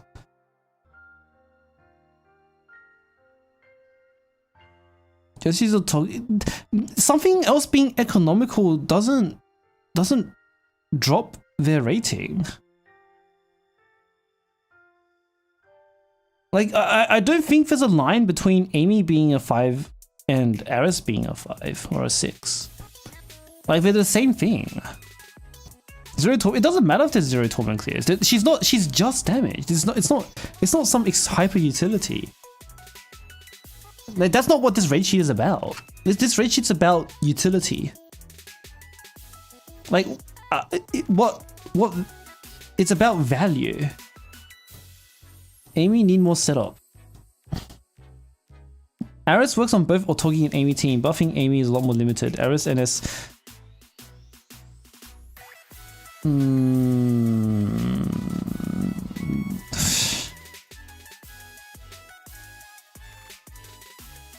If Wakamoe wasn't given a 6 for Yesod, it shouldn't change here. That's what I'm thinking.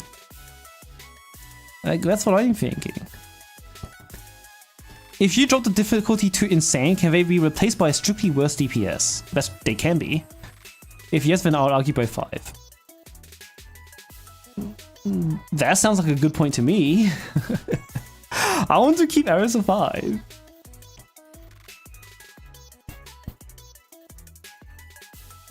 Wakamoe's red armor for Yesod. Like, it's just damage. And they are different because Aris, because the part break is a mechanic, right? The part break is a mechanic, but you can't. But like every DPS, but the thing is, every DPS inherently can do the mechanic. Well, to a point. to a point.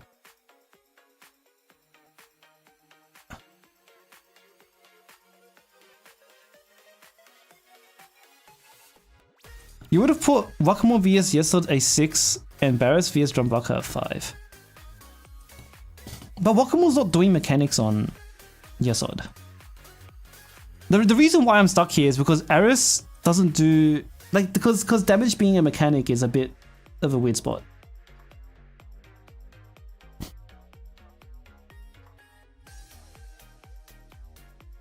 I think both are valid. I think both are perfectly valid. Damage reduction avoidance is a mechanic. You reckon? I think that's a weird framing of the word mechanic.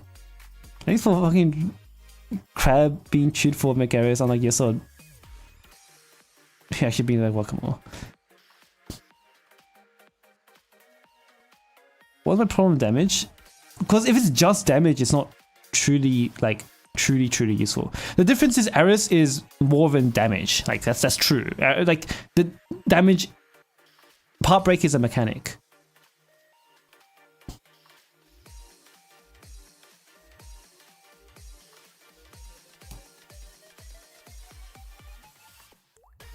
She bypassing a mechanic of the boss. I don't know.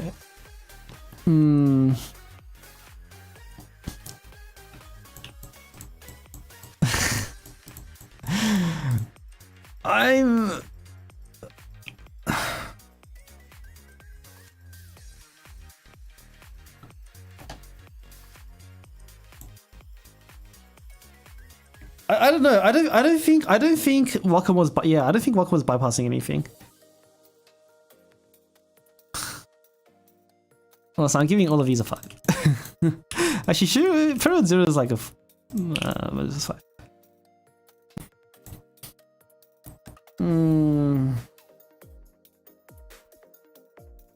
Wakamoe working in Yeso is wrong? Not necessarily, I'm not saying anything. Like, I don't think damage is really bypassing anything. Like, it's just damage. I'm okay. Wakamoe being 5 for Yesod is like not debatable. Like I'm not debating that. I think I'm always going to give Wakamoe a 5. I'm just saying what is the line between Wakamoe being 5 and Yesod and Aris being 6. On the premise that Wakamoe is a 5, what is Aris being a 6 here? And under that premise, right, the reason why Aris could be a 6 is because damage is a real mechanic in Drumbaka for the part break, but damage is not a mechanic in Yesod. Damage is just damage, right? And part break is very important to raise the rest of the team's damage. Except that she is the team.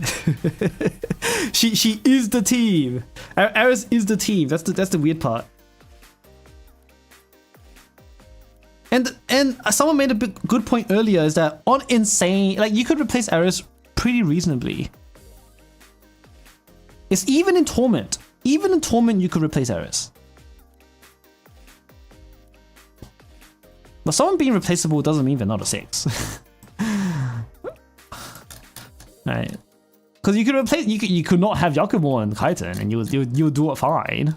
But Yakumo is like super utility, right? Because she increases the whole team's damage by like 200%.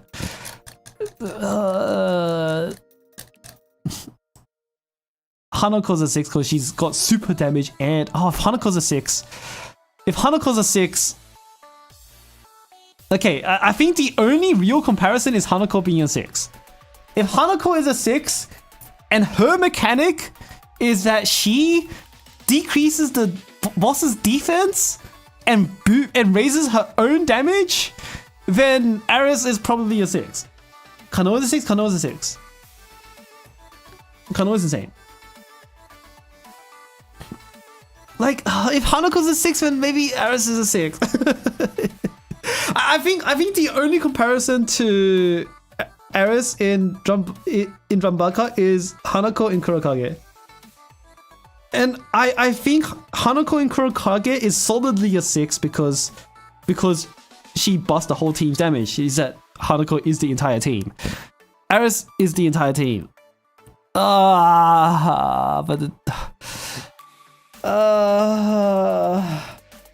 Wakamoe, no, but Wakamoe's not doing anything.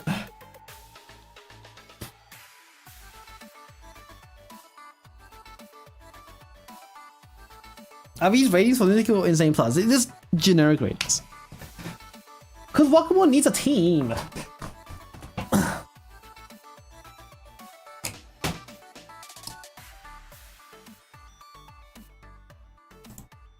Misnomer.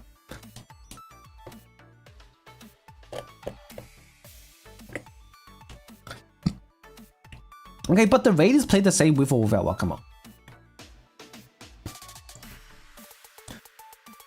Like, if you don't have Wakamoe on a team, you're still playing the same raid. If you don't have Aris on a team, you're not playing the same raid anymore. You're fundamentally changing the way you're building the team.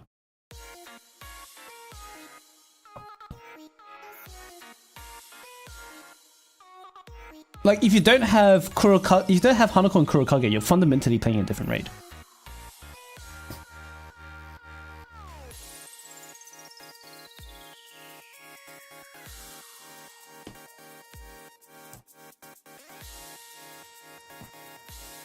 If you don't have Yakumo and Kaiten, you are playing a different raid.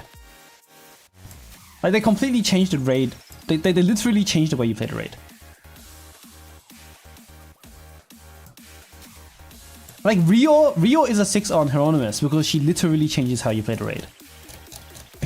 Hoshi is also a 6 on Hieronymus because she literally changes how you play the raid. Like, Wakamoe's red armor technically changes how you play the raid, but it's not exactly what we're thinking about here. And like Nagisa's a 6 on Gregorius because she also changes how you play the raid.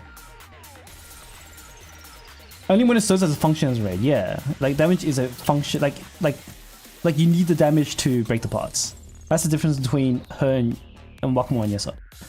Like, you don't need damage. You don't need Wakamoe's damage to do any mechanics. Whether you have her or not, you're doing the same. You're doing the same thing. Like, Hanako's defense debuff fundamentally changes your approach to Kurokage. I gave Tomoe a 6. Like, apparently Tomoe on Gods is controversial. I'm always going to stick by that. Tomoe changes a lot for how you do Gods. And then, like, I think anybody actually with Tomoe and anybody that did Lunatic with Tomoe on Gauze knows that Tomoe is a 6. Anybody that rates Tomoe lower is someone that didn't do Gauze with Tomoe. Tomoe fundamentally changes how you play Gauze. Same thing with Kanoe. Like, Kanoe and Perazilla is just like is something in screen. Who's a 6 on Yesod? Who did I give 6 of? Is there no 6s on Yesod? Everybody's just a 5. That sounds about right.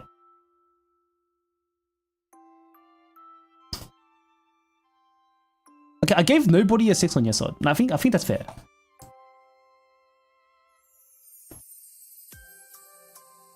After Arisen Cake coming out. How's Suzumi not a 6 for Yesod? You know what? Is Noah a 6? Oh wait, was Noah the 6? Hang on. Hang on. Noah might be a 6. Suzumi might be a 6. Okay, I don't think I'll put Suzumi gets a 5. I think Noah's getting a 6. Wait. No, Noah's a 6. Noah's a 6. Sorry, so Noah's a 6. She quadruples your damage.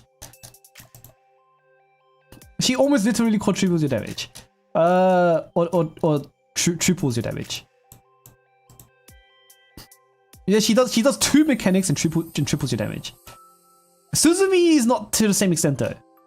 Suzumi is good, but not Noah. Suzumi is really good, but she's not Noah. she's not Noah. She's not Noah. I'll keep Suzumi at 5. I just hate that Drum Barker has 3 6s. Yeah, she's the only one, but like in theory, like more if more come out. Okay, because never again are we going to get another Noah. I'm pretty sure. Like, why would they ever release another character with defense debuff, focus fire, blue armor? Like, why would they ever do that, right? But they could easily give us more Suzumis. That's not really a real argument, but like I'm trying to point out like how unique Noah is, right? Like this, like Noah does something no one else can. Yeah, I'm okay. Whatever. We'll keep the 3 6s. Because if we sort by who's 6 in Hieronymus, let's sort by here. Vito. Yep, okay. Hoshi Ryo. And this is just Yakumo, yep. This is Nagisa, yep. Geb is nobody. I almost gave Murray could be a 6. I'm okay with Murray being a 6, but I'm gonna leave her at 5. I'm okay with that. Kessid is nobody. Bina is nobody as well. And Bina's a really weird situation. Yes, that's nobody. Hovercraft is Noah. Where's Noah? Did I not give Noah a 6? Did I drop her? I think I dropped her. Well, I remember Noah being a 6 at some point, but I think I dropped her. I'll keep her at 5. But I think when I first made this, she was a 6. Wakamo, yeah. Goz is Tomoe. Shirakuro was nobody. Makoto, I think Makoto. I want to see Lunatic before I give anybody 6s on Kessid. Maki would have been a 6 in the past, yes. We'll reevaluate Kessid when we get Lunatic Kessid. For now it's fine. It's good enough. Kanoa is fine there. Fucking 3 6s, so many. Yeah, Evan. Yesod is just Noah. Okay, I'm fine with that. Okay, no, I'm fine with all the 6s we have. Oops. I'll leave it at that. Right, hang on. I should sort A to Z first, and then I sort A to Z here. Is Kanoa really a 6? I I'm okay with Kanoa being a 5. I'm okay with her being a 5, but I think she... Why not give at least one 6? Because there doesn't have to be one. Does Kotomo count as 6 for hot? Nah.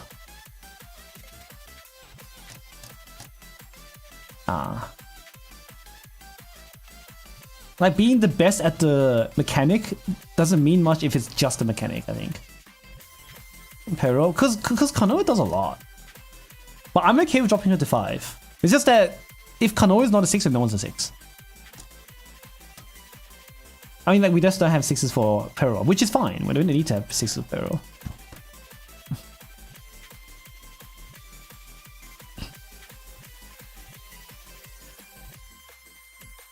Kanoa doesn't really feel like a 6. Even in Torment, I think even in Torment, Kanoa would elevate your play. Does she? Is she too close to Natsu? Cause Kanoa's extra cost does actually change how you play her team. Cause you can't just put Natsu in there. If you throw Natsu in there, then the team's like a little bit different. She's got so much kit, yeah.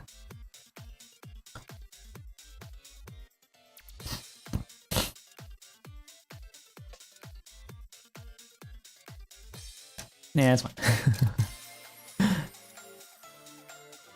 A parallel Lunatic rerun, yeah. I think until we get a rerun, we can drop it to 5 on a rerun. Because it's custom mechanic. Yeah. No, the cleanse is the mechanic though, right? The cleanse is the mechanic, and she has other utilities that elevate the whole team. Whereas Natsu doesn't. Natsu has the cleanse, which is the mechanic.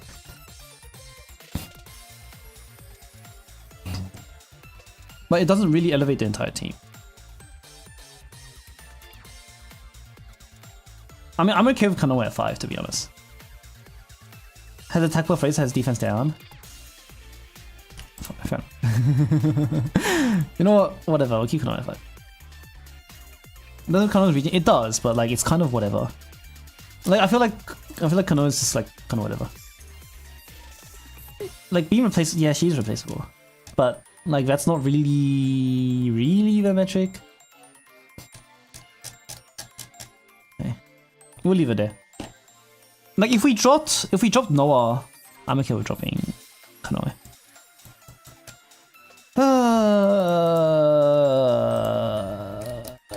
Yeah. If we had tiers between 5 and 6, then she'll be that. She'll be that. And I'll give Aris that as well. Like Aris is like a tier between 5 and 6, but we don't have that tier, so well we lose that nuance. Unfortunately, at the end of it, like in tier lists, you know, you can't capture the nuance of the archive with numbers. Which is what the text is for, but I'm not exactly being useful here. This is not exactly useful. Oh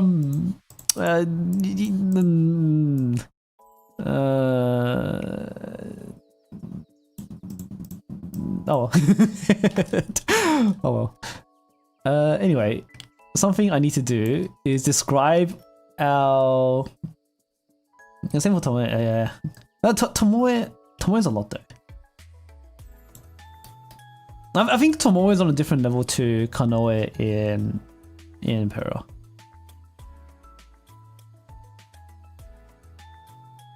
Does stocks notes even count as stocks notes? Nope. That's why it's /short notes. It says /short notes. Anyway, I think guys, I think we can move on from the rating talk. How about we talk about the release schedule? So we've got our releases here, and we can talk about the release schedule. So what are we looking for between now and Mutsuki, and what would you pull for, and how are each of these students rated outside, well, for Drumbaka and outside of Drumbaka? I mean, we know they're rating for Drumbaka, but you know, what are our pool plans considering them also outside of Drumbaka? For Amy, I want to see if the pre-analysis holds up. As AoE attack buff is on par with other key attack buffers. This can be non-caps. It stacks with other non-aura attack buffs. K's AoE attack buff.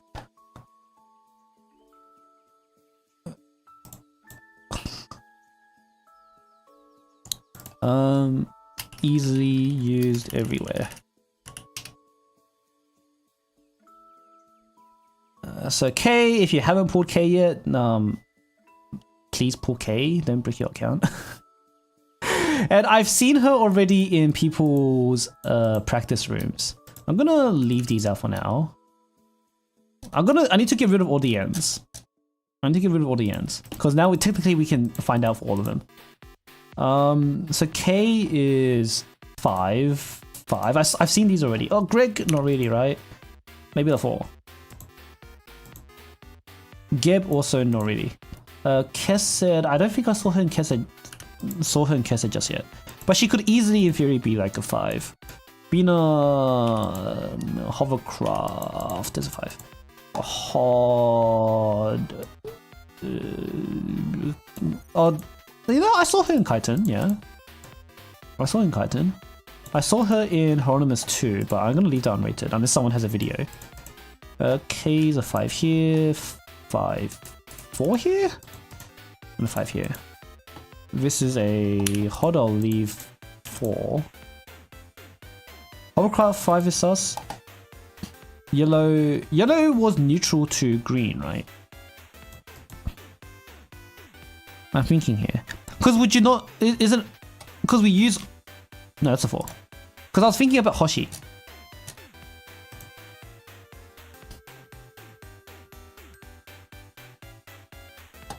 For Shirokuro, the issue with Shirokuro is that she's dead. The issue with Shirokuro is that she has 850 range and she's dead as fuck. There's no safe stop for her except for phase 2, weird phase 2 teams.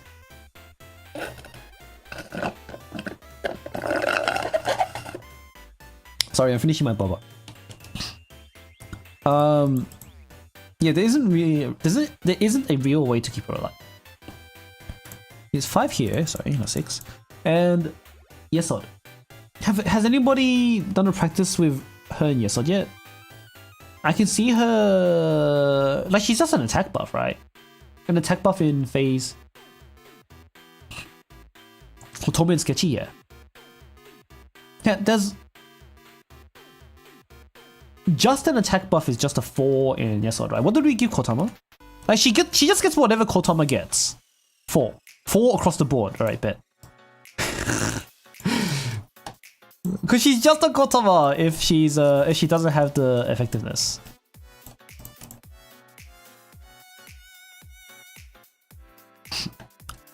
Okay. Amy we know. Amy, we've seen her be main DPS in Kaiten. I think I saw a video of Amy in Hieronymus. But light armor is a pain in the ass. And then these two I'll leave out. Yeah, I'll leave that for now. And then if you want to talk about Amy, let's see, what did I say? A unique character who converts any ASP loss applied to into damage.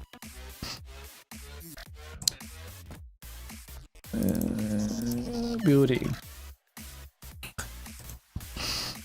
If enabled, easily a top tier DP.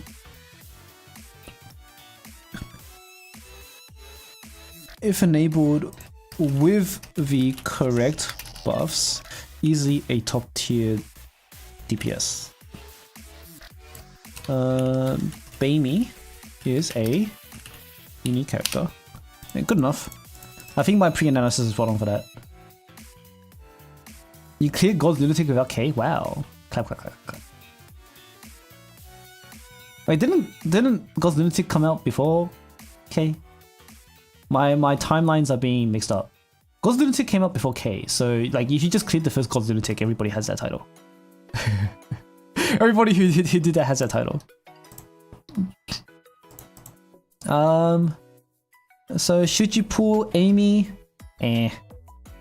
For Drumbaka, you'll get away without Amy on Torment. Lunatic Clearers, you guys are on your own, but for Torment Clearers, you can get away with no Amy on Drumbaka. If you want to pull for Amy for Chiton and Hieronymus, I think Amy pull for Chiton Lunatic is legit.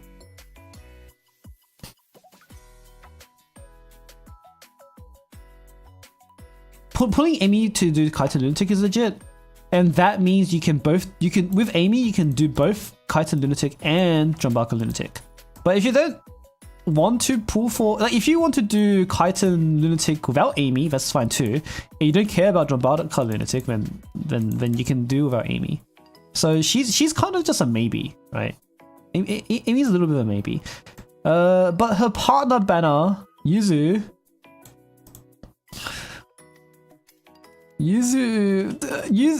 kind of looks like that.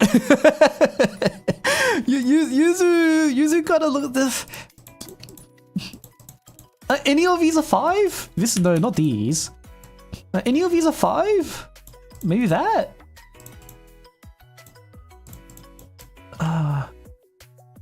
Cause the thing is that Yuzu is very flexible, and Amy could be just a very good bonus on top. 5 for Pearl.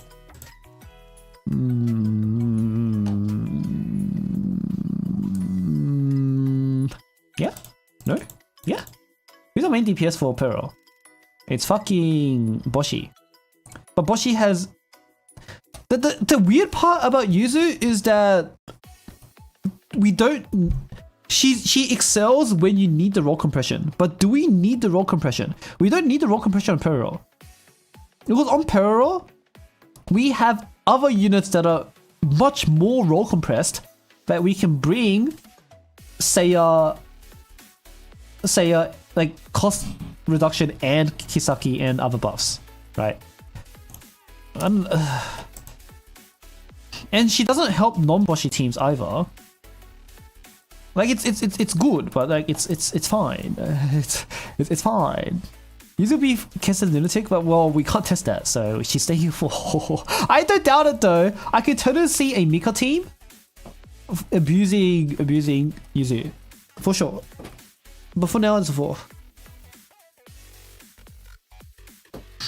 Her being special, I mean, it's roll compression. Roll compression is always good. Yuzu Amy's to skip for non-lunatic. Yeah, for non-lunatic. For non-lunatic, you have more important pools. If you're a non-lunatic player, you need to be... Well, not need to be, but like if you just want breadth of content and you don't really mind skipping lunatic, you need to have Kurumi and Nico instead. Non-lunatic, as long as you have the budget for Kurumi and Nico, like I think Kurumi and Nico are strong enough that you want 400. Say 400 for Kurumi and Nico, and if you get them in 200, cool. If you don't get them in 200, I think they are worth the 400.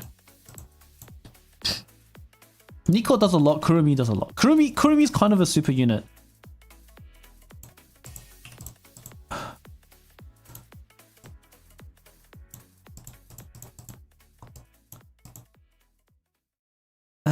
Is Kurumi a super unit?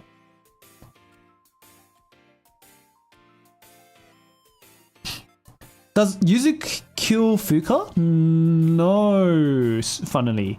Because Fuka at the end of the day changes your rotation, is Pot of Greed. But Yuzu is not Pot of Greed. Yuzu doesn't cut your deck. Because Yuzu will still always show up and like you're like, oh shit, I already used Yuzu on my DPS. I can't use Yuzu on my DPS again. I have to use my Yuzu on someone else. So it uses the same area as Seiya and Ui. It's slightly different. Hang on, let's do it. Before I get to Kurumi, let's do it one by one. Yuzu will keep it across the board. How good are the foxes? Erika better. Pull the foxes. Because the foxes are generically useful outside of Drumbaka. Kurumi is just a really good unit. Next, and tell us what the cleanser for. Wait, hang on. Yuzu's analysis. Same free cost per use has unique application compared to 201. Can be... this can be confusing in standard comps.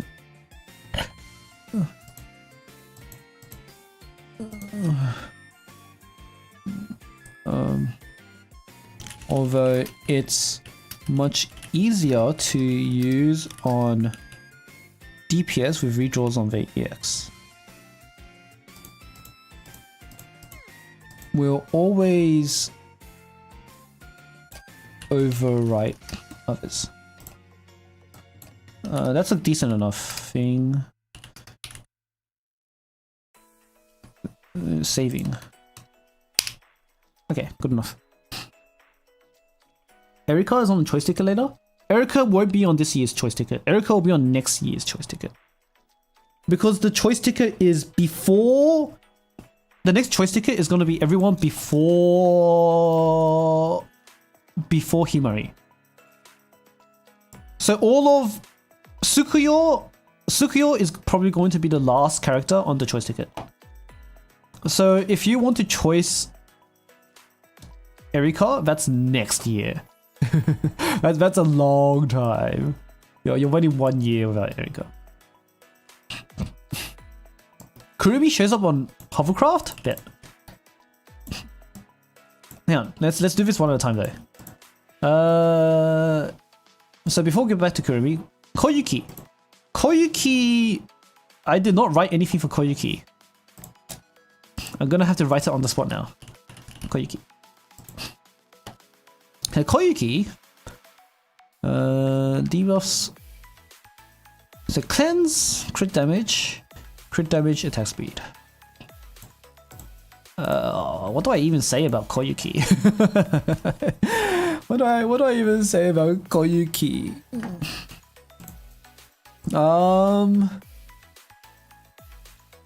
Generally speaking, Koyuki's role as a crit damage buffer is fine. She's fine. She's fine. Because cleanse is because the crit damage by itself is is kind of mid, to be honest. It's the cleanse roll compression. On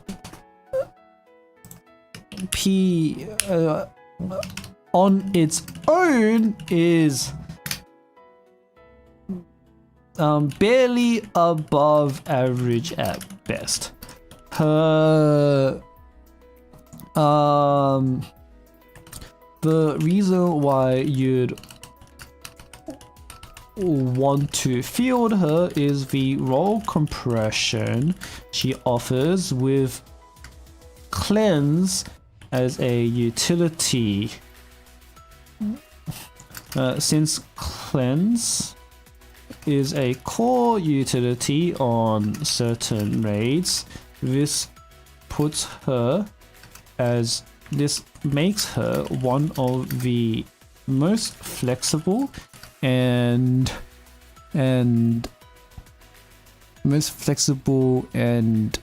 is there another adjective here? So I think Koyu can be really, because you can cleanse the curse, so Koyu can be really cool on Hieronymus. I'm just gonna give her 5 for. Is it LE buff? It is an LE buff, yeah. Is this makes her one of the most flexible choices for doing mechanics and increasing the output of your entire team.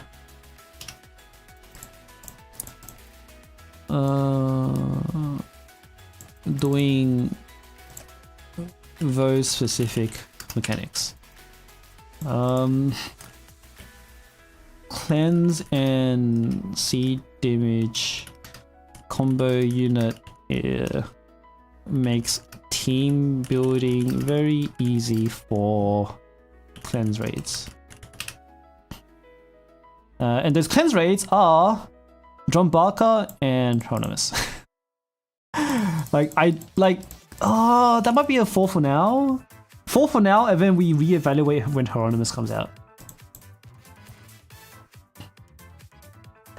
Hey, Brute Force is Nico of Clint. Yeah, I mean, I did it for... Did you see my Arius squad testing? I put Nico with Arius squad, and Arius squad at 3 stars does 25 million damage to Hieronymus with no Shoshi. Right, 3 stars sorry, or 4 stars sorry. No, I don't doubt it. Do we need cleanser else? Pearl's a good 4 here.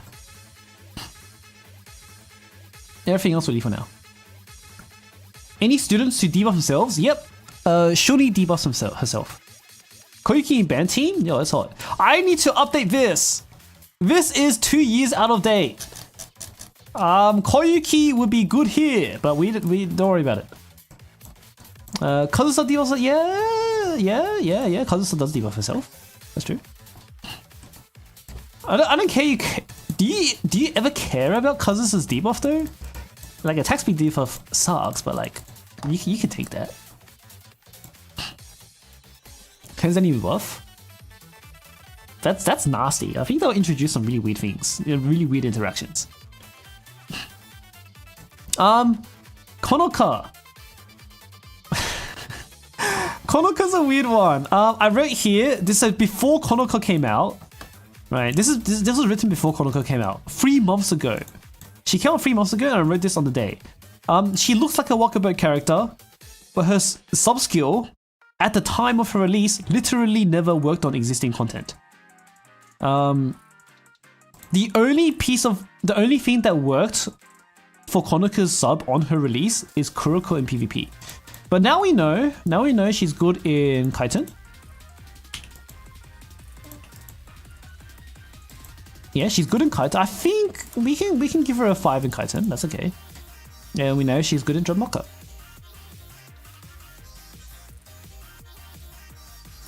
You need to actually cleanse to proc Koyuki's decent crit damage buff. Wait. And increases, if the debuff is removed, increases by 3 times. Yeah. Yeah, because it's pretty mediocre without the cleanse. With the cleanse, it's 45, right? Actually, wait, you're right about that. I should say, is barely passable. Is barely usable. Is something you should not seriously consider. 15% is pretty ass, actually. Thanks for bringing that up. Anyway, back to Konoka.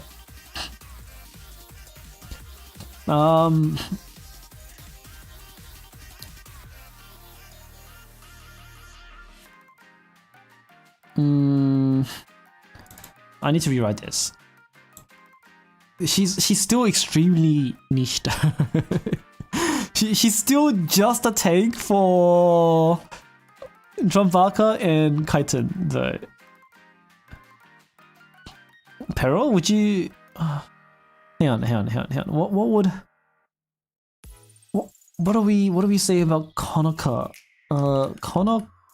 Konoka, because without her sub, she's kind of just a generic unit. Without her sub, she's a very generic unit. Like, she has uses for... I don't even think this is good for Wakamore.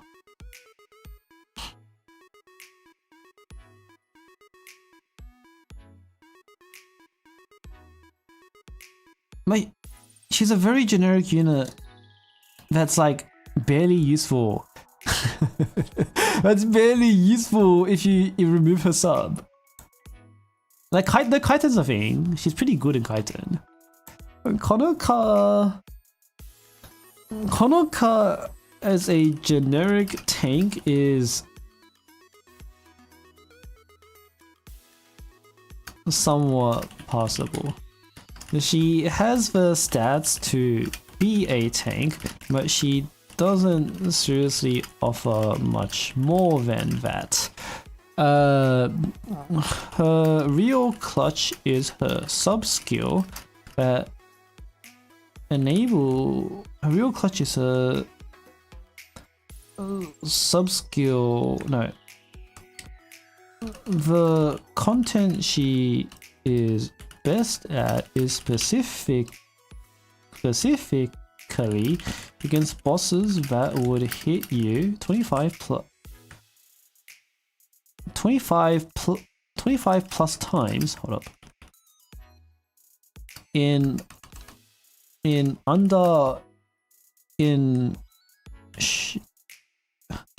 25 plus times. Well,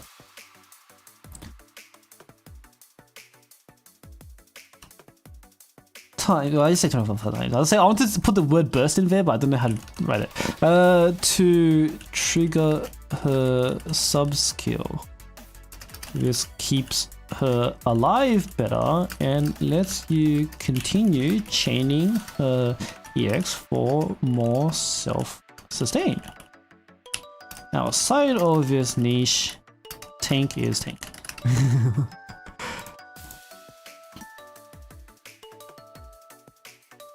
Yeah, good enough, but like,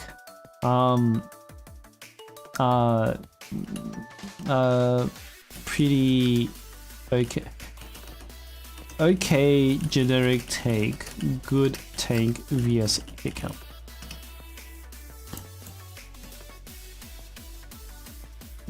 I think that's it. There's not much. You're not really doing much or. I like what you write Creeper, but I just keep it in my words. Sure. Okay, Renna. Renna is actually a decent pool. Renna is actually a very good pool. Well, we've had videos already of Renna, Nagusa. I need to add Nagusa to this. Renna and Nagusa as a combo, clearing Gregorius, Torment, Lunatic pretty well now. 5 for Gebra. She can get a slot, I think, for Hieronymus. Actually, might be multiple new words. No, true. You're 100% you're right. 100% correct.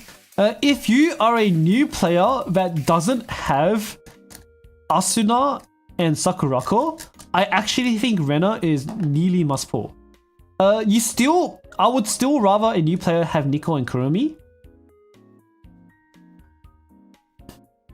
I would still rather someone have enough gems for Nico and Kurumi, but if you can budget for Renna, that would be just as good. You're actually so right on that. So in terms of new player pool player, Renna is really good. If you already, for a older player that already has Sakurako and Asuna though, that is harder. That is a much harder question. I think a player that already has Sakurako and Asuna, this is a maybe. Again, you have to budget for Kurumi and Nico, that's more important. But you can strongly consider Renna. There's an argument that Renna beats Nico in new player utility. I agree with that. Because what you could do is that you could do 200 on Renna and 200 on Kurumi as a new player. And Nico you come back to as a rerun. Right? If you're a player under 6 months old, like you joined on Rio and Himari banner for the free 100. Right? You joined a Rio Himari banner for free 100, or you joined during 4.5 with Seiya and Mika. If you're this new, oh wait, no, people who joined at this time might have Sakurako. Because we had a rerun. If you pulled for Murray and you missed Sakurako, then Renna is still a very strong pull. Nico, because the thing with Nico is that I'm going to assume you have Kisaki or Seiya. And at the moment, Kisaki and Seiya teams will provide far more utility than Nico. We haven't had it yet? Okay.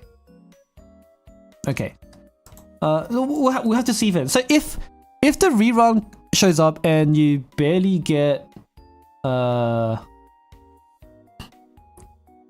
who's a better pool between Nico and Kurumi? I think it's Kurumi. because Nico is generically good, but as an older player, do you need generically good characters? Like, why are you pulling generically good characters as an old player? Right? You already have Kisaki, you already have Seiya, you already have even niche characters like Himari, Battle, and Ako, and other OG Himari, and you have like everyone else is generically good, right? Like if you as an older player, like I don't think you're pulling for generically good characters like Nico. You pull for Kurumi instead, who is like going to make or break the content you do. Like she's literally going to make or break content you do. If you don't have Seiya or Kisaki, then Nico becomes pretty strong. But I think the amount of people who don't have Nico, Kisaki, or Seiya are diminishingly small. But if you do exist, if you don't have Seiya or Kisaki, I think Nico is probably the spark over Kurumi. But if you have Kisaki or Seiya, then I would probably do Kurumi because she actually makes or breaks whether you can do some of these content.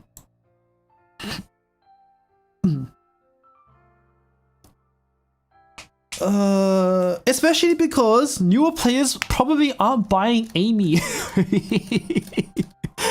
I think Amy is one of those characters where you should instantly max from shop, especially because JFD coins are like pretty easy anyway. But newer players, how long does it take to max Amy? Amy Rena's a 4 for Kaiten? Bet. Because we can do Sasuke teams. But Amy, hang on, you get 50 shards a month. 50 shards a month. You need UE 40, which is 500 and something. Hold up. You need 100, 120 is 220.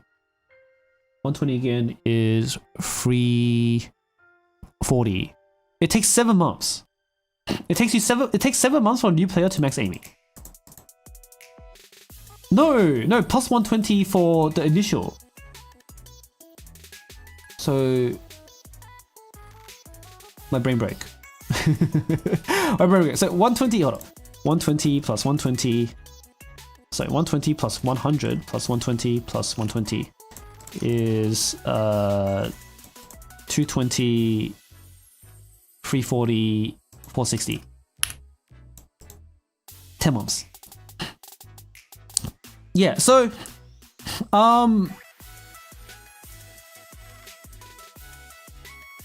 most important thing is just getting her BG. That's true. That's true. So that's at 7 months for UE 430 then, right? 7 or 6 months for UE 30. 10 months for, wait, does that add up? Like 9 months. 9 months for UE 40. So that's a long time. Having Kurumi will let you do things much earlier. You should max Amy anyway, but as a new player, I think Kurumi is a very good pull. Since Kurumi will let you do things that Amy would also let you do. In the meantime. But Kurumi is a very good pull. But we're getting ahead of ourselves. We keep going back to Kurumi because we keep talking about, because Kurumi is the star of the show here. Kurumi is definitely the best meta. But Rena, like Rena is a good 200 pulls for a new player as well.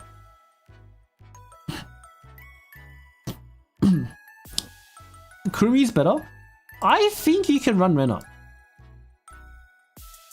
I don't know. I think you can run Rena. You're gonna like, cause the reason why Rena is a good pull is because right now every new player literally cannot do Greg or Gebra. UE 60? No, UE 10 months is UE 40. Nerf.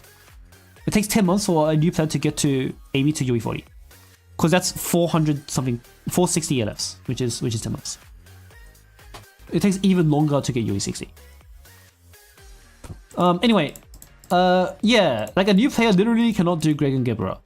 So just to be able to do content, Rena lets you do that.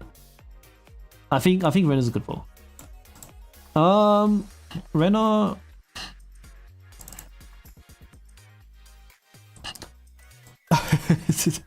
This is I wrote this in March. That's a funny comment I read in March. As is very good permanent stand-in for limited characters Sakuraku and Asuna. She has a cleanse zone. What the heck? What's that for? New content? Damn. So it's 3 months for new content. But let's see. How do I reword this? Rena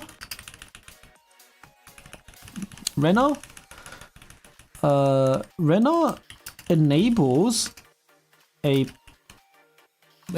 you to run entirely new teams that do not overlap characters. That entirely new teams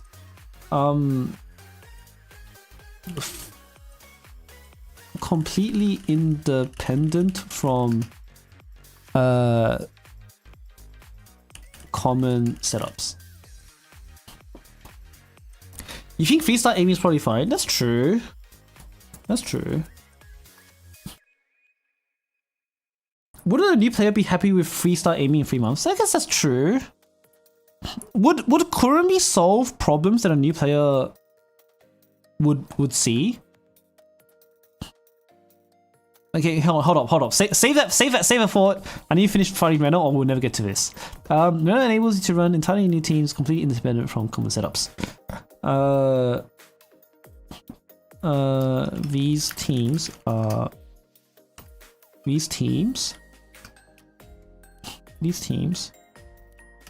special DPS teams. Hang on, I need to blow my nose.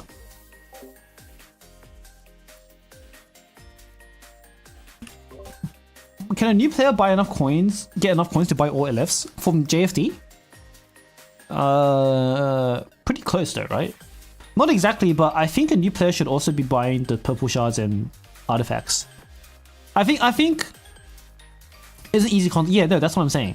I think as a new player, what I would do is I would buy Amy, get it to 3 stars, like at least unlock Amy, and then also unlock everybody in the shop, right? One at a time. Unlock everybody one at a time, and then with the remainder of the coins, after you unlock everybody one at a time, you buy the artifacts and the crystals.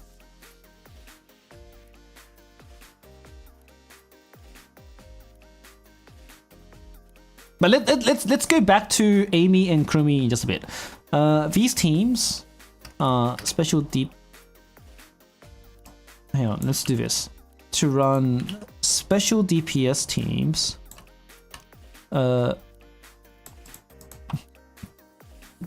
teams which open up a layer of team building entirely independent from common setups.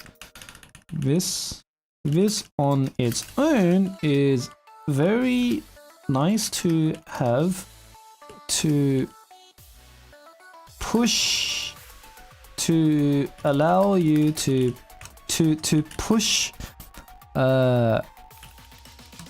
extra damage in situations you would otherwise have to forfeit. She is also, some raids are built around, in raids where special DPS teams are critical, Rena is an extremely slot efficient hyper carry enabler for those DPS.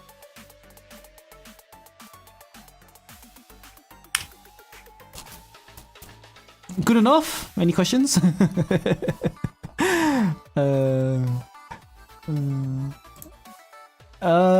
Yeah, that'll do. And then short note. Solo buffing special DPS songs.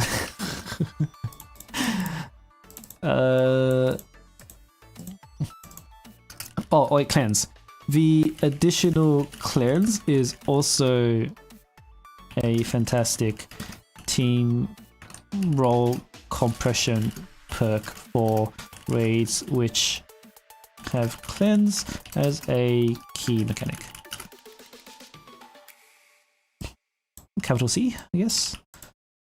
Further making her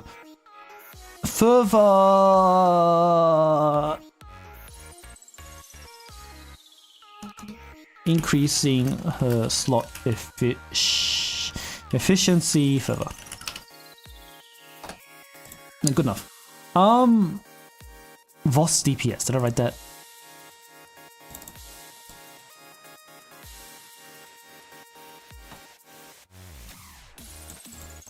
Where's DPS? Okay. Cool. Very cool. No, I think we're cool. I'm okay with giving Rena more ratings on these. Super Saiyan Sarah cards. I don't know if that's helpful. Hey, do we? I think like Rena is at least a 4 here. Cleanse is important. Rena could be a 3 or 4 here. Does Rena deserve a 4 here? Because red armor isn't like, because we only have Torment right now. And red armor is not that bad in Torment right now. And for Insane and below even, like red armor is like kind of chill. It's always cursed. We'll give it 3. Fine, we'll give it 3. Everything else, yes or no? Kurokage, not really. Shirokuro, not really. Gods, not really. I think we're okay for the others. Kesed, I think will be good. Kesed, I see Rena being pretty good in Kesed, but we'll have to wait for Kesed. Curse uncleansable, yeah, we'll have to see if Curse is uncleansable. I wonder if they'll overlook that. Akane? Akane is a 5. I think I saw videos of Geb Akane already. She was pretty good. I think she 1-pound Torment. Did she? There was a Akane 1-pound Torment, right? I don't remember if... Wouldn't Rena work with Mitsuki and Shirokuro? Bet. Maybe a 3. Because you can't... The cleanse is just kind of like there.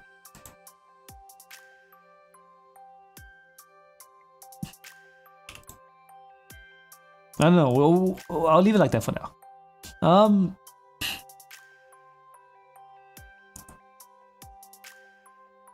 What was I saying before that? Are we doing Akane now? No, let's do Akane now. Let's see. So Akane, especially new. But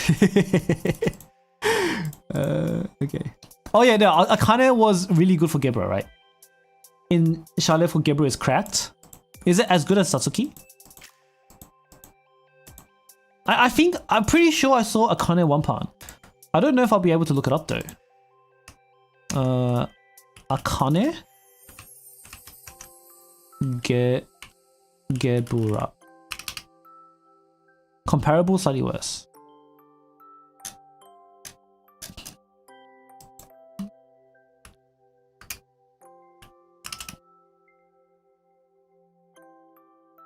This is OG Akane. This is someone analyzing Akane.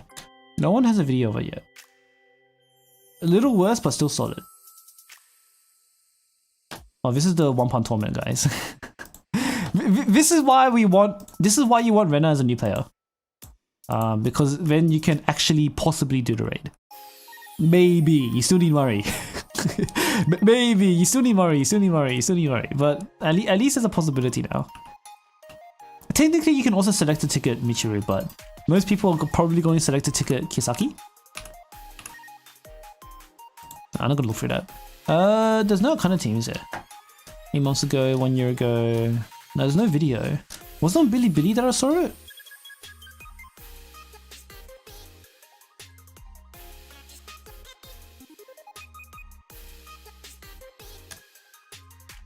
I feel like I saw a video.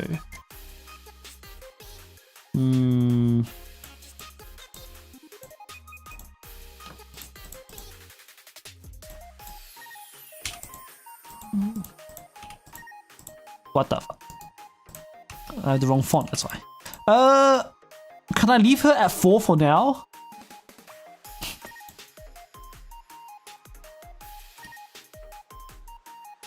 I think we leave her at 4 for now and reevaluate later, right? Are we cool with that?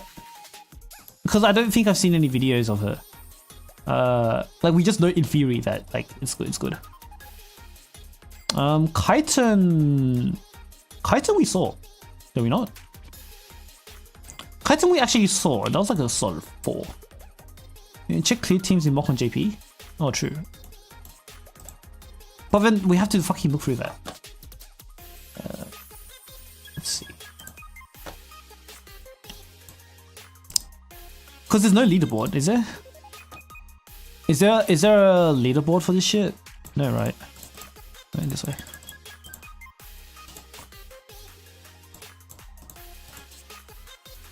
Oops, that's my borrows. Do I have to go in? Oh, here.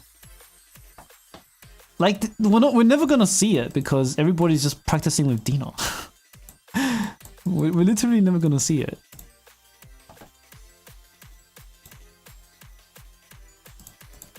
Yeah, where's Geb?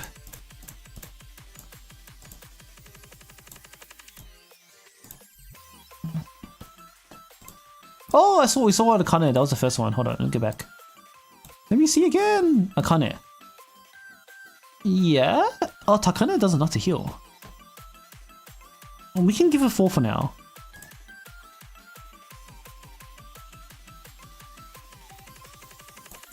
Oh, you can see the whole team. Okay, cool. Oh, we have to do this in that way. Yeah. Like, this is Torment.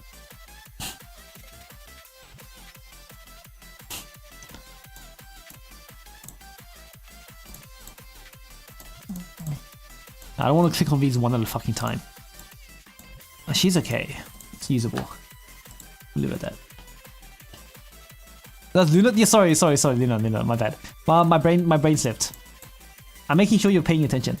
Don't worry about it. So Gibra. Okay, sure.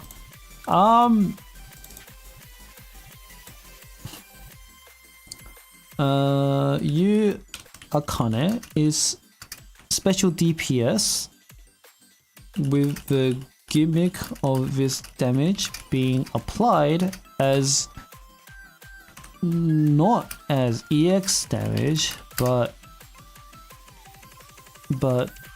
basic damage.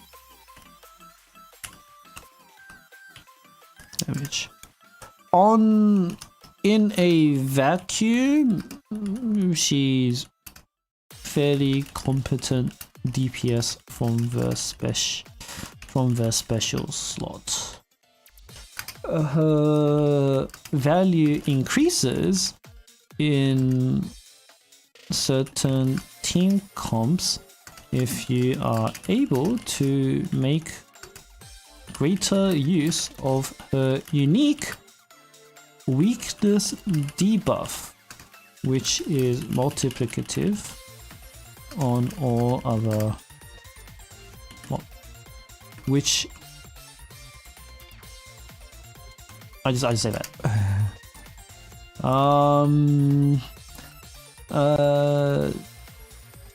Special DPS can increase the breadth. No, I don't want to say that.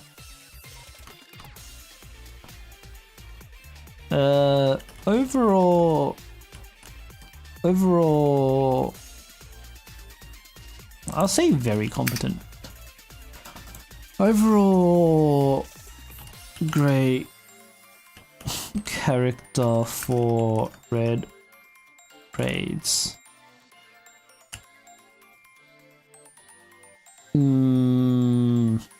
I feel like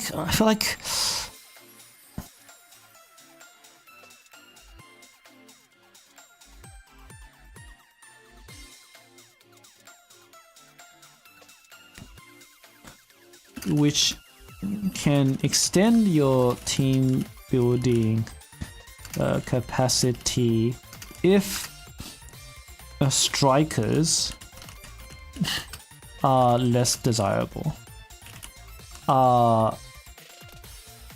If strikers have a if there are more important striker slots to fill. Whatever. Good enough.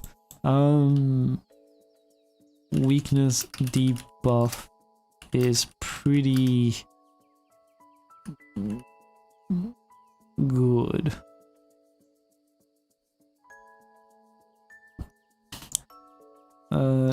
Unique weakness debuff makes her very usable in red. Like she's... Wait. How long is the duration on Akane? 27 seconds? That's a very good Greg debuff. Because this is targeted. That is an amazing Greg debuff, is it not? I'm giving that a 4 at least. We'll upgrade it to 5 if we see a video. that is a very good Greg debuff. Hieronymus we can keep it 4. Okay, can Akane outdamage Hibiki? Depends. They're kind of on different scales, because Akane is like burst, Hibiki has very good basic. You can use Hibiki and not use her EX and she will still do a lot of damage. For Greg, is that she's special? Is that, I mean, isn't Greg all about special? We want the special damage, right? the issue is, oh, you mean the debuff slot? Okay, yeah, because we want 2 DPS from the special slot. I see what you're saying. I mean, like, yeah, I guess. Well, that's why she's a 4 and not a 5, right? Unless we drop her to 3. But the thing is that the debuff is significant that the other student could just be that much stronger. I think she's a good 4.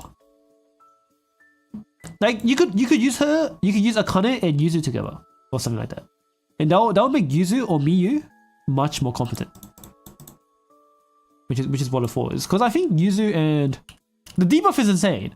But what do we give main Yuzu? 4, right? 4. We give Miyu a 4. Yeah. If Yuzu and Miyu are 4, we can keep Akane at 4. Oh, I need to rework so much of the older stuff. Like she's basically like 27. Like that's hyper bug levels. 27 seconds of 16%. That's like hyper levels. Only 15%. But it's the thing with the multiplier is that it's a unique multiplier. It is multiplicative on all other multipliers because it doesn't stack on anything. Like it doesn't stack on anything else, or rather, like it's not diluted by anything else, right? Because EX damage is diluted, especially in Greg because Greg gives you an EX damage buff. Crit damage is hella diluted now. Attack buff is hella diluted, and even effectiveness buff nowadays is diluted. But a weakness debuff is completely new and is not diluted. It is a straight up 50% on all damage.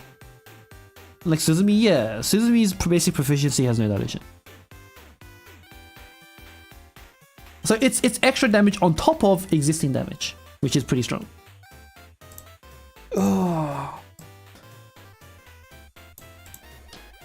Okay, now we were talking about Kurumi a lot before. Now we can keep talking about Kurumi.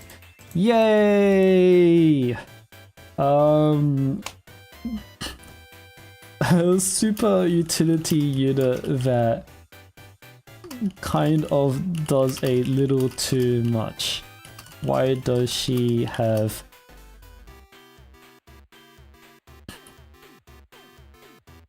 six different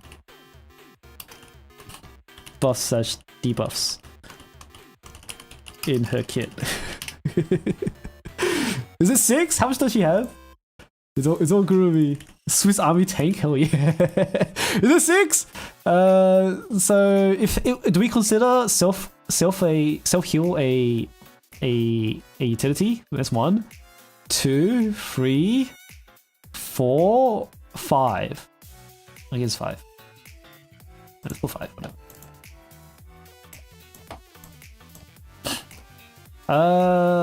1, 2, 3, 4. I'll put 5. So we're probably, the thing with Bina is that Bina fucking is ass. But in theory, in a hard version of Bina, he's a 5. That's 6. Self heal, self barrier, crit damage shred, cost attack buff stun. But she has heal? Is that technically a heal? I guess it's technically a heal. Because it's the barrier that's healing though. Like, she's not healing, it's the barrier that's healing. But like, I guess that counts.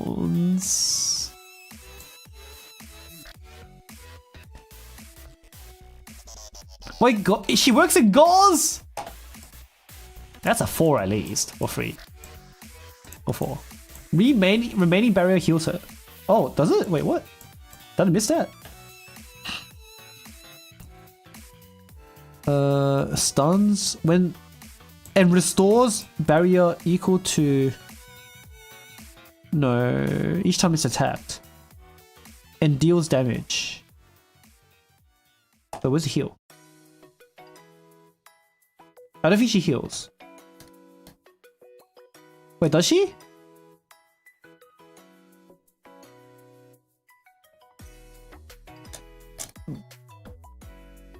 Gains barrier equal to healing. Changes to defense stance. When in stance, stops normal attacking, restores barrier equal to each time it's attacked. When exiting stance, inflicts stun. When exiting stance, deals damage and debuff. Read the tactical barrier. Oh, the effect itself? Oh, okay. If an restores instead of applying to barrier upon expiring, restores HP equal to 50% of the rent. Okay. I missed that part. Jesus Christ.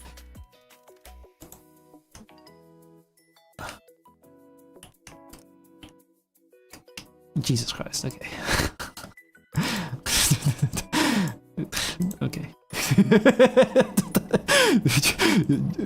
Okay. Then that means she's automatically good in here. She's automatically good here. She's automatically good.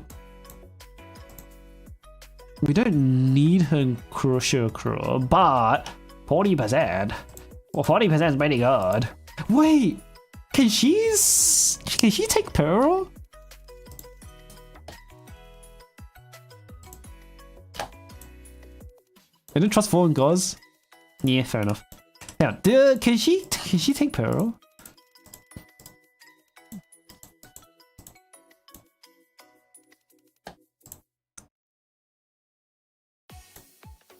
Yo, how nice to have this feature, huh? how nice to have this feature, huh? 5 years it took. It still get nuked. You still get nuked, but if she can take it, we only care that she survives it. Cause like when we just run like Murray or something. You know what? Let's run Murray. Cause like she combos over Murray because Murray has shield, which tops up. Murray has a shield, which tops up her curvy shield. I'm just gonna send these to him. There's search function now. I keep forgetting about that. No sound, but it's okay. You know what? Listen to the sound.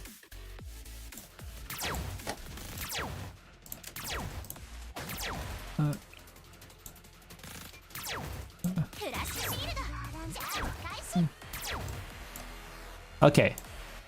I think yeah. So you need to so you still have the cleanser. She can't tank the laser. But outside of the laser, I think I think it's very flexible outside of the laser. Hang on, let's fucking throw in some cost. Yeah, any tank works, but does any tank work with Murray? I guess so. No, I think you have to have a self-heal tank with Murray, right? Because without... Does every tank work with Murray? Wait, no, sorry. Let's put... Let's add some cost. I'm gonna put in... Who's generating cost? Okay, I don't want to type in Japanese right now though. You... Okay, maybe I'll type in Japanese. Sure. Wait, does English work? No. Sure. Oh, it's because of my filters. Kanoe? I don't want to think Kanoe, so it's fine. Look at this. Aside from blue tank, all tank works with Murray. That's true. I mean, if all tank work, then it's not really a Kurumi's good thing. But I don't see how self-sufficient it is. Why do this? Like it's pretty good. Like I have to do this anyway, right?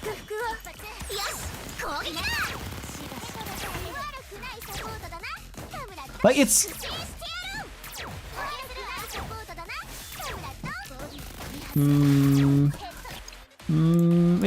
she's just a normal tank. She's a normal tank with extra utility. Without Murray and with Nico. Oh, I see what you're saying. Like Nico's a 4 here. Fucking Japanese. Nico's a 4 here.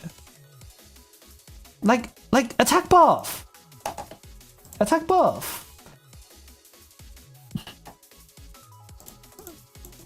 Wait, what are other tanks for Pearl?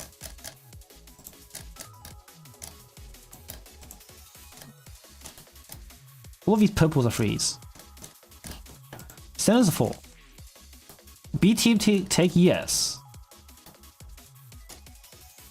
Sorry. Who else is 4? Kana's a 4, Serika's a 4, Debao. Minori's a 4 for hunting. Umika's a 4. Kayoko dress. Why is Kayoko dress a 4 here? Oh, because she can kill... She can shiny hunt. PJ Yuka was free. Is she?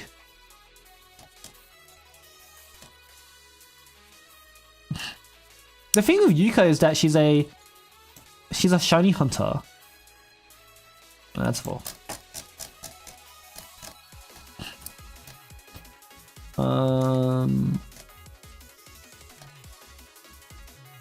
Kasumi's fine there.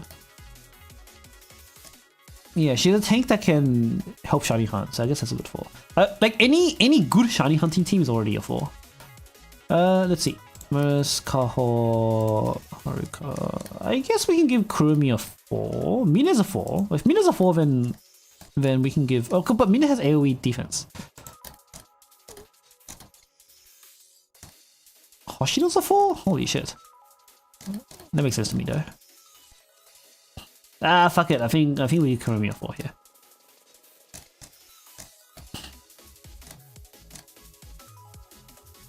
There are yellow tanks that are freeze.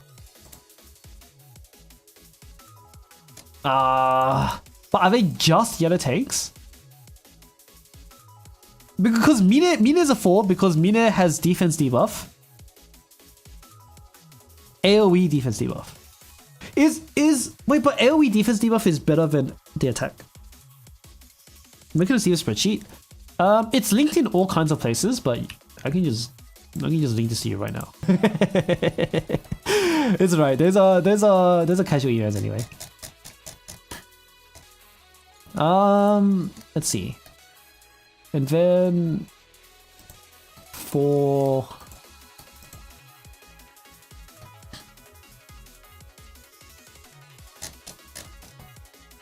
because the thing with the tanks is that they're just tanks.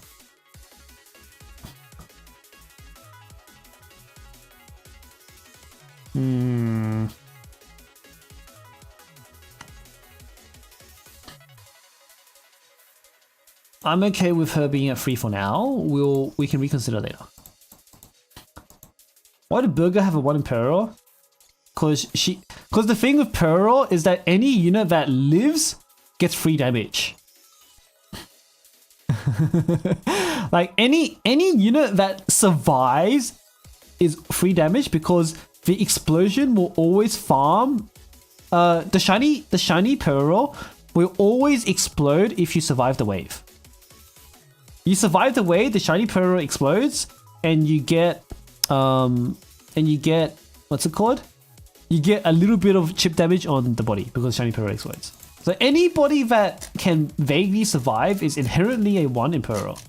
Like you can body throw the shit out of Peril. You can body throw the absolute shit out of Peril. Like as long as you survive, the shiny explodes, you get free damage. You don't even have to kill the shiny. It just explodes and you do damage. It does damage. At the end of the wave. Okay, that's fine then. Shurokuro. Oh, you can get free here. I mean, like these are easy re-evaluations later on, but for now it's good enough. Goz is sussy though. Can is in Goz, is she a double take situation?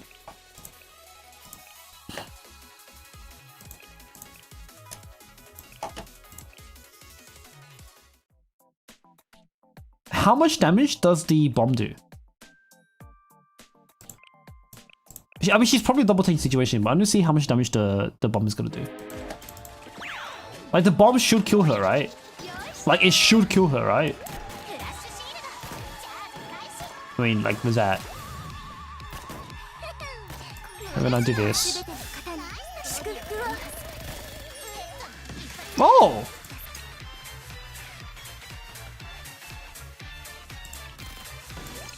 Wait. That's very survivable. that's very survivable. I mean, that's Mari. That's Mari, not Kurumi. Hang on. Try with just a shield. I'll try.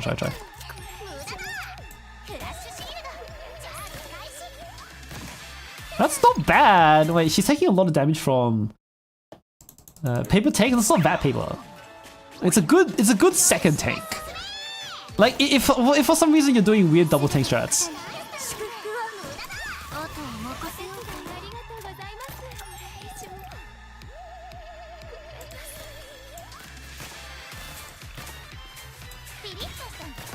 But she takes the whole bomb.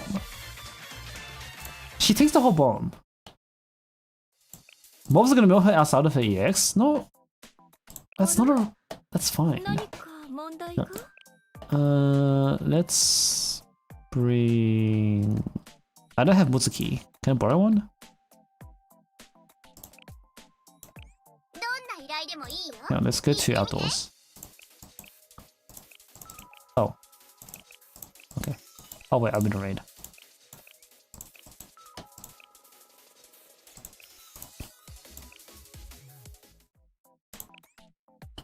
Yeah, the mobs don't live long enough anyway, normally. So I don't think we really care that the mobs are killing her. Like, as long as she takes a full bomb, I think that's sufficient. Like, you do this right, whatever. Okay, we need to... Okay, yeah. Like, we don't care that she's taking mobs, because the mobs are always dead anyway. Muski's kind of ass. Do I have someone else? Hanako.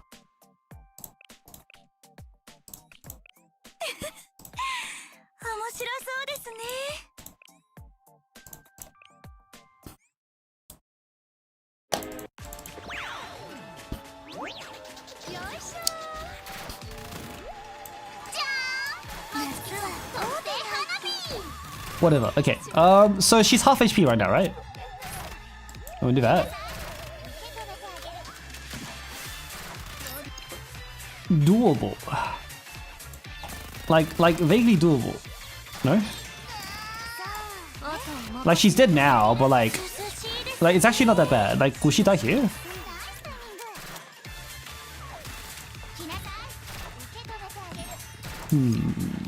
Like it's not great, but it's doable. I think that's okay. What about the follow-up ways? It's not a real problem, I think. Because what you do here is that you can actually... Do you start with her EX? Does she will die without the shield for sure, I think. It's not bad. It's like a free maybe. I think that's a free. Is it really sustainable? It's sussy, but it's doable. Maybe a 2. Like I'm pretty sure you can make a live. What do we have? What else do we have for free for gods? 2. Nia's are free. Nuggets are free. Nozomi's are free. I can see her being good. Because what about in phase 2, right? In phase 2, there's no mobs, so she can take a bomb and like that's it. That's good.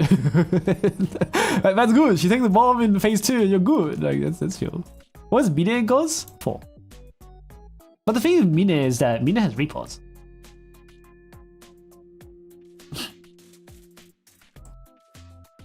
Mine has repos, she has attack speed, and she has attack down. So we can make Kurumi a free. Yeah, she has to be underneath Mine. Yeah, cool.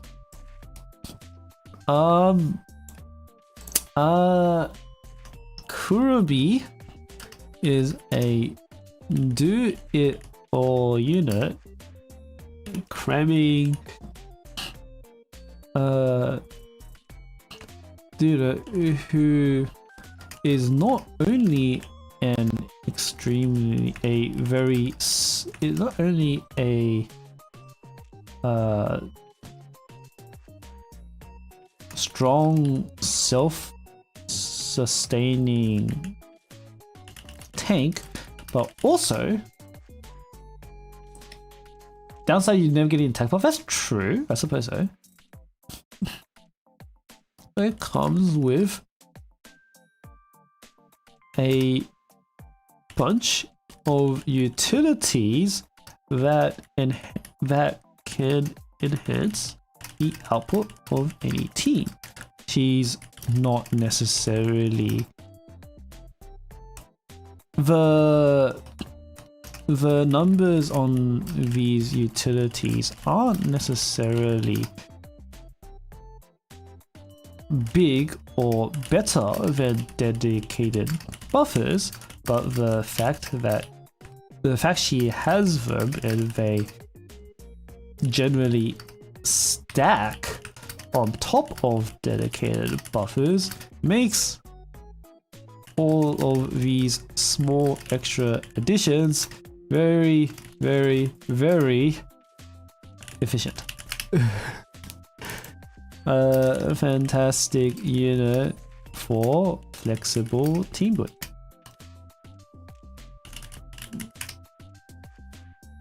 Good enough, I think. Can you guys read that? That is good enough. Hello, hi Tornade. I'm just reviewing the last 6 months of characters that I need to catch up on. Sakurumi is a do-it-all unit who is not only a strong self-sustaining tank, but also comes with a bunch of utilities that can enhance the output of any team. The numbers on these utilities aren't necessarily big or better than dedicated buffers, but the fact she has them, and they generally stack on top of dedicated buffers, makes all of these small extra additions very, very, very efficient. Fantastic unit for flexible team building. Okay, cool. Yeah, I mean, like, there's surely no one slandering Kurumi. Like, Kurumi, like, she's not... Oh, she's pretty good.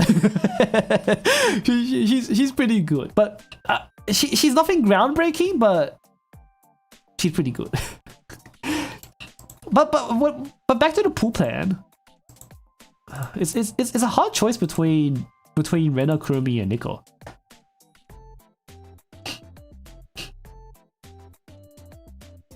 The most useful tank, yeah. I mean, the last Swiss Army knife. Hold up. Kurumi is sub.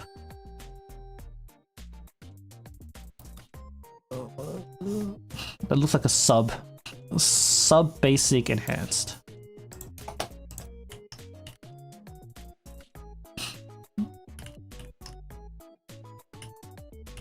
Should I control F and replace all of this with global terms?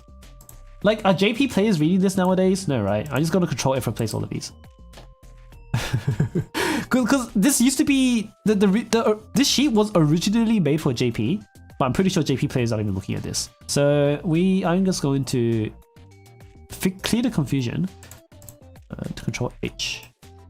Find search in specific range. Copy. Find sub. No. Find normal. Replace with enhanced. Does conditional cost buff like Kurumi stack with Kisaki? Yes, because Kurumi is a self buff, is a flat self buff to herself, right? Whereas Kisaki's cost buff is a team buff. They have different slots. Like they behave differently. Please find normal, replace with enhanced. No, I almost fucked that up. Basic. I have a passive with enhanced.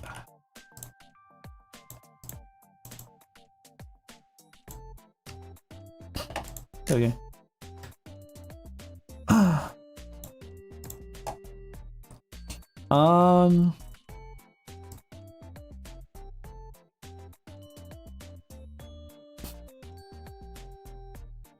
Yeah. All right, Nico. Nico is... Wait, where was Racer? What did I say about Racer back in the day? Because Racer was the Swiss Army knife back in the day. Is she... Like, Racer has nothing on Kurumi. But back in the day, Racer was a very flexible unit. She was the Swiss Army knife. Does everything you want... Oh, this hasn't aged. Do we keep... Racer is a Swiss Army knife of tanks. He has a tool for your CCDs. Her X actually does output. She has a defense down. Her base stats, constant self healing, and self cleanse, means she is a very common take for both long and short. He's putting the best of it, though, but nah, we can keep that. Racer's still pretty good. We can keep that. It's fine. We can keep it. It's fine. It's technically true. The glaze is too much. Objectively, I've described what she does very well. There's just a little bit of glaze in there.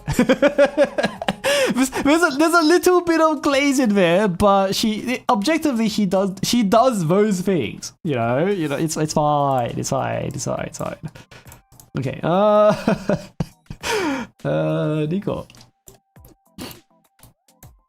Nico. Yeah, if I rewrite one unit, then I'm gonna have to go back and do all of them, and there's like 250 units right now. This shit is not sustainable. I keep writing. Guys, is she? I guess that's okay. It's like, I keep writing Nico with a C. Like every time I write Nico, it's with a C. It's like, wait, fuck, it's with a fucking K. I keep writing Nico with a C. I'm being brainwashed by Love Live. Let's see. So, she has a burn. What the fuck? She has a bird? I did not know. I even put it here. What the fuck? What's the point of this? Alright. I mean, like, but it's not even that much burn. It's fucking ass. Kokuma's gauge scales on damage. It's ass. It's ass. Like, it's burn, but it's ass. What the fuck?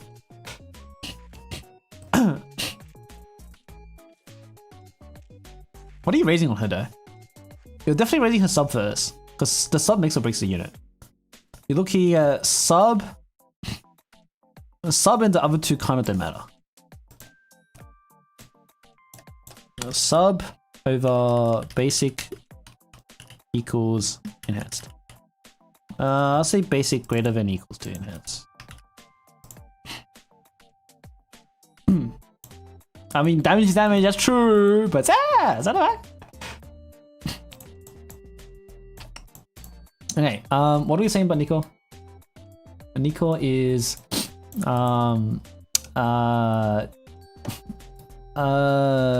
generic AoE EX buff is always usable somehow, somewhere. Cleanse is cool.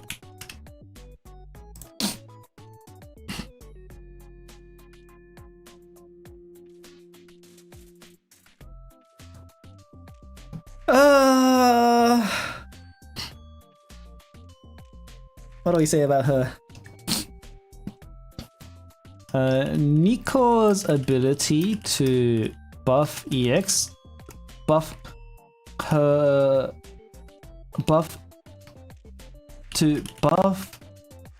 the EX damage of teammates around her is always going to be a serviceable utility for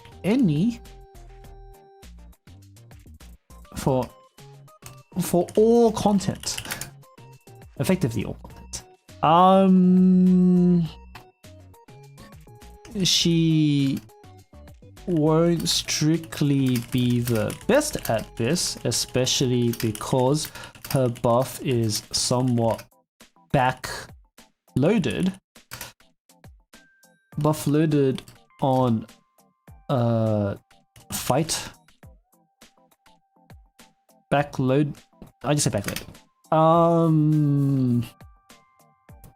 But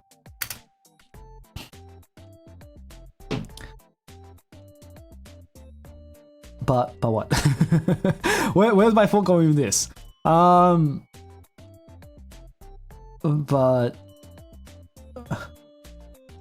hang on, I think I'm mixing up two sentences. Okay, that's true. But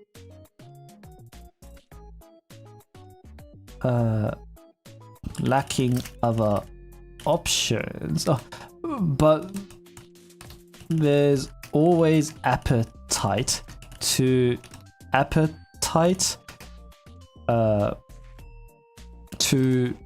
run more teams.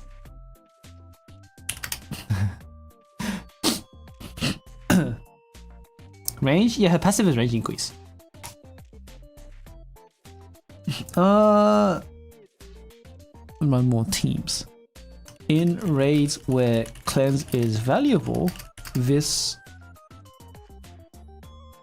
role compression actually takes her to the top of the pole.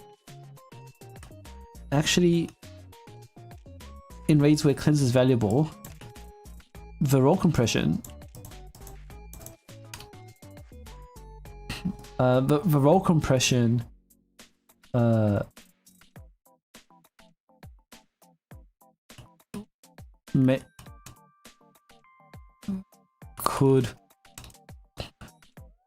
would make her more valuable than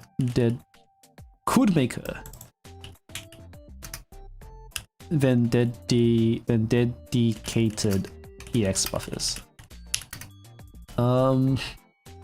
Great unit to have on your roster overall. Sadie Hero, yeah, because Elastic. I mean, we've already seen her. we've already seen her. I think she easily gets main team usage. Like being able to brute force that shit, like she changes the way you play that raid. We've already seen her in Kaiton. Was she a 5 in Kaiton? Was she used on the Dina team? Or who was on the Dina team? It was Hoshi and Kare, right?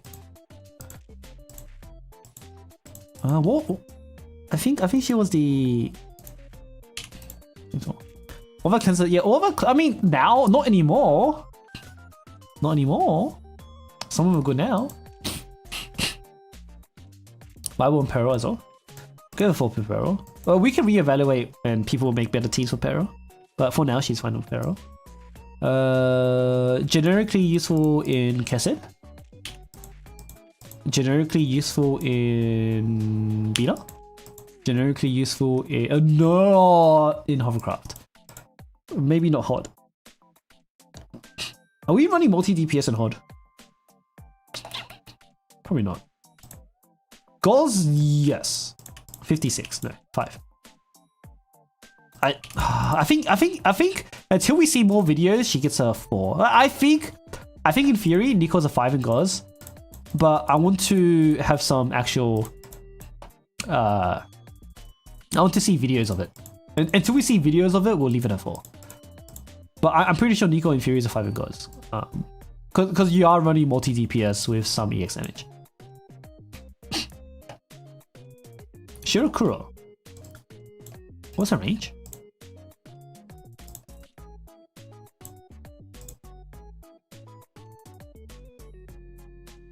$650. I'm giving that shit a 5. 650 range. That's a fucking 5. Yes or maybe not. Would you use Nico and Yeson? Elastic. Yes. I'll put it at 4 for now. What's Suzumi Shirokuro rated? I think Suzumi, we haven't rated her yet. Yeah, we haven't rated them yet, but I'm giving Suzumi a 5. Because I have to go back and remove all the ends. Because technically in Fury now, we don't need N anymore. Because N was made during a time where we didn't have practice raids. But now we have practice raids, so in theory, we can just go back and fix all of this. But I'm lazy. I'm lazy. But Suzumi is easily a 5. We already know that actually, because we saw that. ID for later stream. Oh no, more spreadsheets! How could this be? Anyway, Otogi. That's enough about Nico. Otogi. Otogi is...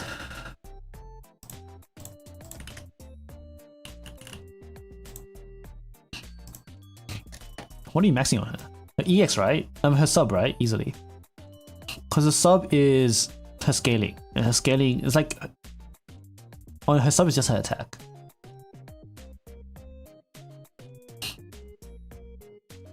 I guess you do sub equals basic equals in. I feel like all of these are very important.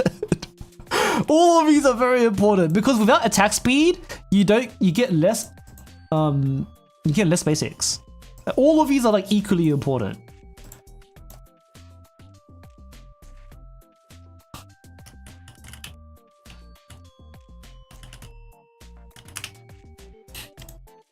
And she's unironically just like a really good unit. Like I'm giving her a 4 here. I'm pretty sure she's a 5, but I'm giving her a 4 here for now. Give her a 4 here. I'll give her a... Yeah, that's it. Yeah, at the end of the day, she's red damage. Already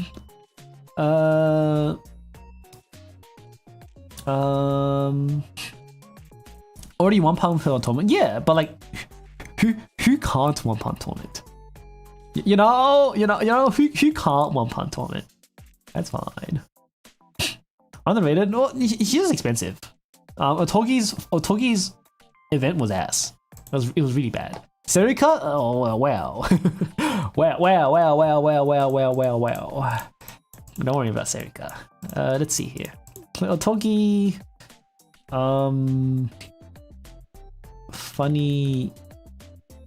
Funny AA dealer that scales on EX.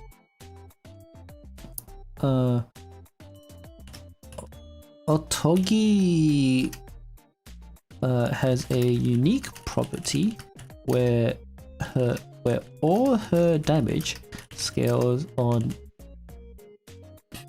Can Byrie £1 tournament? Yoshimi can. I don't know if Barry can. I don't know. I think Barry would be pretty close. But probably not. I don't know. What do you think with all her damage skills on EX buffs? While you wouldn't really want to dump dedicated hyper buffers on Otogi, she fits herself into teams, into multi DPS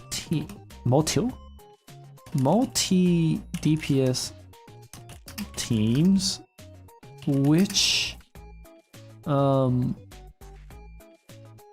where you might use LV buffs instead. In such teams, her out. Okay, no, I should say this. While her output is nothing to sneeze at with dedicated hyper buffers, Otogi fits herself better into multi DPS teams where you might use it. That's better. That's better. You could hyper carry Otogi. Like you could totally do that. We've already seen that, to be honest, with Crab.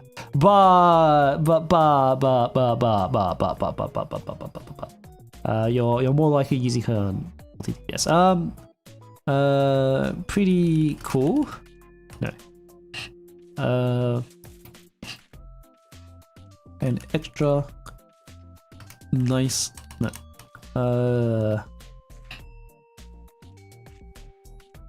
Makes this flexibility as both hyper carry and sub DPS. I need to blow my nose, heck.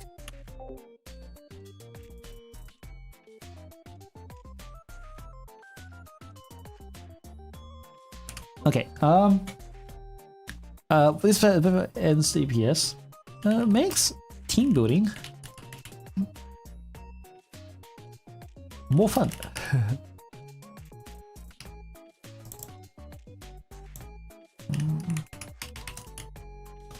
Okay.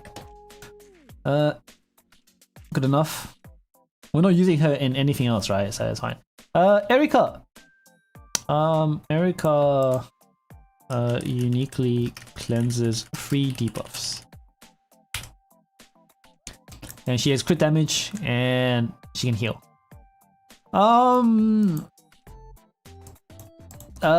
Fuck, what do we even say about Erika? What do we even say about Erika? Like she's just okay outside. What the fuck is this sub? I just realized that this is all dealers for 24. But like that's a lot of fucking crit damage. It was made only for crit, but the thing is, 50% crit damage is pretty fucking good. like 50% crit damage is pretty fucking good. You know? Wait, but you can't get 50% crit damage on.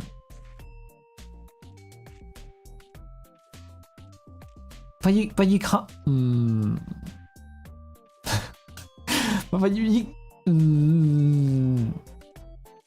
But you can't activate.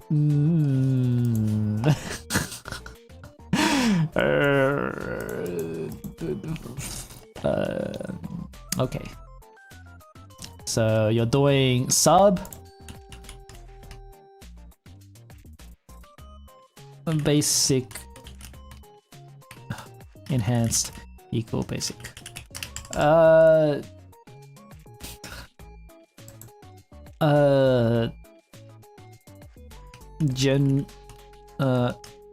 Erika's usage in general is limited to being a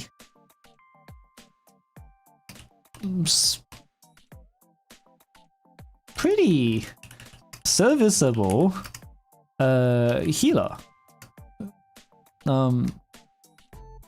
2 effective 2 cost healing is always going to have some place in keeping your team alive in any content.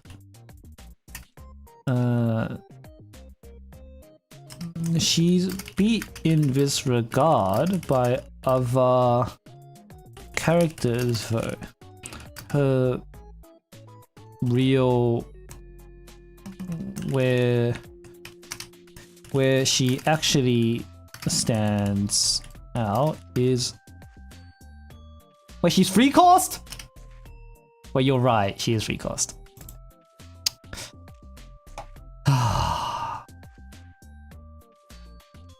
That changes a lot. Free cost healing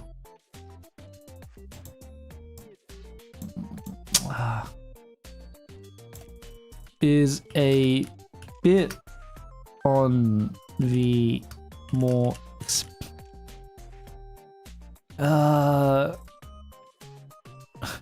in terms of pure HP output, she's typically going to be beat by many other dedicated healing characters.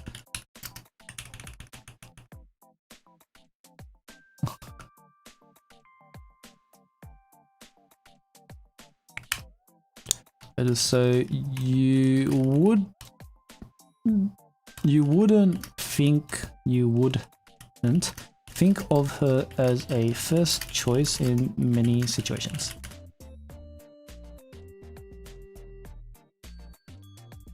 Where she actually stands out is the additional cleanse. Is her additional ability to cleanse. Some raids. This makes her a very slot efficient pick in cleanse relevant raids. And with the ability to remove 3 debuffs at once, she truly stands out as the only character to cleanse 3.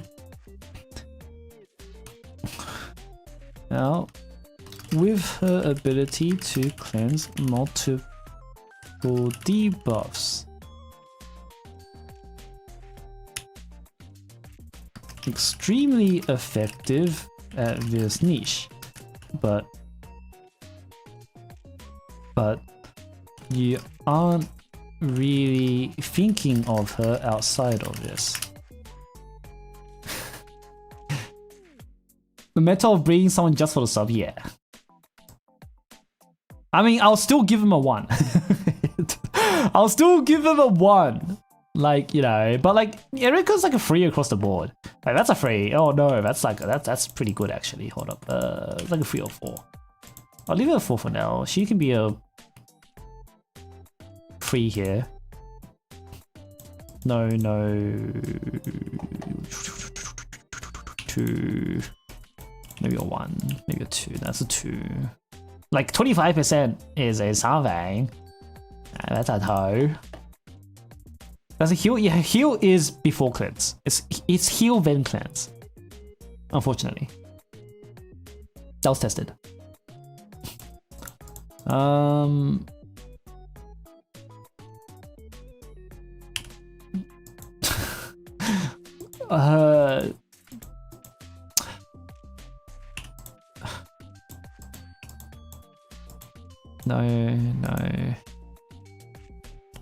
3? 4? Shiny hunting.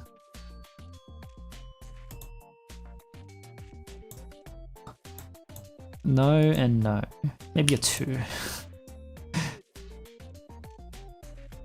Yeah. Well, I mean, any single target healer is usable in Kurakage. Just just from being a healer. So it's fine. Like it's fine. It's hilarious that she's got a 6 here, like a 3. You know, it is what it is. That's what these characters are. That's what Yakumo is. So it's fine. I also need to add Nagisa to this. Does she heal enough? Her healing is decent. Like it's not bad. It's actually pretty good. Like our benchmark is like Serena, right? The issue is that she's free cost, not necessarily. Like for free cost, it's fine. Like this is 33%. And what, UE 40? It's not bad. Like if we compare to Serena, so if Serena's a benchmark, Serena's got 38%. No, so Serena's better healing with less costs, and she also has auto heal. But like it's there. It's fine. it's fine. She doesn't need. I mean, the thing is that you can flex. You get enough cost to flex between the barrel and the and your students. You thought yeah, don't worry about it. Don't worry about it. Anyway, Haruka. I also need to add Nagisa. Yeah. Wiki. Blue Archive Wiki.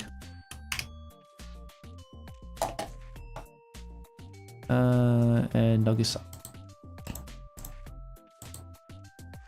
Comedy image address. 3 more characters and then we'll end the stream. So yeah, if you're wait, we can talk about the pools after this. Why isn't this copying? Copy. Okay, we'll talk about pool plan after this. So let's do all of this first. Haruka Kaito new meta? Oh, for sure. I mean, someone's probably already tried it, but oops, not that.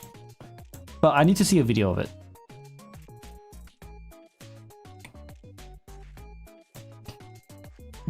Nuggets are kind of hot, by the way.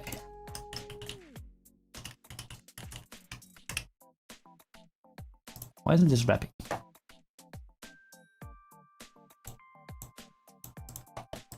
Striker. She's explosive, heavy. Let's fill that in later. Let's do Haruka first. So Haruka.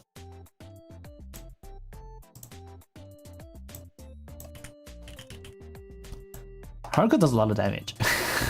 Wait, hold up. I want to see a video of Haruka's damage. I want to see it very clearly. Not Kenny. Not you.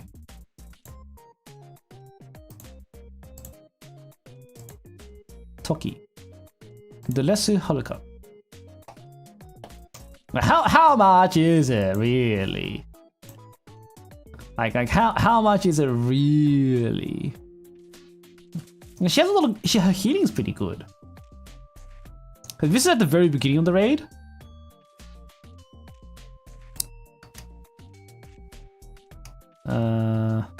So we've got 197. Wow, 3 million is pretty decent. At this stage of the raid, 3 million per X is. Wait, what? 5 mil? 5 mil at the beginning of the raid is really good. That's like twice as good as that's like double Rio's damage. Cause Rio barely does like 2 mil or 3 mil. We're at the end of the raid.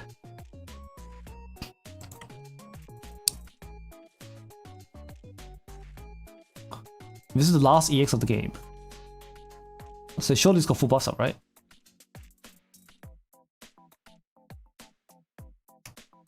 $56. Someone died. Seiya died. Holy, min-maxing the barrel. You kill Seiyas to max the barrel, that's insane. So 56 and it's going down to 12 mil. 12 mil damage, what the fuck, Legion? That's very strong. That's very strong. I think my Rio barely did like 5 mil at the end. How much stacks is this? 27? 27 stack? Holy fuck. That's a lot of fucking damage. Sure. Sure. That's a whole damage. What are you doing? You are doing.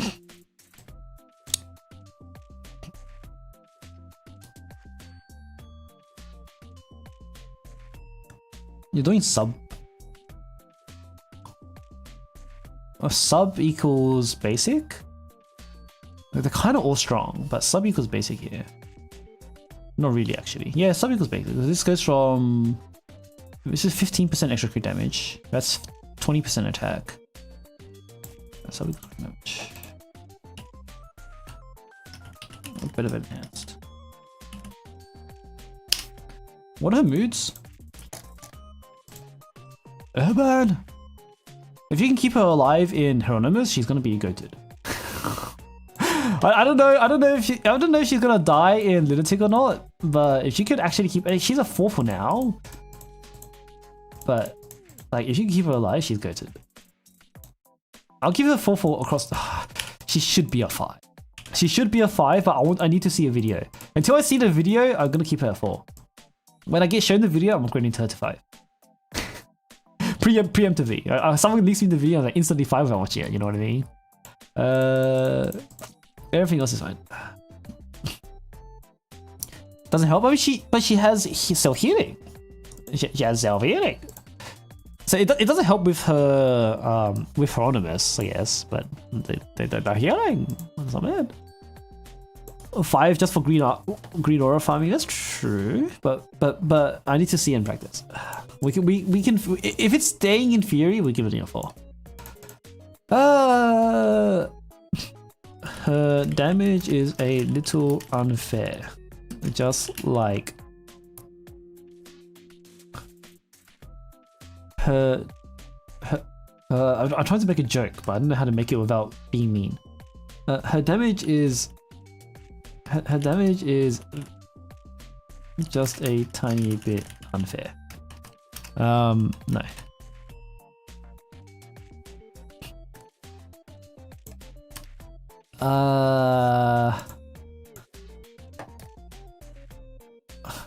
What do I even say about her? Damage is a little unforgiving. Her damage is unforgivable.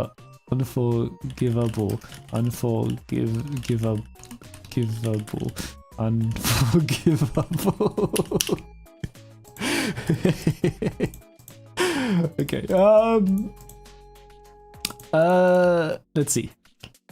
So dress D Haruka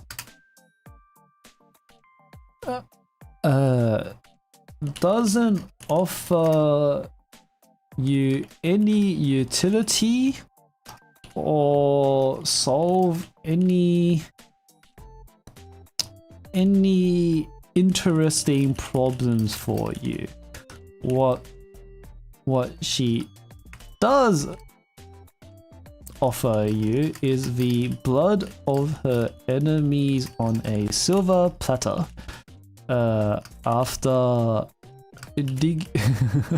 After you innocently told her to help me deal with this.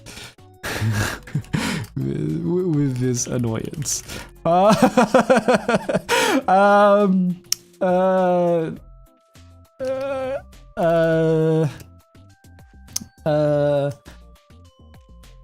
was I saying? Hey, look, enemies are red armored. Isn't it funny that that the liquid coming out is also red? Tons of damage. That's really it. There we go.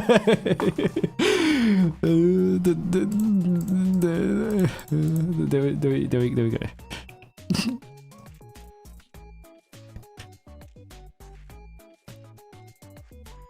There's really nothing interesting to say about her. It's just damage. It's just damage. Like it's fine. Okay, Mutsuki is a bit weirder. Oh. Is red armored. Is red armored. But isn't it kind of funny that she ignores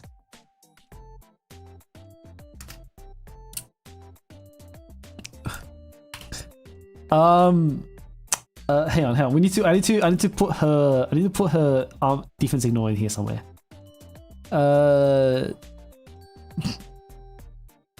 She cuts right to the root of the problem, ignoring any kind of defenses your enemies put up. She ignores the defenses of her enemy, cutting right to the root of the problem because she's right to the root of the problem without letting any of the baggage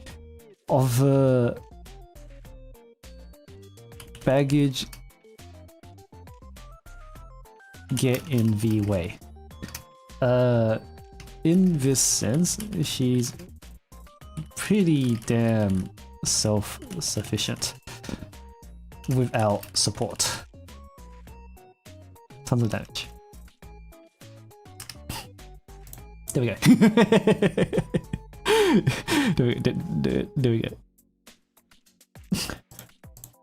Cool.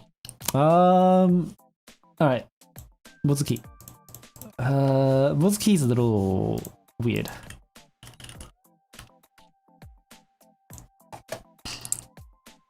Cause like what the fuck is this? This is cool, but it's also really weird. Like it's cool, but it's this is literally only good for herself. Like, because why would you ever use this with another special attacker outside of Crab? Like, this is literally just for herself outside of Crab. In Crab, it's obviously a bit more useful, but like it's Blue Gebra, bro. They better be giving us a yellow special. Because Karen is a little bit not it right now. Are they gonna make us use Karen for yellow get? Let's see. What are we raising on her? We're raising. Decreases the damage rate, crit damage rate by. This is a 12% change, which is with ass. 12% change, and the sub is a 13% change. And this is it's all fucking ass. It's actually not that good. It's actually not that good. Basic equals sub equals, and like it's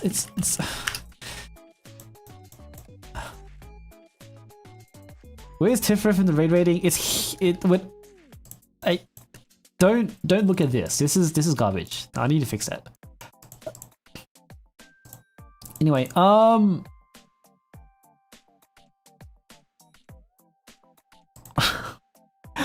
but we have to talk about where you like, because the way the perspective of the sheet is like, how can you use it?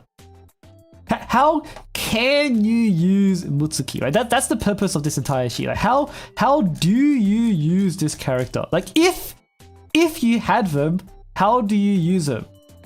Oh man, I didn't write anything for Peanut back in the day. So if you had her, how do you use her?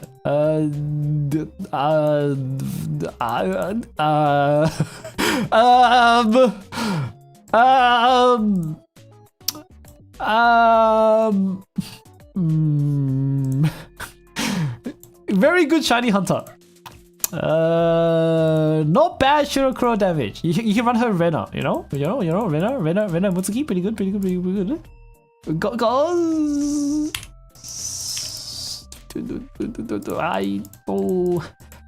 What? I mean, like, Sakurako and Asuna exist? Sakurako and Asuna exist? What do we give Sakurako and Asuna? Are they even rated?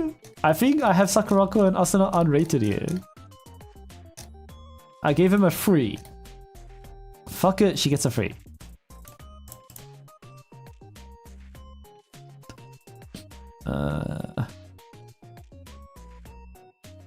Because at least Sakurako and Asuna have safe spot in Shirokuro, and you can actually keep them alive long enough that you can just keep buffing. Was it in Rena? Wait, what was Rena's range? Or just use her in Rena, and Rena's like sells a lot. Rena was 550. Damn it! No, it's fine. You can probably make it work somehow. It's fine. Shirokuro, you know what? Shirokuro 550. It's fine. It's fine. It's fine. It's fine. It's fine. Anyway.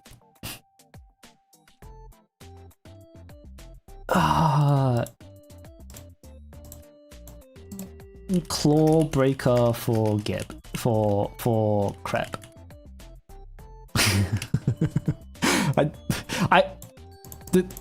That's it. That's a short note. D Mutsuki. N. So N is kind of outdated. So N was originally the student was released after the latest From the Boss. But it's likely they'll use it, but it's something I need to go back and update. So because I haven't gone back and updated it, which I will do at some point later, we're doing that later. I'm gonna do that in a different stream because doing that would be a pain in the ass. I'm only fixing the new entries for now, and then we're gonna talk about what you could pull for during this time, and then we're done. So Mutsuki, Mutsuki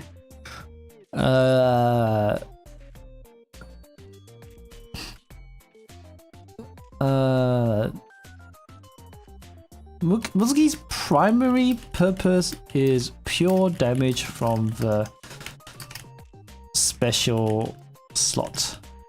This is typically niche, but if you have the capacity for it after running through your main teams, her damage output is among one of the taller, better cons. She would be among your first considerations. She has some benefit as a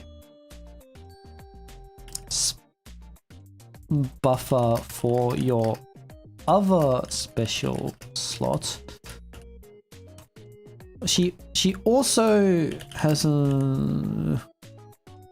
So, hold up. Because of her utility to additionally buff the other specials attack. This would make her fairly competent in special DPS teams, but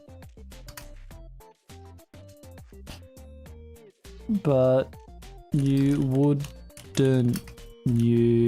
wouldn't really attempt to field her otherwise.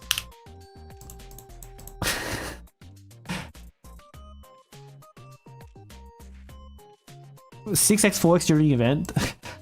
6x 4x during event gives you 4 stars, 80 LS I think, or like 100 LS. Diabolical LTD pool. True. Alright, last one. When was Nagisa released? Nagisa was released like earlier this week. Exact date was 2026/06/10. Last one. Skills. Just making sure. Wait, her sub is 50%? What the fuck? Wait, her sub is 50%? I thought it was like 30%. Wait, what the fuck? No wonder. Holy fuck. Huh? Huh? God damn, that's a big number. That's a very fucking big number. Holy shit. Wow, how is she? Heavy. So we're looking at free cost is very cheap. Nagisa is red F buff. C damage. What did I say?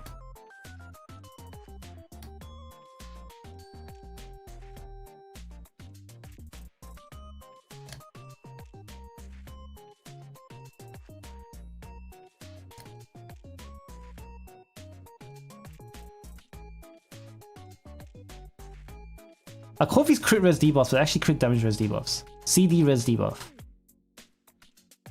CD res debuff. This is also CD res debuff. I just say CD res. You are also CD res.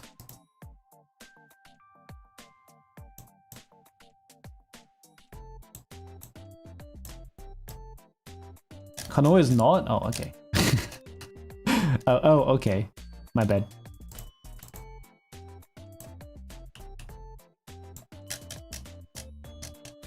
Kurumi should have attack buff. Did I miss it? I did miss it.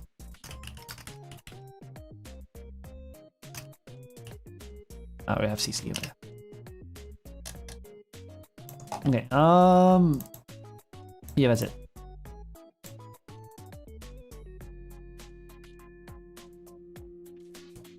Yeah, that's it. Okay. We saw her used here already. I think I saw a video of Nagisa already, right? Nagusa Mizuki. Mizu.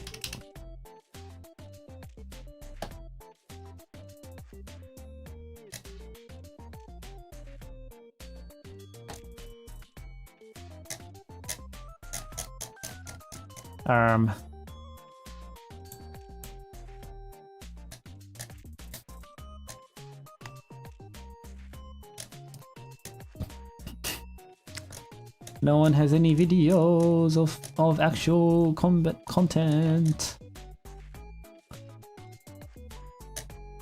I'm pretty sure I'm 100% sure I already saw it, but I wanted to confirm. Damn, there's a lot of videos. Hero.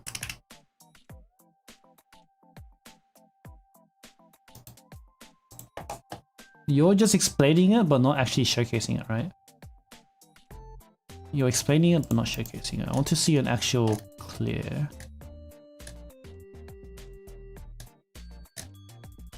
No one has any clears. Gebura. I mean, I already know Gebura. Gebura's Greg as well. Like I know Gebra and Greg. I already know Gebra and Greg is a 5. Like that's this is for sure. Oops, wrong. This is for sure. I just want to know Visu. I'm pretty sure I saw Hieronymus video, but the search is not working. I'll give them both 4 for now, but I'll leave it like that until I see the video again for Hieronymus. The rest I'll leave alone.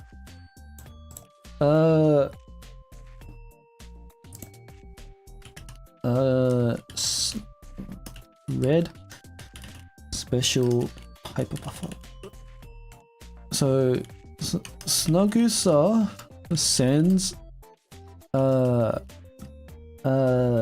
elevates your red special DPS to a completely different level. Normally effectiveness buffs are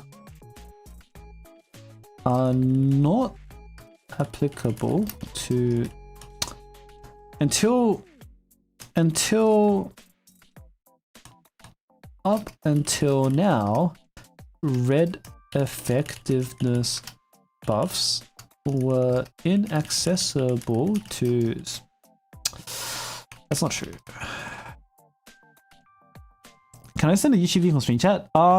Yeah, the auto mod will catch you, but what you can do is that you send me the code, like the video code, after like watch equals question mark or watch question mark equals or whatever, v equals whatever. If you send me that code, then I should be able to copy it in. Elevates your red special DPS.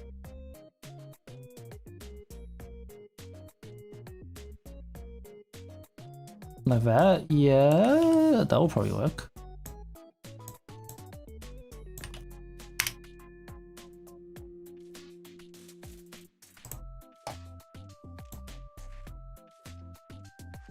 Oh, this is Geb. No, I already know Geb. I wanted a Hieronymus clear. Yeah, I'm looking for a Hieronymus clear, but I'm pretty sure I saw it for Hieronymus. But thanks for that. I already know about Geb. To a completely different level. She was the final missing piece for special. She is the final piece for special DPS to truly be hyper carry status in all red content. Truly become without her too special.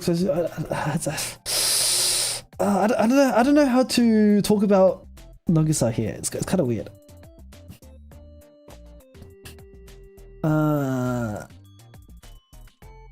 Can you run her together, Asuna Sakurako?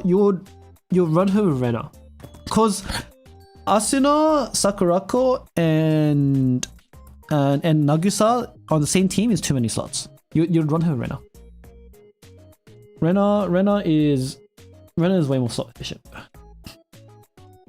She's back on strategy. Yeah. Content.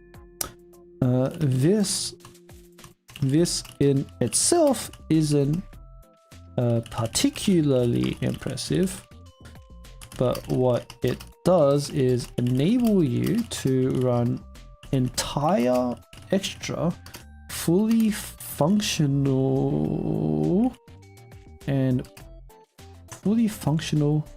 powerful teams with no overlap to existing hyper striker focused DPS focused setups. Having an extra team in your pocket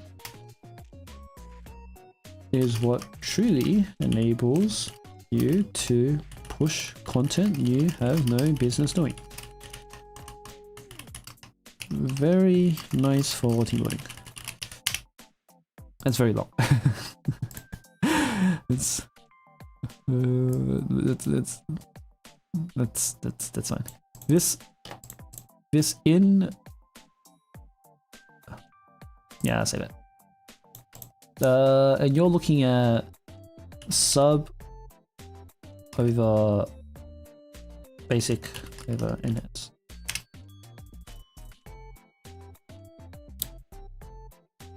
Will she be a Kaiten unit? She can be a Kaiten unit. I give him a 4 for now, but I'm pretty sure she's 5 on both. Like, I'm pretty confident with this much like stat stick, you could run you could viably run a special dealer on all of these. I wish I had Rena. If I had Rena, then I would like borrow her right now and test it. Right. But I don't know. Well, P1, yeah, P1. P1, you run her with Minori. Or Misaki, yeah, that's true. And then like Minori would fucking nuke the shit out of Minori already does good damage, by the way. Minori is already really good on Kaiten. But running Nogusa with Minori? Yo. I need to borrow it. I mean, no, but then I don't have Nogusa. So I need to have both of these characters to test it. Because my vision is that... Because so CC is the easy part for Kaiten. You could even just run fucking Moe or something. I mean, you just have Minori as the DPS. I mean, just nuke the shit out of the Rangers with Minori. Like it's... Do a temple right now? That's my special ability. You've activated my special ability, Tornade. When chat says I can do a temple to get her, that means I can do a temple to get her.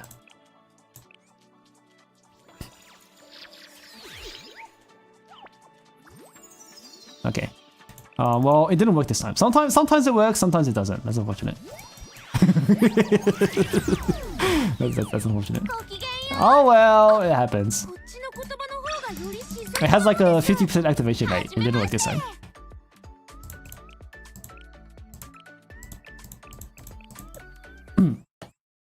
Alright. Back to this though. Also, this has been on repeat for a while now. I'm gonna mute the game and put my music back on.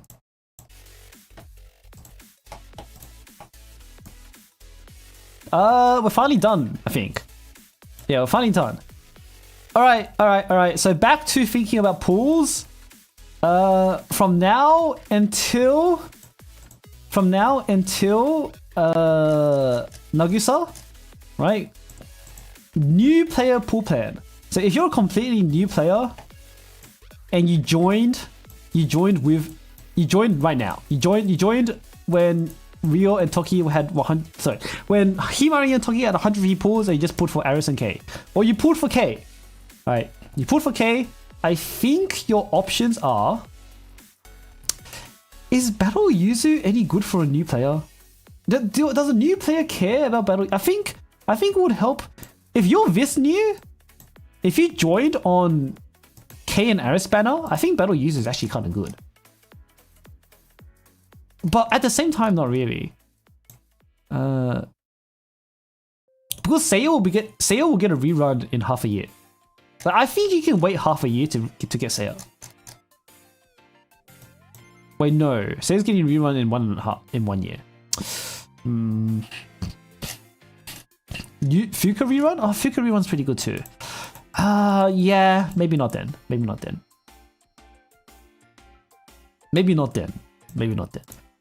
Yeah, okay, so you have K.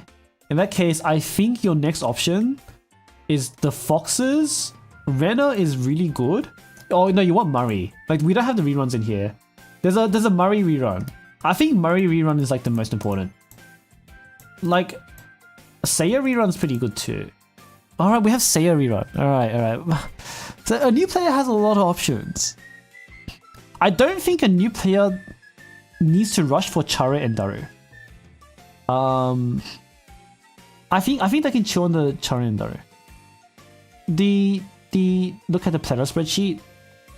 That's true actually. Wait, Mario rerun already happened? Someone told me it hadn't. Wait, someone told me it had. I'm pretty sure it did, but someone just said it wasn't. Okay, maybe I got baited. Give me a sec. No, it's fine. Don't worry about it. I can imagine. I don't have the planner spreadsheet. Is it on? It's probably on Discord somewhere, right? I'm probably thinking of Asuna. Oh yeah, I'm probably thinking of Asuna. Yeah, where's the planner spreadsheet? It's probably on Discord. Let me go look at it. Resources. Pinned. Up to date Pyroxene planner. Is this still up to date? Does Weird Sheep Herder still keep this up to date? Oh, he does. Go. Pillar of the community.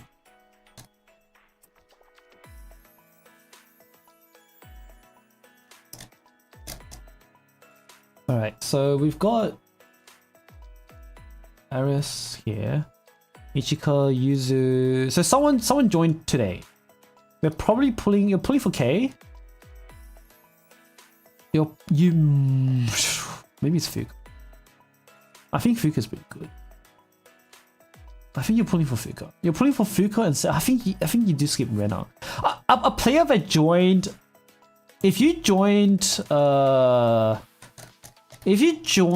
in 4.5, I think Rena's a good pull. If you joined in 5.0, Rena becomes slightly less good. Because you need to prioritize other things first. Fuka has less value free alcohol, that's true. Camp Hare. Yeah, Camp Hare is a pretty big deal. I think pulling for Rena if you're a 4.5 player is okay. Especially with players. The thing is that we can borrow Satsuki. The issue is having Murray. But that's the thing, right? A 4.5 player would have Murray, right? So Rena will be the last piece of the puzzle to actually do Gibra and Greg. Because until someone, so a 4.5 player, they have Murray, they have Rena, you borrow Satsuki, you can now do the raid. And also Rena would also help you with a bunch of other stuff. But still debatable. Cause a 4.5 player might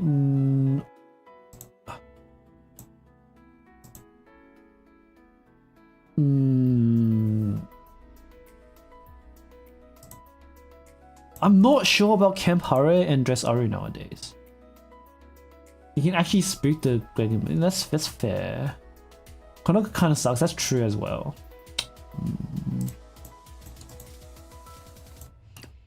Like Rena's a bit of a question mark, but I think everybody should pull for. I think the value of Nico on new players is pretty low. The value of Kurumi on everybody is quite high. Nico is more of an advanced character, where if you're looking for like a John Barker character, then that's Nico. I think for generic purposes, Nico is fine, but a new player already has K. Like a 5.0 player has K, a 4.5 player has Seiya and Nagisa.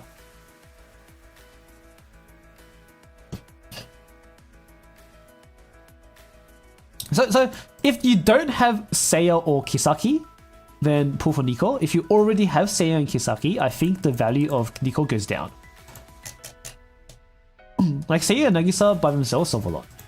But yeah, Nico is must pull if you're missing any other EX buff, but if she's your second EX buff, or possibly third, then she goes way down. Kurumi is interesting. I mean, Kurumi you should pull in general. Even if you don't use her immediately, you'll be very glad to have her in your account. Camp Hare, that's true.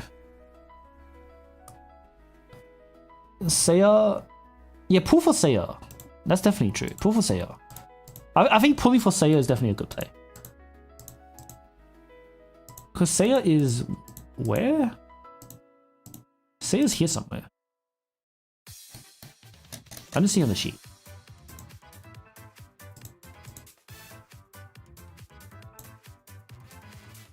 Oh, Seiya in here. Oh, Seiya's over here. Okay.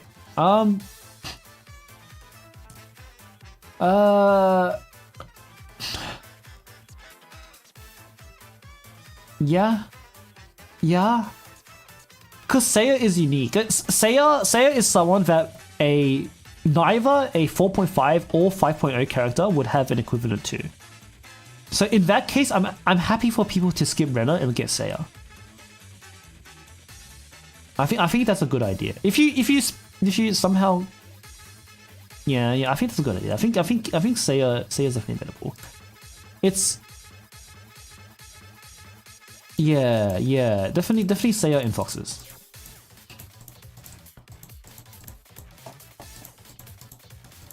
For you guys who want to do, so that's a new player pool plan. I think that's really all we need to say for new players.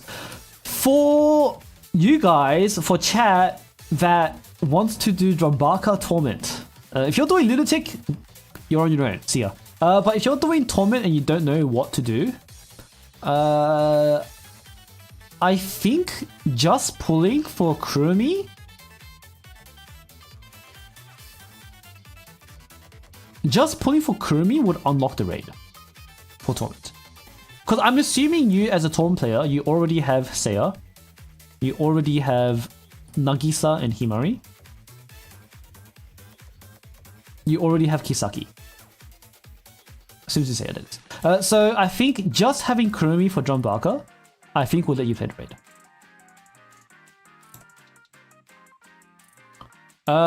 Nico would be preferred though. Like having both Nico and Kurumi would definitely let you play the raid, but missing Nico, you can find a way to really cope. I think you can find a really weird workaround without Nico, but I think Kurumi is a lot harder to work around for. I think technically, I mean, it depends on your roster. Depends on your roster. Like if you're a tournament player and you're looking to do John Baka, I can see an argument to borrow Kurumi, like get Nico, borrow Kurumi. I think that's fine as well. It's just that Kurumi also lets you do other raids.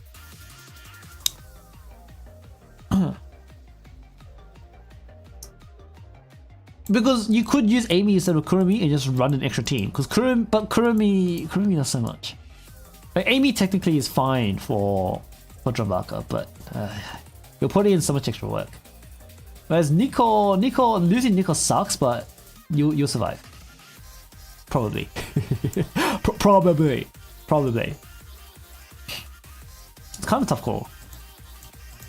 Simplifying P1 is better than P2. I mean, like, ideally you get both. Just get both. Will and truly, if you actually want Drumbaka, the easiest Drumbaka, just budget 400 for both.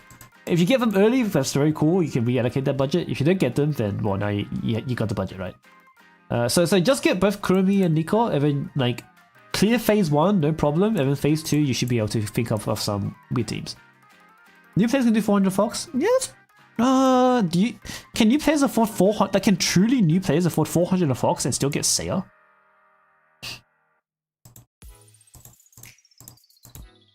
I think so. I guess so. Depends on how new. I think it's okay. I think a new player can just do 200 on Seiya and 200 on Fox, right? I think that's fine.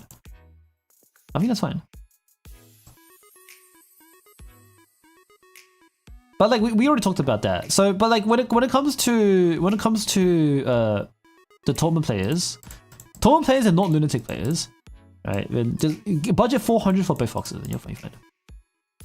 But it depends on how much story you want to read through. Otogi farm is rough. I think in terms of pure pyroxene to LF efficiency, it is cheaper to refresh Otogi than to Eligma her. It's very ass. It's extremely ass. It's fucking rough. But you would rather spend the pyroxenes on the event than pulling and spending Eligma. It fucking sucks. It really does fucking suck. But truly, ultimately, like in terms of pure like pound for pound, please refresh Otogi instead of spending Eligma. Right. So a 6x refresh on AP and a 4x PvP refresh will get you to 4-star 90 shards or something like that. Yeah, it's like 4-star 90 shards. So yeah. Because in order to get Otogi to Otogi lets you replace a whole gacha character too. But I think she's okay at UE 30. And to let's say you're raising Otogi from 3-star to UE 30 with Eligma. That is not 400. That is 900 Eligma. 900 Eligma is 24k gems. 900 Eligma is 24k gems. No, because 900 Eligma is 24k. You're not spending 900 Eligma on fucking Otogi. Like, if you don't have a UE 30 Otogi at least, you can't do this raid on Torment. Right? We're talking about Torment players. Like, it doesn't sound worth, but it's cheaper than spending 900 Eligma on her. You would rather use the refresh, which also gets you resources, than 900 Enigma, because 900 Enigma is a whole spark's worth of pools. Like you're trading 24k, like you're comparing 24k gems to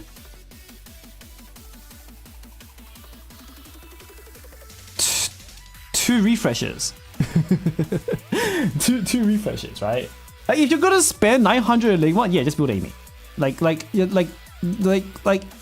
if you have Amy, just don't farm Otogi at all. Spend 900k, spend your 900 Enigma on Amy, and then get it done, right? But if you don't have Amy, it's far cheaper to refresh than to waste your Enigma.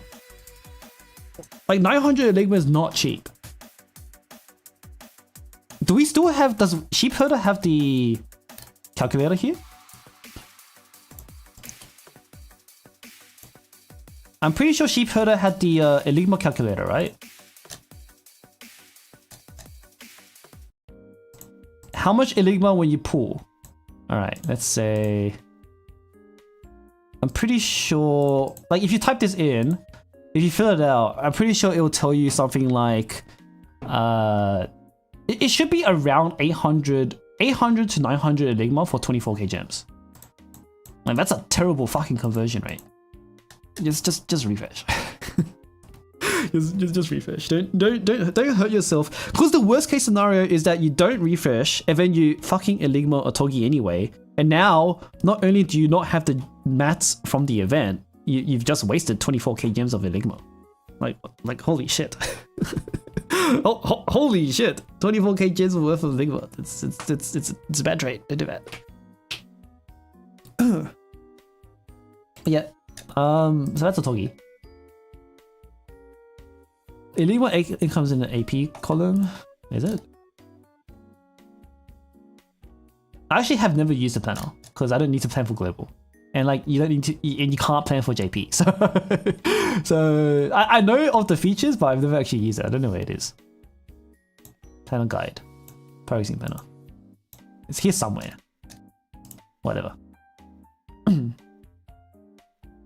6x 3k pyro, yeah, that's true. 3k pyro is not that bad. The 6x 4x will get you UE30. If you skip the rest of the shop, you'll get UE30 or pretty close to it. It will get you close enough to close it with the expert permit. So Otogi immediately shows up on expert permit.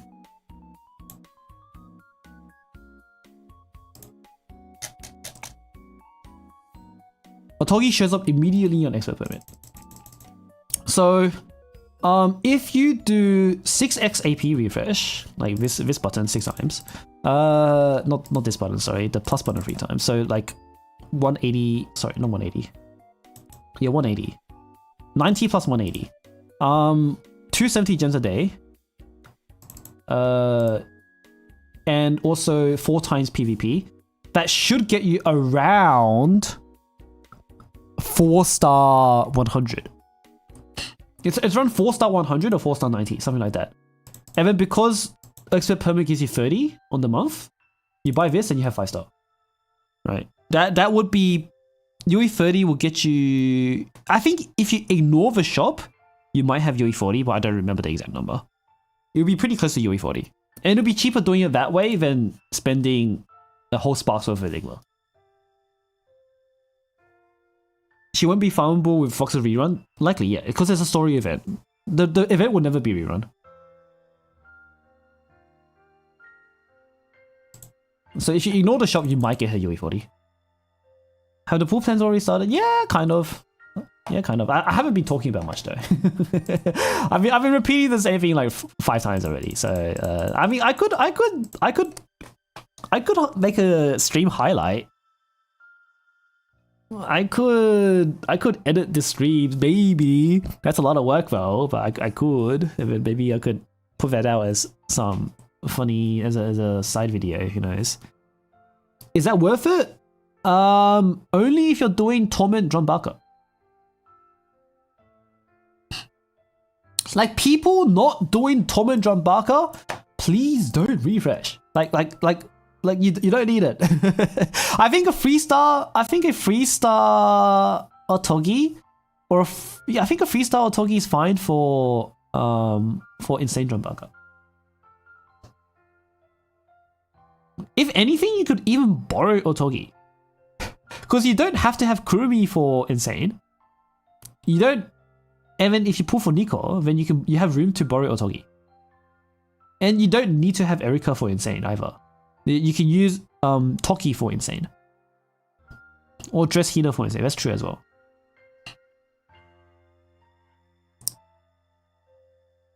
Make Otogi and baby sick. I'm not. No. We're not going back to that. We're not going back to that. I see your point. That's also why I didn't. Like Amy, like I said, the argument between Amy, I saw no line between Amy and Aris. I think these are the same thing, but chat disagrees with me, so I'm just going to leave it like this and I'll talk about it. Don't worry about it. Borrowing 1-star, yeah, that's how it is.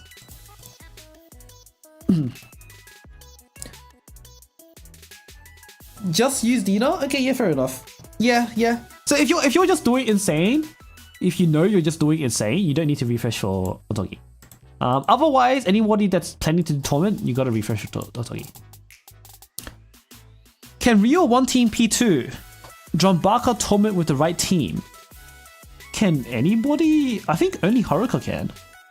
I don't think Rio can 1 team phase 2. Does it exist?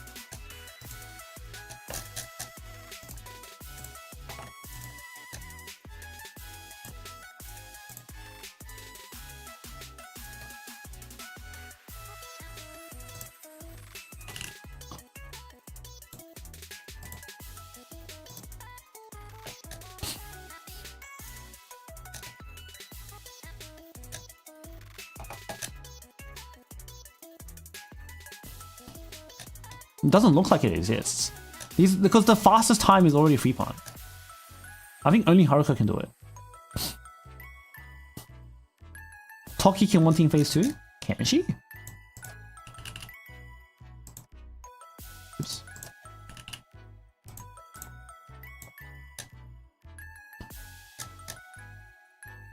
Nope. Nope. No, these are all free teams. These are all free teams. Nope. Only Haruka can 1 team phase 2. Nope.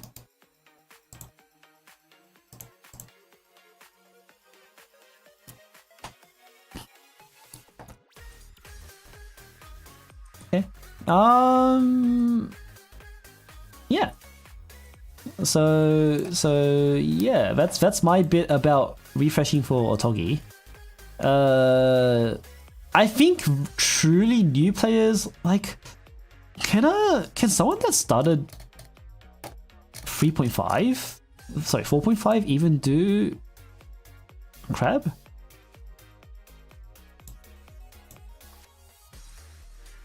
Barely. I don't think if you started at 4.5, I don't even think you can do Crab. You gotta be a much older player. Torment Crab, yeah, probably not.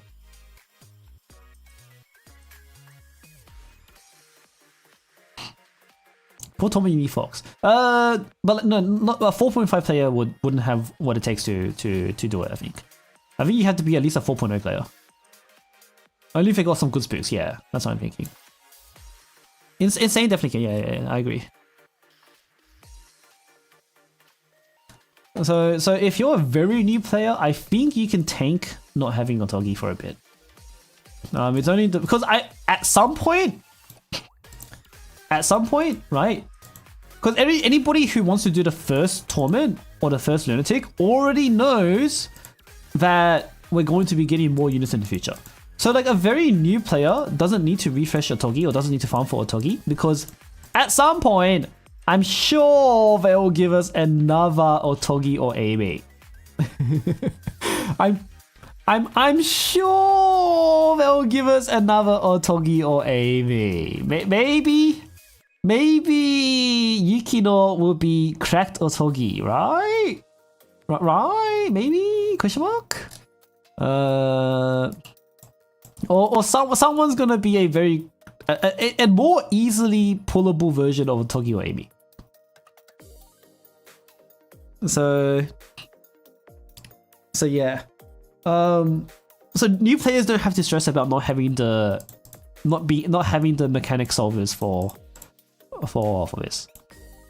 The more I think about it, the more I want to drop Aris to 5. Or raise Amy and Togi to 6. Game sucks. Whatever.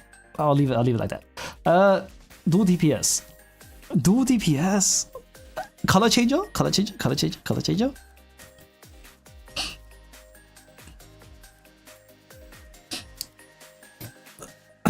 Amy and Luna's doing more damage than Aris? That's what I'm saying! That's what I'm saying!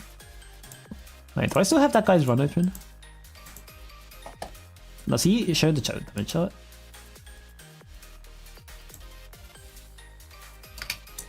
I mean, kind of doesn't count though. I mean, but also this is not a dedicated Amy team. Because we know... No, that's not true actually. Because Amy, the Amy DPS team, main DPS team did 100 mil. Aris team does like 140. We talk about it. Yeah, no, that's still only 100 mil. Whereas Aris can do like 150 or 140. That's fine. Anyway, I think that's it. Nothing else to talk about. Are we done here? I think we're done here. This took 7 hours. I yapped for 7 hours and now I'm hungry. Also dinner. Oh, I should have ordered dinner like an hour ago so then I could eat right now. No, nuggets are must pull? No. Well, depends. Depends on what stage of the game you're at. Quick status on my global account? My global account's not doing much.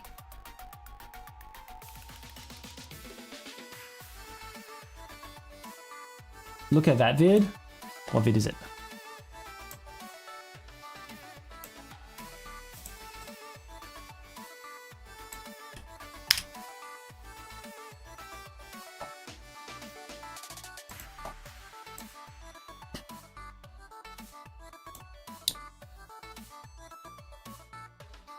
I mean, are they using... Because we know the best Aris team does like 140, right? Or 150.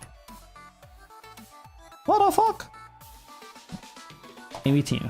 Amy team... We're just looking at the damage deal, right? This is Aris team still.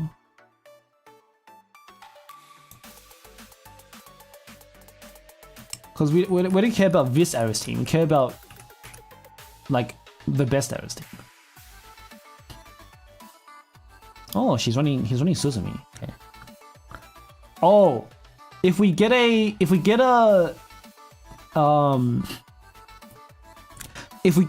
single target basic proficiency buff, Amy is actually better than Aris. This is with Suzumi, who is AoE and 20%. If we get a dedicated solo basic buff, then Amy's gonna be straight up better than Aris. Yeah, so this started on 346 and it's finishing on 346. But 346 is already 130 though. That's 150. That's 150. Wait, what? 346 down to 200. That's 150 mil. Or 145 mil.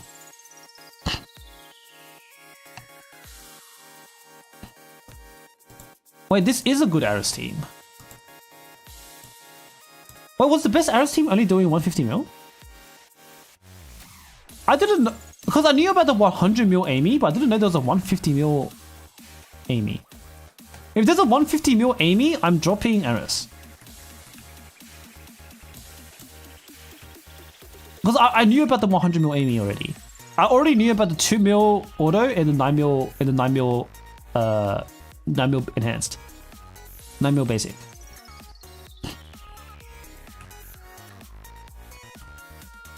Like 3 mil auto, sorry.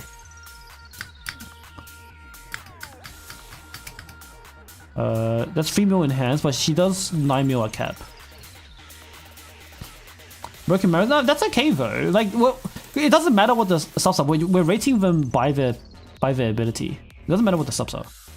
Crazy Crit, well, it doesn't. Yeah, but like we're talking about. There's a 160 Amy Aris team combined. Okay, look. If an Aris team does 150, if an Amy Aris team does 160 mil and an Amy team does 150 mil, I think the 6 is not Aris, but it's Amy. No? Am I incorrect? That makes Amy the 6 and not Aris.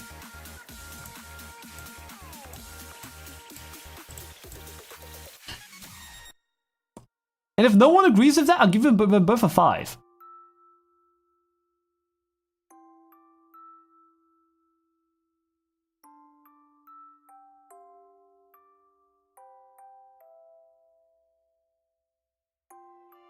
Because it's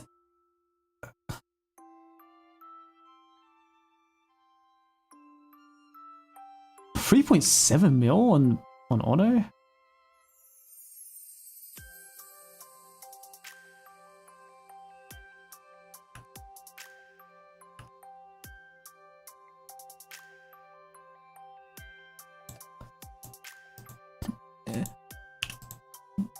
Sorry, chat. I know some people were arguing with me for it, but like now I'm convinced. This was on the premise that I thought Amy's team was 100 mil, but now that I've seen a 150 mil Amy team, like there's just no way. If Amy team can do 150 mil, there's actually just no way we can keep Aris at a 6. We can't honestly keep Aris at a 6. I'll keep Amy at a 5 though.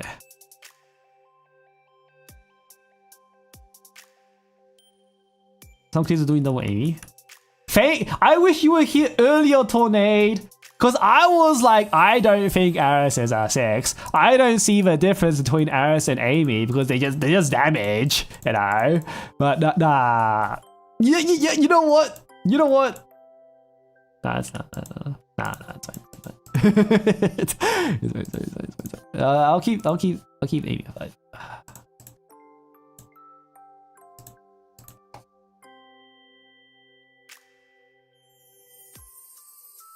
I'll keep Amy at 5. But we can't honestly give Aris a 6 if Amy is doing the same output. Like there's no honest way about that.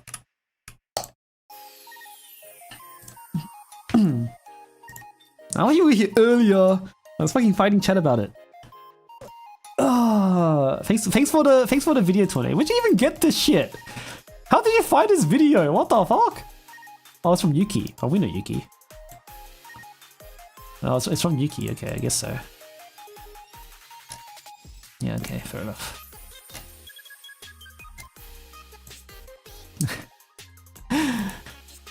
Oh, I did not know he cooked a 150 mil Amy team. That's fucking nuts. And Amy argues a fun. Yeah, I guess so. But now it's finally resolved. If anybody fights us for it, then just show them that Amy's doing the same damage as Aris. There we go, done. So there's no honest way to keep them separate scores. I mean, I already saw the Amy's ability. It was like attack speed buff. The existence of Ritsu equals Kisaki for Amy, right? And having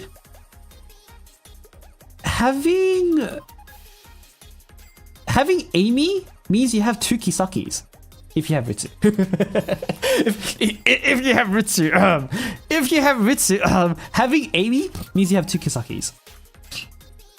So I think that will never be bad because that's a whole extra team. Like it's a free team. You have an extra DPS. Like what the fuck? That's good. It's cool. It's more damage. But she's just red DPS though, so you're competing with, like in Hieronymus, she might be dead. But at least on Kaiten and Drumbaka, she's definitely unmatched. Yeah, it's harder to assemble for the average player, but yeah, it's not what the sheet is about. That's true. We're just talking about purely about utility. That's purely from a utility standpoint. Because there are already other resources for thingamajiggy. Have you guys seen this one, by the way? Hang on, Steam. Homework Copier's Guide, Blue Archive, Steam. Have you guys seen the Homework Copier's Guide for beginners? It's actually a pretty good one, and I think it's a pretty good co-read with Stocky Sheet.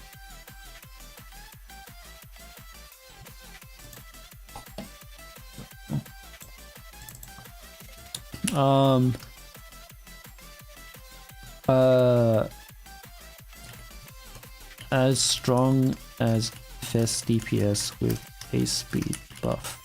Don't bother with no main speed. Have I seen anything with Chinatsu instead? Nope. This is actually a decent. This is a more practical guide, right? Because the thing with this Stocky Sheet is that this is much more theoretical and approaches the game from base principles, right? And that is a different perspective, a different lens. It has a different application, and like the way you learn the game is different compared to this guy, where it just straight up tells you if you're copying homework, you should have these students. And you know what gacha players are? 99% of gacha players are copying homework. So I think this guide is much more practical to a typical player, because now you go, okay, I'm a homework copier. I should get these students. And like, you know, that's it. That's easy. It's true. It's true. Like objectively speaking, in terms of pure like practicality, then like this is a better guide. Like this is a much better guide, right? But that's the difference, I think. This sheet is not a guide. I think it's different. This sheet is not a guide. This sheet is information. Right? Information can be guiding. It can provide guidance, but it is not telling you what to do. It is just teaching you things. It's providing value in the form of like learning. It's not really a guide. This is a guide. this makes playing the game better. This doesn't necessarily make playing the game better. This is just to go like, okay, this thing is good here. Does it matter? Maybe not. This is a proper guide. So yeah, this funny to have this at the end of the stream, but that's what it is. You gotta yeah. That the thing with things being expensive. That's why this is a better guide. It's the difference between, again, guide and information. Like, this is good information, but you can't really act on it unless you knew in the first place. Kurumi will make an account better, but for people who copy homework, they don't care. That's true. that's true. That's true. That's what it is. It's actually hella good. Yeah, I mean, how can you fuck up how can you fuck this up, to be honest? It's not like they're recommending fucking like any experienced player can't possibly disagree with this. like how do you fuck up this guy? You can't, right?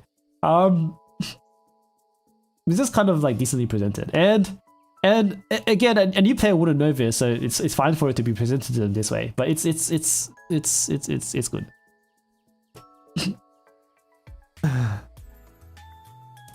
Wagamoy is the last best tier list ever. When you go past the human rights section, that's true, I suppose. That's definitely true. It actually categorizes things pretty well in terms of free and good event welfare, free is free. Yeah. It's actually pretty good beyond the must-haves. That's true as well. It talks about this is about priority in investment and acquisition. Right. This is the order you invest in things and you acquire things. This is the order of if you have them, if they're already invested, what is their utility? Right? It's a different perspective, and they're very different things. But new players will benefit from this like much better. It is a good guide. Unfortunately, just like the Google Docs, this is almost ungoogleable. This is almost ungoogleable. So I found this by pure accident. Someone linked it to me, and I was like, "Hey, hold up, this is kind of fire." so yeah. I might pin this on my Discord actually. I'll message spirits about it when I get them to ping it. Anyway, good to end the stream on this thing because it's actually this is probably the most value I've given the entire stream. By the way, this guide that wasn't written by me is more useful than the entire past 7 hours I spent on stream, and this isn't even my work. So yeah, I'll link it again. Go bookmark it. go bookmark it. So yeah. Hi Sway, you can ask a question. Go ahead. I'm about to end stream, but I'll do it just for you. Even though I'll end stream. Is there anyone even to raid on the archive? Is there anybody streaming the archive right now? I'll go look at that while you ask your question. I have a Discord. Yeah, there's a Discord. My Discord link is in the YouTube description. You can go look at that. Is it worth to use your 200 pity on armed Hashino instead of Ares? When did you start playing? When did you start playing, and what are your other characters? Like, what other Fest students do you have? The answer depends on how you answer that question. There is no one else streaming on Twitch. Okay, sure. You're level 89. Do you have... You have all of them. But wait, you have a current Fest units? No, what other Fest units do you have? I think level 89 is what? 6 months old? 5 months?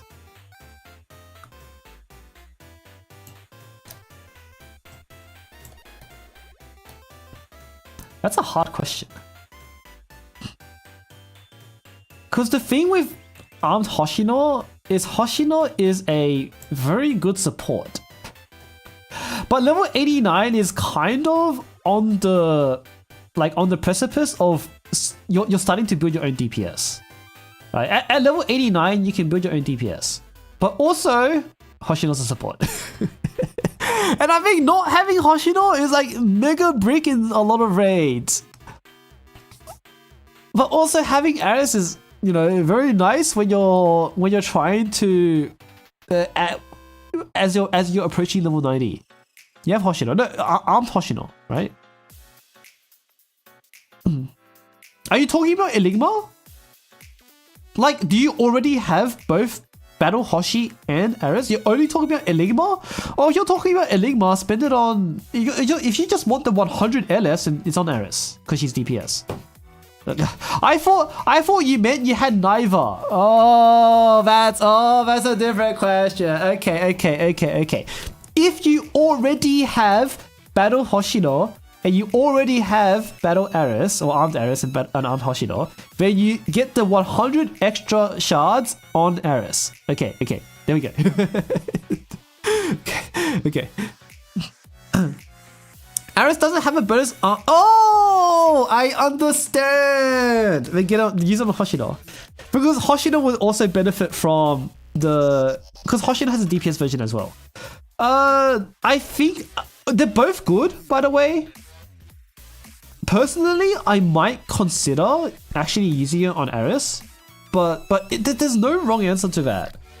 It's pretty hard to truthfully answer that properly because like I don't know what, like I have to understand like your entire life story and like what your plans are gonna be. But generically speaking, balancing it out and just cashing in the extra LFs is good right now. I would go for Hoshino just for the bonus 100. The bonus 100 is a lot. But bonus 100, wait, does that mean you get 200? Because you get 100 plus 100, right? That's 200, that's UE 50? Hell yeah, do that. Yeah, do that then, because you're going to use her eventually. 5-star Hoshino, that's basically 5-star Hoshino. You're going to use 5-star Hoshino. Like, support tank Hoshino is extremely critical to a lot of content. And you are going to use her at 5-star. You're absolutely going to use her at 5-star. Because if you don't do that, 100 LS is equivalent to 500 Enigma. And 500 Enigma is a lot of fucking Enigma. that's a lot of Enigma. Like, if she's gonna last in meta longer than Aris, no, you're using both of them. One is a critical support that you literally cannot replace in a lot of situations. One is a DPS.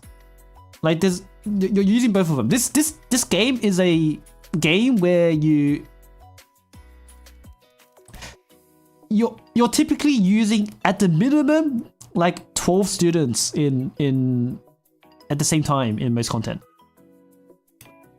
And it's a toolbox game, right? You need to have the tools to solve specific problems. They both solve different problems. And Hoshino is one of the best problem solvers for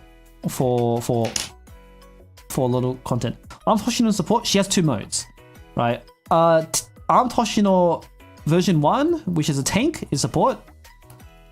Version 2 is DPS. You're more likely going to use the tank version, which is extremely versatile in basically this content.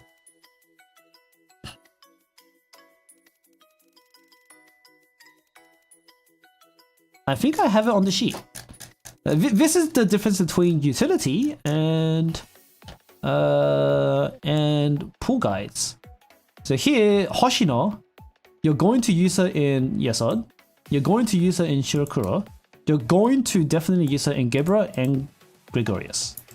Right? Well, I don't know about Gebra, but you're definitely using her for the minimum. Gregorius, Shirakura, and Yesod. And then you're also using her for Kokma at some point. And you might use her for Set. Right, that's a lot of content that basically relies on her. Hieronymus is decent, you could use her there, and she might show up in HOD. Like, there's a lot of ways you can, and she shows up in JFDs. Like, at least DPS Hoshi shows up in JFDs as well. How's Shiroko Terra in the meta? Does she get power creep by Aris? Again, this is a toolbox game. They do different things, you're gonna use both of them. If you're purely looking at single target damage on one target that doesn't fight back, Aris is stronger than Shiroko Terra. But in this game, it is not about single target damage on scarecrows that don't fight back. It is about the tools someone has in their kit. And Shiroko solves problems that Aris does not. Aris solves problems that Shiroko does not. You kind of want both of them. Free Perro, well, because Tank Hoshi exists, so you don't. The Battle Hoshi, Attack Hoshi exists, so you don't get Tank Hoshi. That's it. So it's fine to have Shiroko Terra. Do you need to raise them immediately? Nah, not really. But like, both exist for a reason. You can use them separately. All right, that took an extra 10 minutes. I need to order food. Oops. And then I need to go.